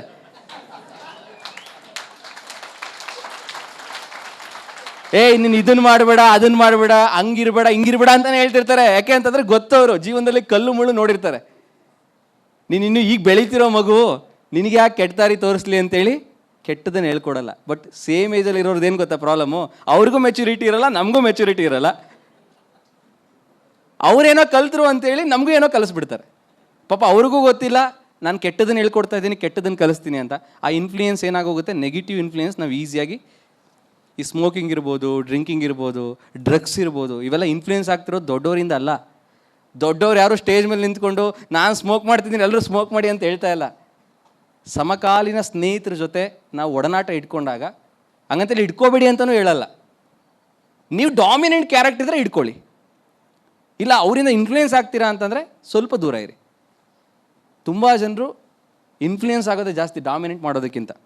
ನನ್ನ ಜೊತೆ ಇರೋರು ಎಷ್ಟೋ ಜನ ಸ್ನೇಹಿತರಿದ್ದಾರೆ, ತುಂಬ ಸ್ಮೋಕ್ ಮಾಡ್ತಾರೆ, ವಿಪರೀತ ಸ್ಮೋಕ್. ಅವ್ರ ಜೊತೆ ನಾನು ಇರ್ತೀನಿ, ಅವ್ರ ಜೊತೆ ತುಂಬ ಖುಷಿಯಾಗಿರ್ತೀನಿ. ಯಾಕಂದರೆ ನಾನು ಡಾಮಿನೆಂಟ್ ಕ್ಯಾರೆಕ್ಟರ್. 100 ಜನ ನನ್ನ ಮುಂದೆ ನಿಂತ್ಕೊಂಡು ಸ್ಮೋಕ್ ಮಾಡ್ತಾಯಿದ್ರು ಕೂಡ ನಾನು ಸ್ಮೋಕ್ ಮಾಡಲ್ಲ. ಆ 100 ಜನ ಬಿಡಿಸ್ತೀನಿ ಸ್ಮೋಕ್ ಮಾಡೋದನ್ನು. ನಾನು ಅವರಿಂದ ಇನ್ಫ್ಲೂಯೆನ್ಸ್ ಆಗಲ್ಲ. ಯಾಕೆಂದರೆ I know the value of ಒಂದು ಲೈಫ್ ಎಜುಕೇಷನ್. ಅದರಿಂದ ಏನು ಬೆನಿಫಿಟ್ ಇದೆ? ನಾನು ಏನೇ ಮಾಡಿದ್ರೂ ಕೇಳೋದೇನು, ಏನು ಬೆನಿಫಿಟ್ ಇದೆ? ಅದರಿಂದ ನನಗೇನು ಪ್ರಯೋಜನ ಆಗುತ್ತೆ? ನನ್ನ ಲೈಫಿಗೆ ಹೇಗೆ ಉಪಯೋಗ ಆಗುತ್ತೆ? ಈಗೇನೆ ನಾನು ಕೇಳ್ತೀನಿ. ಆ ಡಾಮಿನೆಂಟ್ ಕ್ಯಾರೆಕ್ಟರಿಂದ ನನ್ನ ಜೊತೆ ಇರೋರು ಕೂಡ ಹುಷಾರಾಗಿರ್ತಾರೆ. ಸೊ ಇವನ್ ಹೇಳುವಾಗಲೂ ಕೂಡ ಇವತ್ತು 5 ಸಿಗರೇಟ್ ಸೇದೋನು 2 ಸೇರ್ತೀನಿ ಅಂತಾರೆ. ಅಟ್ಲೀಸ್ಟ್ ಸೇದೋ ಪ್ರಮಾಣದಲ್ಲಾದ್ರೂ ಕಡಿಮೆ ಮಾಡಿದ್ದಿಲ್ಲ ಅನ್ನೋದು ಹೆಮ್ಮೆ ಇರುತ್ತೆ ನನಗೆ. ಅಟ್ಲೀಸ್ಟ್ ನಾನು ಇದೀನಲ್ಲ ಅನ್ನೋ ಉದ್ದೇಶಕ್ಕೆ. ಸೊ ಹಾಗೆ ಇದರಿಂದ ನೀವು ದೂರ ಇರಬೇಕು. ಯಾಕೆಂದರೆ ಇದು ನಿಮಗೇ ಗೊತ್ತಿಲ್ಲದೆ ನಿಮ್ಮ ಮನಸ್ಸಲ್ಲಿರುವಂಥ ದೆವ್ವವನ್ನು ಉದ್ವೇಗ ಮಾಡುತ್ತೆ, ಜಾಸ್ತಿ ಮಾಡುತ್ತೆ. ನಿಮ್ಗೆ ಒಳ್ಳೆಯದನ್ನು ಇರೋದಕ್ಕೆ ಬಿಡಲ್ಲ. ಒಂಥರ ಹೆಂಗೆ ಅಂತಂದರೆ ಒಂದು ಪಾಳು ಬಿದ್ದಂಥ ಮನೆ ಥರ ಆಗೋಗುತ್ತೆ ನಮ್ಮ ಮೈಂಡ್. ಇಂಥ ಆ್ಯಕ್ಟಿವಿಟೀಸ್ಗಳು, ಇಂಥ ಹವ್ಯಾಸಗಳನ್ನ ನಾವು ಮಾಡ್ಕೊಂಡಾಗ ನಿಮಗೇ ಗೊತ್ತಿಲ್ಲ ಅದು ನಿಮ್ಮನ್ನು ಕಂಟ್ರೋಲ್ ತೊಗೊಂಬಿಟ್ಟಿರುತ್ತೆ. ಫಸ್ಟೆಲ್ಲ ಅದನ್ನು ನೀವು ಬಯಸ್ತಿರ್ತೀರ, ಆಮೇಲೆಲ್ಲ ಅದೇ ನಿಮ್ಮನ್ನು ಬಯಸುತ್ತೆ. ಫಸ್ಟೆಲ್ಲ ನೀವು ಅದ್ರ ಹತ್ರ ಹೋಗ್ತಿರ್ತೀರ, ಆಮೇಲೆ ಅದೇ ನಿಮ್ಮ ಹತ್ರ ಕರೆಸ್ಕೊಳ್ಳುತ್ತೆ. ನೀವು 100 ಕಿಲೋಮೀಟ್ರ್ ದೂರ ಇರಿ, ಅದು ನಿಮ್ಮನ್ನು ಕರೆಸ್ಕೊಳ್ಳುತ್ತೆ. ಅಷ್ಟು ಪವರ್ಫುಲ್ ನೆಗೆಟಿವ್ ಇರುತ್ತೆ, ಅಷ್ಟು ಪವರ್ಫುಲ್ ಇರುತ್ತೆ. ಸೊ ಅಂಥದ್ರಿಂದ ದೂರ ಇರಿ. And start your day with positive ಅಂತ ಹೇಳ್ತೀವಿ. Step number 8, start your day with positive ಆಗಿ ಶುರು ಮಾಡಿ. ನಿಮ್ಮ ಲೈಫ್ ಇರೋದೇ ಈ ದಿನ ಹೆಂಗೆ ಶುರು ಮಾಡ್ತೀರಾ ಅಂತ. ನಾಳೆ ನನಗೆ ಗೊತ್ತಿಲ್ಲ ಹೇಗಿರುತ್ತೆ ಅಂತೇಳಿ, ವಿ ಡೋಂಟ್ ನೋ ನಾಳೆ ಹೆಂಗಿರುತ್ತೆ ಪರಿಸ್ಥಿತಿ ಅಂತೇಳಿ. ಬಟ್ ಅಟ್ಲೀಸ್ಟ್ ಈ ದಿನ ನಿಮ್ಮ ಕೈಯಲ್ಲಿ ಇದೆಯಲ್ಲ, ಈ ದಿನ ನಿಮ್ಗೆ ಗಿಫ್ಟಾಗಿ ಸಿಕ್ಕಿದೆಯಲ್ಲ. ಪ್ರತಿ ವರ್ಷ ಬರ್ತ್ಡೇನ ನೀವು 2 ರೀತಿ ಸೆಲೆಬ್ರೇಟ್ ಮಾಡ್ಕೋಬೋದು. 2 ಆ್ಯಂಗಲಲ್ಲಿ ಬರ್ತ್ಡೇನ ಸೆಲೆಬ್ರೇಟ್ ಮಾಡ್ಕೋಬೋದು. ಪಾಸಿಟಿವ್ ಆಗಿ, ನೆಗೆಟಿವ್ ಆಗಿ. ಪಾಸಿಟಿವ್ ಆಗಿ ಹೇಗೆ ಅಂದರೆ, ನನ್ನ ಸಾವಿಗೆ ಹತ್ತಿರ ಆದೆ ಅಂತೇಳಿ ನೀವು ನೆಗೆಟಿವ್ ಆಗಿ ಯೋಚನೆ ಮಾಡಿ ಸೆಲೆಬ್ರೇಟ್ ಮಾಡ್ಕೋಬೋದು. ಪ್ರತಿ ವರ್ಷ ಬರ್ತ್ಡೇ ಆ್ಯಕ್ಚುಲಿ ಸೆಲೆಬ್ರೇಟ್ ಮಾಡ್ಕೊಳ್ಳೋಂಗಿಲ್ಲ. ನೆಗೆಟಿವ್ ಆಸ್ಪೆಕ್ಟಲ್ಲಿ ಮಾತಾಡೋದಾದರೆ ಕಣ್ಣೀರು ಹಾಕಬೇಕು, ಪಶ್ಚಾತ್ತಾಪ ಪಡಬೇಕು, ಅಯ್ಯೋ ವಯಸ್ಸಾಗೋಯ್ತಲ್ಲ ಅಂತ. ಅಯ್ಯೋ ಸಾವಿಗಂತೂ ಒಂದು ಹೆಜ್ಜೆ ಹತ್ರ ಆಗಿರ್ತೀರಾ. ಎಸ್ಸಾರ್ನು ವಯಸ್ಸಾದಾಗ ಪ್ರತಿ ದಿನ ಆದಂಗೆ ಸಾವಿಗೆ ಹತ್ರ ಆಗ್ತಿದ್ದೀರಾ ಅಂತ. ನಮ್ಮ ನಡೆ ಯಾವ ಕಡೆ ಇದೆ ಅಂದರೆ ಸಾವಿನ ಕಡೆ ಇದೆ ಅಂತ. ಯಾರೋ ಒಬ್ರು ಈಗಿನ ಮೂಮೆಂಟಲ್ಲಿ ನಿಂತ್ಕೊಂಡಿರ್ಬೋದು ನಮ್ಮ ಭಾರತದಲ್ಲಿ, ನಿಮ್ಮ ಪ್ರಪಂಚದಲ್ಲಿ ಈಗಿನ ಮೂಮೆಂಟಲ್ಲಿ ಯಾರೋ ಒಬ್ರು ಸಾಯ್ತಿರ್ಬೋದು. ಹಂಗೆ ನಾವು ಕ್ಯೂವಲ್ಲಿ ನಿಂತ್ಕೊಂಡಿದ್ದೀವಿ. ನಮ್ದು ಯಾವ ಟೈಮ್ ಬರುತ್ತೆ ಗೊತ್ತಿಲ್ಲ, ಬಟ್ ಒಂದಿನ ಬಂದೇ ಬರುತ್ತೆ. ಎಸ್ಸಾರ್ನು ಆಮ್ ಐ ರೈಟ್? ಇದು ಒಂದು ಆಸ್ಪೆಕ್ಟಲ್ಲಿ. ಇನ್ನೊಂದು ಆಸ್ಪೆಕ್ಟಲ್ಲಿ ಅಟ್ಲೀಸ್ಟ್ ಎಷ್ಟೋ ಕೋಟ್ಯಾಂತರ ಜನರಿಗೆ ಈ ದಿನ ಅಥವಾ ಇಷ್ಟು ವರ್ಷ ಬದುಕೋದಕ್ಕೆ ಅವಕಾಶ ಸಿಕ್ಕಿಲ್ಲ. ನಾವಿವತ್ತು 27ನೇ ವಯಸ್ಸಲ್ಲಿರ್ಬೋದು, 28ರಲ್ಲಿರ್ಬೋದು, 30ರಲ್ಲಿರ್ಬೋದು, 35ರಲ್ಲಿರ್ಬೋದು, 40 ಇರ್ಬೋದು. 41 ಆಯಿತು ಅಥವಾ 35ರಿಂದ 36 ಆಯಿತು ಅಂದರೆ ಹೆಮ್ಮೆ ಪಡಬೇಕು, ಖುಷಿ ಪಡಬೇಕು. ಯಾಕೆ ಅಂತಂದರೆ ಎಷ್ಟೋ ಜನ 35 ಏಜಲ್ಲೇ ಡೆತ್ ಆಗಿದ್ದಾರೆ, 36 ನೋಡಲೇ ಇಲ್ಲ. ನಮ್ಗೆ ಅಂತ ಒಂದು ಅವಕಾಶ ಸಿಗ್ತಲ್ಲ ಅಂತ ಸೆಲೆಬ್ರೇಟ್ ಮಾಡುವಂಥದ್ದು. ಈ 2 ಆಸ್ಪೆಕ್ಟಲ್ಲೂ ಮೋಟಿವೇಶನ್ ಇದೆ. ಎಸ್ಆರ್ನು ಇವೆರಡನ್ನೂ ಸೆಲೆಬ್ರೇಟ್ ಮಾಡಿ ಅಂತೀನಿ ನಾನು. ಎರಡೂ ಕೆಟ್ಟದ್ದಲ್ಲ. ಒಂದು ಕಡೆ ಪಶ್ಚಾತ್ತಾಪನೂ ಆಗಬೇಕು, ಇನ್ನೊಂದು ಕಡೆ ಖುಷಿನೂ ಆಗಬೇಕು. ಪಶ್ಚಾತ್ತಾಪ ಏನಕ್ಕೆ ಆಗಬೇಕು? ಅಯ್ಯೋ ಇದ್ದಂಥ ಒಂದು ವರ್ಷನ ಹೆಂಗೆ ಹಾಳು ಮಾಡಿಬಿಟ್ಟೆ, ಹೇಗೆ ವೇಸ್ಟ್ ಮಾಡಿದೆ, ಅದನ್ನು ರೀಕಾಲ್ ಮಾಡಿ ಅಟ್ಲೀಸ್ಟ್ ಈ ವರ್ಷ ಈ ಪಾಯಿಂಟ್ಸಲ್ಲಿ ನಾನು ಎಡವಿದ್ದೀನಿ, ನೆಕ್ಸ್ಟ್ ಎಡವಬಾರ್ದು. ಮಿಸ್ಟೇಕ್ ಮಾಡಿದಿರೋ ಮನುಷ್ಯ ಇಡೀ ಜಗತ್ತಿನಲ್ಲಿ ಯಾರೂ ಇಲ್ಲವೇ ಇಲ್ಲ ಸ್ನೇಹಿತರೆ. ಎಲ್ಲರೂ ಮಿಸ್ಟೇಕ್ ಮಾಡ್ತಾರೆ. ಅದಕ್ಕೆ ಅವ್ನು ಮನುಷ್ಯ ಅಂತ ಕರೆಯೋದಿಲ್ಲ, ದೇವರಾಗ್ಬಿಡ್ತಾನೆ. ಮಿಸ್ಟೇಕ್ ಮಾಡಿದ್ರೆ ದೇವರಾಗ್ತಾನೆ. ಸೊ ಮಿಸ್ಟೇಕ್ ಮಾಡ್ತಿದ್ದರೆ ನಾವು ಮನುಷ್ಯರಾಗಿದ್ದೀವಿ. ಸೊ ಮಿಸ್ಟೇಕ್ ಮಾಡೋದು ಸಹಜ. ಹಾಗಂತೇಳಿ ಮಾಡಿರೋ ಮಿಸ್ಟೇಕ್ನ ಮತ್ತೆ ಮತ್ತೆ ಮಾಡೋದು ಮುಟ್ಟಾಳ್ತನ.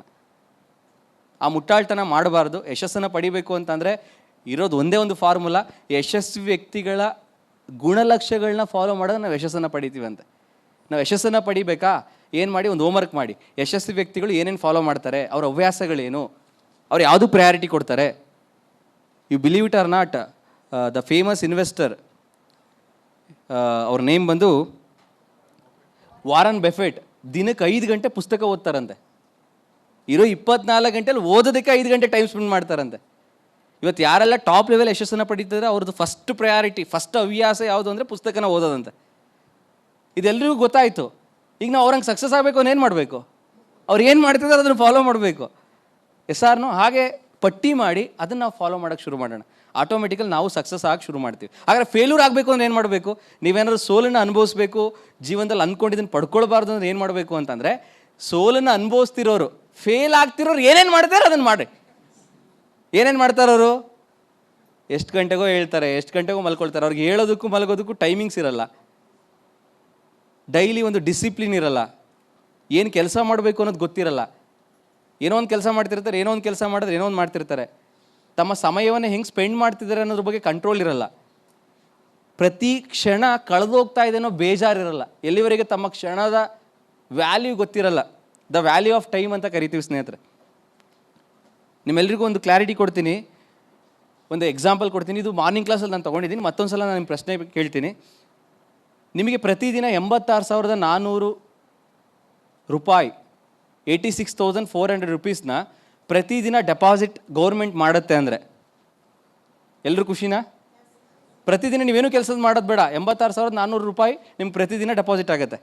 ಜೊತೆಗೆ ಒಂದು ಕಂಡೀಷನ್ ಹಾಕ್ತಾರೆ, ನೋ ಕ್ಯಾರಿ ಫಾರ್ವರ್ಡ್ ಅಂತ. ಕ್ಯಾರಿ ಫಾರ್ವರ್ಡ್ ಅನ್ನೋ ವರ್ಡ್ ಎಲ್ರಿಗೂ ಗೊತ್ತಿದೆ, ಹಾಗಾಗಿ ಆ ಪದ ಬಳಕೆ ಮಾಡ್ತಾ ಇದ್ದೀನಿ. ಕ್ಯಾರಿ ಫಾರ್ವರ್ಡ್ ಅಂತ ಅಂದರೆ ನಾಳೆಗೆ ಅದಿರಲ್ಲ. ಇರೋ 24 ಗಂಟೆಯಲ್ಲಿ ಅದು ಅದು ನೀವು ಖರ್ಚು ಮಾಡಲಿಲ್ಲ ಅಂದ್ರೂ ಝೀರೋ ಆಗೋಗುತ್ತೆ. ಈಗ 86,400 ರೂಪಾಯಿ ಕರೆಕ್ಟಾಗಿ 12:01 ಬೆಳಗಿನ ಜಾವ 12:01 ನಿಮಗೆ ಕ್ರೆಡಿಟ್ ಆಗುತ್ತೆ. ಕರೆಕ್ಟಾಗಿ 11:59 ನೀವು ಆ 86,400 ರೂಪಾಯಿಲಿ 10,000 ಖರ್ಚು ಮಾಡಿರ್ಬೋದು, 20,000 ಖರ್ಚು ಮಾಡಿರ್ಬೋದು, 30,000 ಖರ್ಚು ಮಾಡಿರ್ಬೋದು, ಇಲ್ಲ 50,000 ಖರ್ಚು ಮಾಡಿರ್ಬೋದು. ಇನ್ನು ಉಳಿದಿದ್ದ ಹಣ ಏನಿದೆಯಲ್ಲ ಅದು ಝೀರೋ ಆಗೋಗುತ್ತೆ. ಮತ್ತೆ 12:01 86,400 ಡೆಪಾಸಿಟ್ ಆಗುತ್ತೆ. ಸೊ ಈ ರೀತಿ ಇದೆ ಅಂದರೆ ಎಷ್ಟು ಜನ 86,400ನ ಒಂದು 10,000 ಖರ್ಚು ಮಾಡಿಬಿಟ್ಟು, ಒಂದು 20,000 ಖರ್ಚು ಮಾಡಿಬಿಟ್ಟು ಹಾಗೆ ಬಿಡ್ತೀರಾ? ಸರ್ ನೀವು ಅಲ್ಲಿವರೆಗೂ ಹೋದ್ರಿ, 12:01 ಏನಾದ್ರು 86,400 ರೂಪಾಯಿ ಗೌರ್ಮೆಂಟಿಂದ ಬರುತ್ತೆ ಅಂತಂದರೆ 11 ಗಂಟೆಯಿಂದ ಕ್ಯೂ ನಿಂತ್ಕೊಳ್ತಾರೆ ATM ಅಲ್ಲಿ. 12:01 ಎಲ್ಲರೂ ಎಲ್ಲಿರ್ತಾರೆ ಅಂದರೆ ATM ಮುಂದೆ ಇರ್ತಾರೆ ಅಂತ ಹೇಳ್ತಾರೆ ಎಲ್ಲರೂ.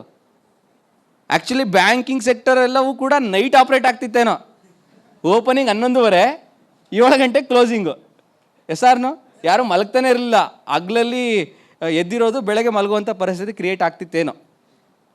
ಎಲ್ಲ ಖರ್ಚು ಮಾಡ್ಕೊಂಡ್ಬಿಡ್ತಿದ್ದೋ. ಸೊ ಇಮ್ಯಾಜಿನ್ ಮಾಡಿ, ಹಂಗಾದರೆ ನೀವು 86,400 ಎಲ್ಲಿವರೆಗೂ ಟೈಮ್ ತೊಗೊಳ್ತೀರಾ ಖರ್ಚು ಮಾಡೋಕ್ಕೆ? ಸರ್ 12:01 ಅಂತ ಅಂದರೆ ಬೆಳಗ್ಗೆ 10 ಗಂಟೆ 11 ಗಂಟೆಲ್ಲ ಖರ್ಚು ಮಾಡ್ಕೊಂಡ್ಬಿಡ್ತೀವಿ ಸರ್. ಎಸ್ಆರ್ನು ಇದು ವಾಸ್ತವ ಅಲ್ಲ, ಆದರೂ ವಾಸ್ತವ ಬಗ್ಗೆ ಮಾತಾಡ್ತೀನಿ. ಇವತ್ತು 86,400 ರೂಪಾಯಿ ಸೈಡಿಗೆ ಇಡೋಣ. ಅದೇ ರೀತಿ ಭಗವಂತ ನಮ್ಮನ್ನು ಸೃಷ್ಟಿ ಮಾಡುವಂಥ ಸೃಷ್ಟಿಕರ್ತ ಪ್ರತಿಯೊಬ್ಬರಿಗೂ 12 ಗಂಟೆಗೇ 86,400 ಸೆಕೆಂಡ್ಗಳನ್ನ ಗಿಫ್ಟಾಗಿ ಕೊಡ್ತಾ ಇದ್ದಾನೆ ನಮಗೆ. ಒಂದು ದಿನಕ್ಕೆ 86,400 ಸೆಕೆಂಡ್ಗಳು ನಮಗೆ ಗಿಫ್ಟಾಗಿ ಕೊಡ್ತಾ ಇದ್ದಾನೆ. ಇವಾಗ ಹೇಳಿ ಅದರಲ್ಲಿ ಎಷ್ಟು ಖರ್ಚು ಮಾಡ್ತಿದ್ದಾರೆ, ಎಷ್ಟು ಉಳಿಸ್ತಾ ಇದ್ದೀರಾ ಅಂತ. No carry forward. ಇವತ್ತಿನ ದಿನದ 86,400 ಗಂಟೆ ನಾಳೆ ಕ್ಯಾರಿ ಫಾರ್ವರ್ಡ್ ಆಗಲ್ಲ. ಮತ್ತು ಆ ರೀತಿ 86,400 ಸೆಕೆಂಡು ಬರೋದು ಯಾವಾಗ ಸ್ಟಾಪ್ ಆಗುತ್ತೆ ಅಂತಲೂ ಗೊತ್ತಿಲ್ಲ. ನಾವೆಲ್ಲ ಹೆಂಗೆ ಜೀವನ ನಡೆಸ್ತಿರ್ತೀವಿ ಅಂದರೆ ಇನ್ನೂ 10,000 ವರ್ಷ ಇದೆ ಅನ್ನೋ ಲೆವೆಲಿಗೆ ನಾವು ಜೀವಿಸ್ತಿರ್ತೀವಿ. ಅದಕ್ಕೆ ಒಂದು ಸ್ಟೇಟ್ಮೆಂಟ್ ಹೇಳ್ತಾರೆ, ತುಂಬ ಇಷ್ಟ ಆಗುವಂಥ ಒಂದು ವಾಕ್ಯ, ಅದು ನಾನು ನಿಮ್ಗೆ ಹೇಳ್ತೀನಿ, ತುಂಬ ದೊಡ್ಡದಿದೆ, ಅದಕ್ಕೆ ಅದನ್ನು ಓದಿ ಹೇಳ್ತೀನಿ ನಾನು. ಇನ್ನೂ 10,000 ವರ್ಷ ಉಳಿದವೆ ಎನ್ನುವ ರೀತಿಯಲ್ಲಿ ಬದುಕಬೇಡಿ. ಇನ್ನೂ 10,000 ವರ್ಷ ಉಳಿದವೆ ಎನ್ನುವ ರೀತಿಯಲ್ಲಿ ಬದುಕಬೇಡಿ. ನಿಮ್ಮ ವಿಧಿ ನಿಮ್ಮ ನೆತ್ತಿಯ ಮೇಲೆ ತೂಗಾಡುತ್ತಿದೆ. ನಿಮ್ಮ ವಿಧಿ ನಿಮ್ಮ ನೆತ್ತಿಯ ಮೇಲೆ ತೂಗಾಡುತ್ತಿದೆ. ನೀವಿನ್ನು ಜೀವಿಸಿರುವಾಗ, ನೀವಿನ್ನು ಭೂಮಿ ಮೇಲೆ ಬದುಕಿರುವಾಗ ನಿಜವಾಗಿಯೂ ಶ್ರೇಷ್ಠ ವ್ಯಕ್ತಿಯಾಗಲು ಶ್ರಮಿಸು ಅಂತೇಳಿ. ಇನ್ನೂ 10,000 ಉಳಿದಿವೆ ಎನ್ನುವ ರೀತಿಯಲ್ಲಿ ಬದುಕಬೇಡಿ. ಓಕೆ, ಈಗ ಇನ್ನೂ 10,000 ನಾವು ಬದುಕೋದಕ್ಕೆ ಸಾಧ್ಯತೆ ಇದೆ ಅಂತ ಅಂದರೆ ನಾವು ಹೆಂಗಿರ್ತೀವಿ? ಬಿಡು 100 ವರ್ಷ ನಾರ್ಮಲಾಗಿ ಕಳೆದು ಆಮೇಲೆ 100 ವರ್ಷ ಕಷ್ಟಪಟ್ಟು ಆಮೇಲೆ 100 ವರ್ಷ ಎಂಜಾಯ್ ಮಾಡೋಣ ಅಂತ ಅಂದ್ಕೊಂಡ್ಬಿಡ್ತೀವಿ. ಸೊ ಹಂಗೆ ಅನ್ಕೋಬೇಡಿ. ನಿಮ್ಮ ವಿಧಿ ನಿಮ್ಮ ನೆತ್ತಿಯ ಮೇಲೆ ತೂಗಾಡುತ್ತಿದೆ. ಅಂದರೆ ನಿಮ್ಮ ಪ್ರಾಣ ಯಾವಾಗ ಬೇಕಾದ್ರೂ ಆರೋಗ್ಬೋದು ನಿಮ್ಮ ಲೈಫಲ್ಲಿ. ಸೊ ಹಾಗಾಗಿ ಜೀವಿಸ್ತಿರುವಾಗಲೇ ಶ್ರೇಷ್ಠ ವ್ಯಕ್ತಿ ಆಗೋದಕ್ಕೆ ಕಷ್ಟಪಡೋಕ್ಕೆ ಶುರು ಮಾಡಿ ಅಂತ ಹೇಳ್ತಾರೆ. ಇವನ್ ಶಂಕರ್ನಾಗ್ ಅವರು ಹೇಳ್ತಾರೆ, ಸತ್ತ ಮೇಲೆ ಮಲಗೋದಿದ್ದೇ ಇದೆ, ಯಾರು ನಿಮ್ಗೆ ಡಿಸ್ಟರ್ಬ್ ಮಾಡೋಕ್ಕೂ ಬರಲ್ಲ ಅಂತ. ಅಟ್ಲೀಸ್ಟ್ ಇವಾಗ ನೀವು ಮಲ್ಕೊಂಡಿದ್ರೆ ನಿಮ್ಮ ತಾಯಿ ಆದರೂ ಬಂದು ಹೇಳಿಸ್ತಾರೆ, ಮಗ ಎದೇಳೋ, ಟೈಮ್ ಆಯಿತು, ಕೆಲಸ ಮಾಡು, 10 ಗಂಟೆ ಆಯಿತು, 9 ಗಂಟೆ ಆಯಿತು ಅಂತ. ಸತ್ತಾದ ಮೇಲೆ ನೀವು ಡಿಸ್ಟರ್ಬ್ ಮಾಡ್ಕೊಳ್ಳಲ್ಲ ನಿಮ್ಮನ್ನು. ಎಸಾರ್ನು ಅಷ್ಟು ನಿಮ್ಮದಾಗಿ ನಿಮ್ಮನ್ನು ಮಲಗಕ್ಕೆ ಬಿಡುತ್ತೆ. ಬದುಕಿರುವಾಗ ಏನಾದ್ರು ಸಾಧಿಸಿ ಅಂತ ಹೇಳ್ತಾರೆ ಶಂಕರ್ನಾಗ್ ಅವರು. ಎಸಾರ್ನು ಸರ್, ಇದನ್ನು ನಾನು ಕಳಿಸ್ಕೊಡ್ತೀನಿ, ಡೋಂಟ್ ವೆರಿ, ಆಯಿತಾ? ನೀವು ಪೂರ್ತಿ ಬರ್ಕೊಳ್ಳೋ ಟೈಮ್ ಆಗುತ್ತೆ. ಆ್ಯಕ್ಚುಲಿ 11:15 ನಾನು ಊಟಕ್ಕೆ ಬಿಡಬೇಕಿತ್ತು, 10 ನಿಮಿಷ ಎಕ್ಸ್ಟ್ರಾ ತೊಗೊಂಡ್ಬಿಟ್ಟಿದ್ದೀನಿ. ಸಾರಿ, ಟೈಮ್ ನಾನು 1:15 ಆಗಿದೆ ಅನ್ನೋ ಒಂದು ಮೈಂಡ್ಸೆಟಲ್ಲೇ ಇದ್ದ ನೋಡಿ. ಟೈಮ್ ಹೇಗೆ ಓಡ್ತಾ ಇದೆ ಗೊತ್ತೇ ಆಗ್ತಾ ಇಲ್ಲ. ಎಸಾರ್ನು ಎಷ್ಟು ಜನಕ್ಕೆ ಹಂಗೆ ಅನ್ನಿಸ್ತಾ ಇದೆ? Yes, thank you so much. ನನ್ನನ್ನು ಖುಷಿ ಪಡಿಸೋದಕ್ಕೆ ಹ್ಯಾಂಡ್ ರೈಸ್ ಮಾಡಿದ್ರಿ ಅಂತ ಅಂದ್ಕೊಳ್ಳಲ್ಲ. ಎಸಾರ್ನು ಎಸ್. ಸೊ ಹಾಗಿರೋದ್ರಿಂದ ಇರೋ ಲೈಫಲ್ಲಿ ಎಷ್ಟು ಕಷ್ಟಪಡೋಕ್ಕೆ ಸಾಧ್ಯ ಆಗುತ್ತೆ, ಎಷ್ಟು ಹಾರ್ಡ್ ವರ್ಕ್ ಮಾಡೋಕ್ಕೆ ಸಾಧ್ಯ ಆಗುತ್ತೆ, ನಿಮ್ಮ ಕೆಪಾಸಿಟಿಗೆ, ನಿಮ್ಮ ಸಾಮರ್ಥ್ಯಕ್ಕೆ, ಆ ಸಾಮರ್ಥ್ಯವನ್ನು ಮೀರಿ ಕೆಲಸ ಮಾಡಿ, ಹಾರ್ಡ್ ವರ್ಕ್ ಮಾಡಿ. ಸೊ ಯಾಕೆ ಅಂತಂದರೆ ಲೈಫ್ ಯಾವಾಗ ಹೋಗುತ್ತೆ ಗೊತ್ತಿಲ್ಲ. ಲೈಫು ಯಾವಾಗ ಹೋಗುತ್ತೆ ಗೊತ್ತಿಲ್ಲ. ಬಟ್ ಆ ಮೂಮೆಂಟ್ನ ನಾವು ತಿಳ್ಕೊಂಡ್ರೆ ನಾವು ತುಂಬ ಸೀರಿಯಸ್ ಆಗಿ ಕೆಲಸ ಮಾಡ್ತೀವಿ. ಸೊ ಆ ಮೂಮೆಂಟ್ನ ತಿಳ್ಕೊಳ್ಳೋಕ್ಕಿಂತ ಮುಂಚೆ ಒಂದು ಪ್ರಶ್ನೆಗೆ ನೀವೆಲ್ಲರೂ ಕೂಡ ಉತ್ತರ ಕೊಡಬೇಕು. ನಾನು ಸತ್ತರೆ ಅಳುವವರು ಯಾರು ಅನ್ನೋ ಒಂದು ಪ್ರಶ್ನೆಯನ್ನು ನೀವು ಬರ್ಕೊಳ್ಳಿ. Very important. ನಾನು ಸತ್ತರೆ ಅಳುವವರು ಯಾರು? ನಾನು ಸತ್ತರೆ ಅಳುವವರು ಯಾರು? ಇದು ಮೊದಲನೇ ಪ್ರಶ್ನೆ. ನಾನು ಸತ್ತರೆ ಅಳುವವರು ಯಾರು? ಇದು ಮೊದಲನೇ ಪ್ರಶ್ನೆ. ಆದರೆ ಎರಡನೇದು, ನಾನು ಇಲ್ಲಿ ಇಲ್ಲದೆ ಇರುವಾಗ ಯಾವ ರೀತಿಯಲ್ಲಿ ಜನ ನನ್ನನ್ನು ನೆನಪಿಡಬೇಕು? ನಾನು ಸತ್ತರೆ ಅಳುವವರು ಯಾರು? ಇದು ಮೊದಲನೇ ಪ್ರಶ್ನೆ. ಎರಡನೇದು, ನಾನು ಇಲ್ಲಿ ಇಲ್ಲದೆ ಇರುವಾಗ ಯಾವ ರೀತಿಯಲ್ಲಿ ಜನ ನನ್ನನ್ನು ನೆನಪಿಡಬೇಕು? ನಮಗೆ ಗೊತ್ತಿಲ್ಲದೆ ಆಗಿದೆ. ಎಸಾರ್ನು ಹುಟ್ಟುವಾಗ ಹೇಗೆ ಹುಟ್ತೀವಿ ಅನ್ನೋದು ಈಗ ನಂಗೆ ನೆನಪಿದೆಯಾ? ನೋಡಿದ್ದೀವಿ ಅಷ್ಟೇ. ಹೇಗೆ ಸಾಯ್ತೀವಿ, ಸತ್ತಾದ್ಮೇಲೆ ಹೇಗಿರುತ್ತೆ ಅಂತ ನೋಡೋಕ್ಕೆ ಸಾಧ್ಯತೆ ಇದೆಯಾ? ಇವೆರಡೂ ನಮ್ಮ ಕೈಲಿಲ್ಲ. ಹಾಗಾದ್ರೆ ನಮ್ಮ ಕೈಲಿ ಇರೋದೇನು? ಇವೆರಡರ ಮಧ್ಯೆ ಇರುವಂಥ ಒಂದು ಜೀವನದ ಜರ್ನಿ. ಇದನ್ನು ಅತ್ಯುತ್ತಮ ಮಾಡೋದಕ್ಕೋಸ್ಕರ ನಾವು ಕೆಲಸ ಮಾಡೋಣ ಸ್ನೇಹಿತರೆ. ಸಾಧ್ಯತೆ ಇರೋದನ್ನು ಮಾಡೋಣ, ಸಾಧ್ಯತೆ ಇರೋದ್ರ ಕಡೆ ಫೋಕಸ್ ಮಾಡೋಣ. ಒಳ್ಳೊಳ್ಳೆ ಕೆಲಸಗಳನ್ನ ಮಾಡಿದ್ರೆ ನಾವು ಕೂಡ ಬೆಳಿತೀವಿ. ಸೊ ಅದರಿಂದ ತುಂಬ ಜನರಿಗೆ ಬೆನಿಫಿಟ್ ಆಗುತ್ತೆ. ಸೊ ಜೀವನದಲ್ಲಿ ಸಕ್ಸಸ್ನ ಪಡ್ಕೊಳ್ಳೋದಕ್ಕೆ ಇರೋದು ಒಂದೇ ಫಾರ್ಮುಲಾ, ಅದು ಎಲ್ಪ್ ಮೋರ್ ಪೀಪಲ್. ಅತಿ ಹೆಚ್ಚು ಜನರಿಗೆ ಸಹಾಯ ಮಾಡೋದ್ರ ಮುಖಾಂತರ. ಸೊ ಅದರಲ್ಲಿ ದಾನಗಳಲ್ಲಿ ಶ್ರೇಷ್ಠ ಸ್ಥಾನ ಅದರಲ್ಲಿ ವಿದ್ಯಾದಾನ. ಇವತ್ತು ಈಸಿಯಾಗಿ ಎಲ್ಲರೂ ಕೈಲೂ ಮಾಡೋಕ್ಕೆ ಸಾಧ್ಯತೆ ಇದೆ. ನಿಮ್ಮ ಹತ್ರ ಕೇಳ್ಕೊಳ್ಳೋದೇನಂತಂದರೆ, ಈ ಶಿಕ್ಷಣವನ್ನು ನೀವು ಕಲೀರಿ, ಅದನ್ನು ನಿಮ್ಮ ಜೀವನದಲ್ಲಿ ಅಳವಡಿಸ್ಕೊಳ್ಳಿ. ಅದನ್ನು ಎಷ್ಟು ಜನರಿಗೆ ಸಾಧ್ಯ ಆಗುತ್ತೋ ಅಷ್ಟು ಜನರಿಗೆ ಹೇಳಿ. ಈ ದಾನ ಮಾಡಿದ್ರೆ ಸಾಕು, ನಿಮ್ಮನ್ನು ದೇವರ ಸ್ಥಾನದಲ್ಲಿಟ್ಟು ಪೂಜೆ ಮಾಡ್ತಾರೆ. ಯಾಕೆಂದರೆ ಅದು ನನಗೆ ಅನುಭವ ಆಗ್ತಾ ಇದೆ, ಅನುಭವಿಸ್ತಾ ಇದ್ದೀನಿ. ಮೋಸ್ಟ್ ಪವರ್ಫುಲ್ ಅಕೌಂಟ್ ಯಾವುದು ಅಂದರೆ ಬ್ಲೆಸ್ಸಿಂಗ್ ಅಕೌಂಟ್. ಸೇವಿಂಗ್ ಅಕೌಂಟ್ ಕೇಳಿದ್ದೀರಾ? ಬ್ಲೆಸ್ಸಿಂಗ್ ಅಕೌಂಟ್ನ ನೀವು ಫಾಲೋ ಮಾಡಬೇಕು. ಬ್ಲೆಸ್ಸಿಂಗ್ ಅಕೌಂಟ್ ಅಂದರೆ ಯಾರಿಗೆ ಜನರ ಆಶೀರ್ವಾದ ಜಾಸ್ತಿ ಇರುತ್ತೆ, ಅವರಿಗೆ ಗೊತ್ತಿಲ್ಲದೆ ಅವ್ರ ಜೀವನದಲ್ಲಿ ಎಲ್ಲ ಕಡೆ ಎಲ್ಲ ರಂಗದಲ್ಲೂ ಬೆಳೆಯೋಕ್ಕೆ ಶುರು ಮಾಡ್ತಾರೆ. ಸೊ ಆ ಬ್ಲೆಸ್ಸಿಂಗ್ಸ್ನ ಜಾಸ್ತಿ ಪಡ್ಕೊಳ್ಳೋಕೆ ಶುರು ಮಾಡಿ, ಶಿಕ್ಷಣವನ್ನು ಶೇರ್ ಮಾಡಿ. ಇನ್ನೊಂದು ನಿಮಗೆ ವೆರಿ ಇಂಪಾರ್ಟೆಂಟ್ ಪಾಯಿಂಟ್ ಏನಂದರೆ, ಇವಾಗೇನು ನಾವು ಕಾರ್ಯಕ್ರಮ ಮಾಡಿದ್ದೀವಿ, ಮತ್ತೆ 2-3 ತಿಂಗಳಿಗೆ ಮತ್ತೆ ನಾವು ಭೇಟಿ ಆದರೆ ಈ ಟಾಪಿಕ್ಸ್ ಡಿಸ್ಕಷನ್ ಆಗಲ್ಲ. ಮತ್ತೆ ಒಂದ್ಸಲ ಮಾತಾಡಿದಂಥ, ಒಂದ್ಸಲ ಚರ್ಚೆ ಮಾಡಿದಂಥ ವಿಚಾರ ಮತ್ತು ಯಾವುದೇ ಕಾರಣಕ್ಕೂ ಲೈಫ್ ಟೈಮ್ ರಿಪೀಟ್ ಆಗಲ್ಲ. ನಾವು ನಮ್ಮ ಕೊನೆ ಉಸಿರು ಇರೋವರೆಗೂ ಕೂಡ ಈ ಕಾರ್ಯಕ್ರಮಗಳು ನಡೀತಿರುತ್ತೆ. ಮತ್ತೆ ನಾವು ಭೇಟಿ ಆಗ್ತಿರ್ತೀವಿ, ಈ ವಿಚಾರಗಳ ಬಗ್ಗೆ ಚರ್ಚೆ ಆಗ್ತಾನೆ ಇರುತ್ತೆ.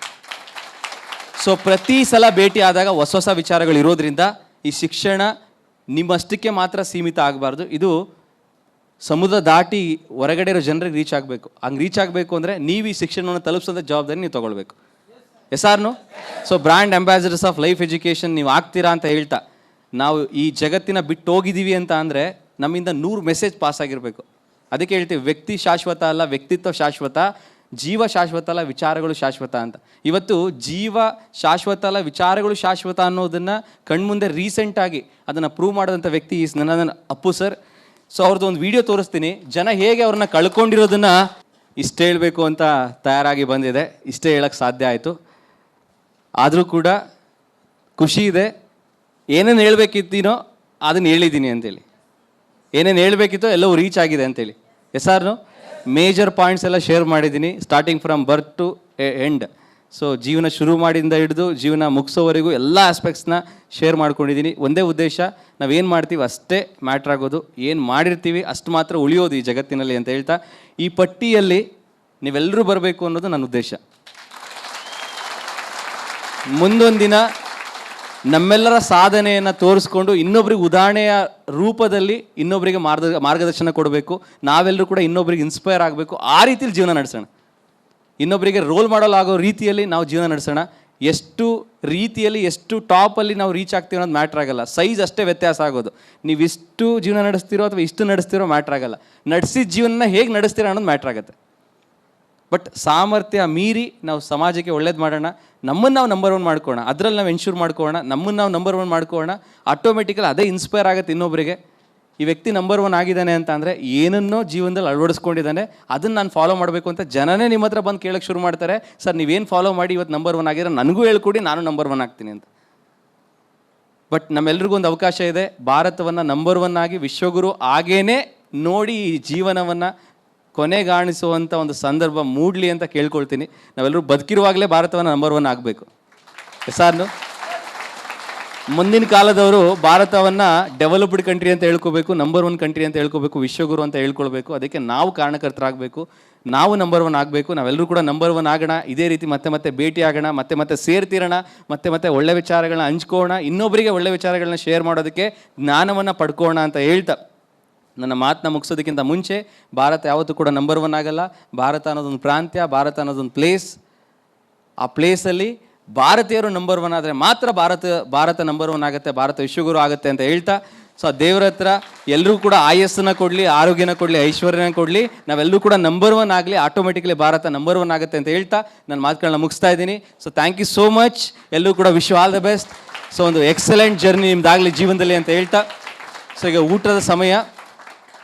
ಊಟಕ್ಕೆ ಹೋಗುವಂಥ ಸಮಯ. ಒಂದು ಇಂಪಾರ್ಟೆಂಟ್ ಅನೌನ್ಸ್ಮೆಂಟ್ ಏನಂತಂದರೆ, ಈಗ 2:04. ಸೊ ಸಮಯ ತುಂಬ ಕಡಿಮೆ ಇರೋದ್ರಿಂದ ಸೊ ಸರ್ರಿಗೆ ತುಂಬ ಕಾಲಾವಕಾಶ ನಾವು ಮಾಡಿಕೊಡ್ಬೇಕು, ತುಂಬ ವಿಚಾರಗಳನ್ನ ಶೇರ್ ಮಾಡ್ಕೊಳ್ಳೋದಿದೆ. ಸೊ ಹಾಗಿರೋದ್ರಿಂದ ಎಷ್ಟು ಬೇಗ ಸಾಧ್ಯ ಆಗುತ್ತೋ ಅಷ್ಟು ಬೇಗ ನಾವು ಊಟ ಮುಗಿಸ್ಕೊಂಡು ಬರೋಣ. ಸೊ ಫಸ್ಟ್ ಪ್ರಯಾರಿಟಿ ಟೈಮಿಗೆ ಕೊಡಿ, ಅದಾದಮೇಲೆ ಊಟಕ್ಕೆ ಕೊಡಿ. ಸೊ ಈಗ 2:04. ಎಷ್ಟು ಸಮಯ ಬೇಕು ನಿಮಗೆ? 30 ನಿಮಿಷ. ಸೊ ಎಕ್ಸ್ಟ್ರಾ 10 ಮಿನಿಟ್ಸ್ ನಾನು ನಿಮಗೆ ಕೊಟ್ಟಿರ್ತೀನಿ. ಈಗ 2:04, 2:34ಕ್ಕೆ ಬರೋದಕ್ಕೆ ನಮ್ಮ ಪ್ರಯತ್ನ ಇರಲಿ. ಓಕೆ, ಅಡಿಷನಲ್ 10 ಮಿನಿಟ್ಸ್ ನಿಮಗೊಂದು ಆ್ಯಕ್ಟಿವಿಟಿ ಇರುತ್ತೆ. ಬೇಗ ಬಂದವ್ರಿಗೆ ಮಾತ್ರ ಆ್ಯಕ್ಟಿವಿಟಿ ನಾನು ಮಾಡಿಸಿರ್ತೀನಿ. ಯಾಕೆಂದರೆ ಕಡಿಮೆ ಜನರಿಗೆ ಇದ್ದಾಗ ಮಾತ್ರ ಆ್ಯಕ್ಟಿವಿಟಿ ಮಾಡ್ಸೋಕ್ಕೆ ಸಾಧ್ಯ. ಸೊ 2:34ಕ್ಕೆ ಯಾರು ಬರ್ತಾರೋ ಅವ್ರಿಗೆ ಮಾತ್ರ. ಸೊ ಈಗ ಇಲ್ಲಿ ಒಂದು ಕೌಂಟ್ರ್ ಇದೆ, ಇನ್ನೊಂದು ಗ್ರೌಂಡ್ ಫ್ಲೋರಲ್ಲಿ ಒಂದು ಕೌಂಟ್ರ್ ಇದೆ. ಗ್ರೌಂಡ್ ಫ್ಲೋರಲ್ಲಿ 100 ಜನರಿಗೆ ಅವಕಾಶ ಇದೆ, ಇನ್ನು ಉಳಿದಿರೋ 140-150 ಜನಕ್ಕೆ ಮೇಲ್ಗಡೆ ಅವಕಾಶ ಇದೆ. ಫಸ್ಟು ಯಾರು ಅಲ್ಲಿಂದ ಹೋಗ್ತೀರಾ ಅವ್ರು ಇಲ್ಲಿ ಊಟವನ್ನು ತೊಗೊಳಕ್ಕೆ ಶುರು ಮಾಡಿ. ಇನ್ನು ಉಳಿದಂಥ ಇಲ್ಲಿ ಪಾರ್ಟಿಸಿಪೆಂಟ್ಸ್ ಯಾರಿದ್ದಾರೆ ಸೊ ಅವರು ಗ್ರೌಂಡ್ ಫ್ಲೋರಿಗೆ ಹೋಗಿ ಬೇಗ ಊಟ ಮಾಡಿ ಬೇಗ ಬನ್ನಿ. 30 ನಿಮಿಷದಲ್ಲಿ ಬರೋದಕ್ಕೆ ಪ್ರಯತ್ನ ಮಾಡಿ. ಸೊ ಹಾಗೆ ನಿಮ್ಮ ಪಾಸ್ ಏನಿದೆ ಅದನ್ನು ಜೋಪಾನವಾಗಿ ಇಟ್ಕೊಂಡು ಆ ಪಾಸ್ನ ಕೊಟ್ಟರೆ ನಿಮಗೆ ಊಟ ಪ್ರೊವೈಡ್ ಮಾಡ್ತಾರಲ್ಲಿ. ಸೊ ಆ ಪಾಸ್ ತುಂಬ ಇಂಪಾರ್ಟೆಂಟ್. ಸೊ ಯಾರೆಲ್ಲ ರಿಜಿಸ್ಟ್ರೇಷನ್ ಮಾಡಿಸಿಲ್ಲ ಅವರೆಲ್ಲ ಈ ಡೆಸ್ಕಿಗೆ ಬಂದು ಸೊ ನೇಮ್ನ ರಿಜಿಸ್ಟ್ರೇಷನ್ ಮಾಡಿಸಿ. ಅಂದರೆ ನಿಮ್ದು ಆಲ್ರೆಡಿ ನೇಮ್ ರಿಜಿಸ್ಟರ್ ಆಗಿರುತ್ತೆ, ಸ್ವಲ್ಪ ಲೇಟಾಗಿ ಬಂದಿರೋದ್ರಿಂದ ಜಸ್ಟ್ ಸಿಗ್ನೇಚರ್ ಹಾಕ್ಸಿ ಆ ಪಾಸ್ನ ಕಲೆಕ್ಟ್ ಮಾಡಿಕೊಂಡು ನೀವು ಊಟಕ್ಕೆ ತೆರಳಬಹುದು ಅಂತ ಹೇಳ್ತಾ, ಮತ್ತೆ ನೀವೆಲ್ಲ 2:34 ಕನೆಕ್ಟ್ ಆಗೋಣ. Thank you so much. Wish you all the best.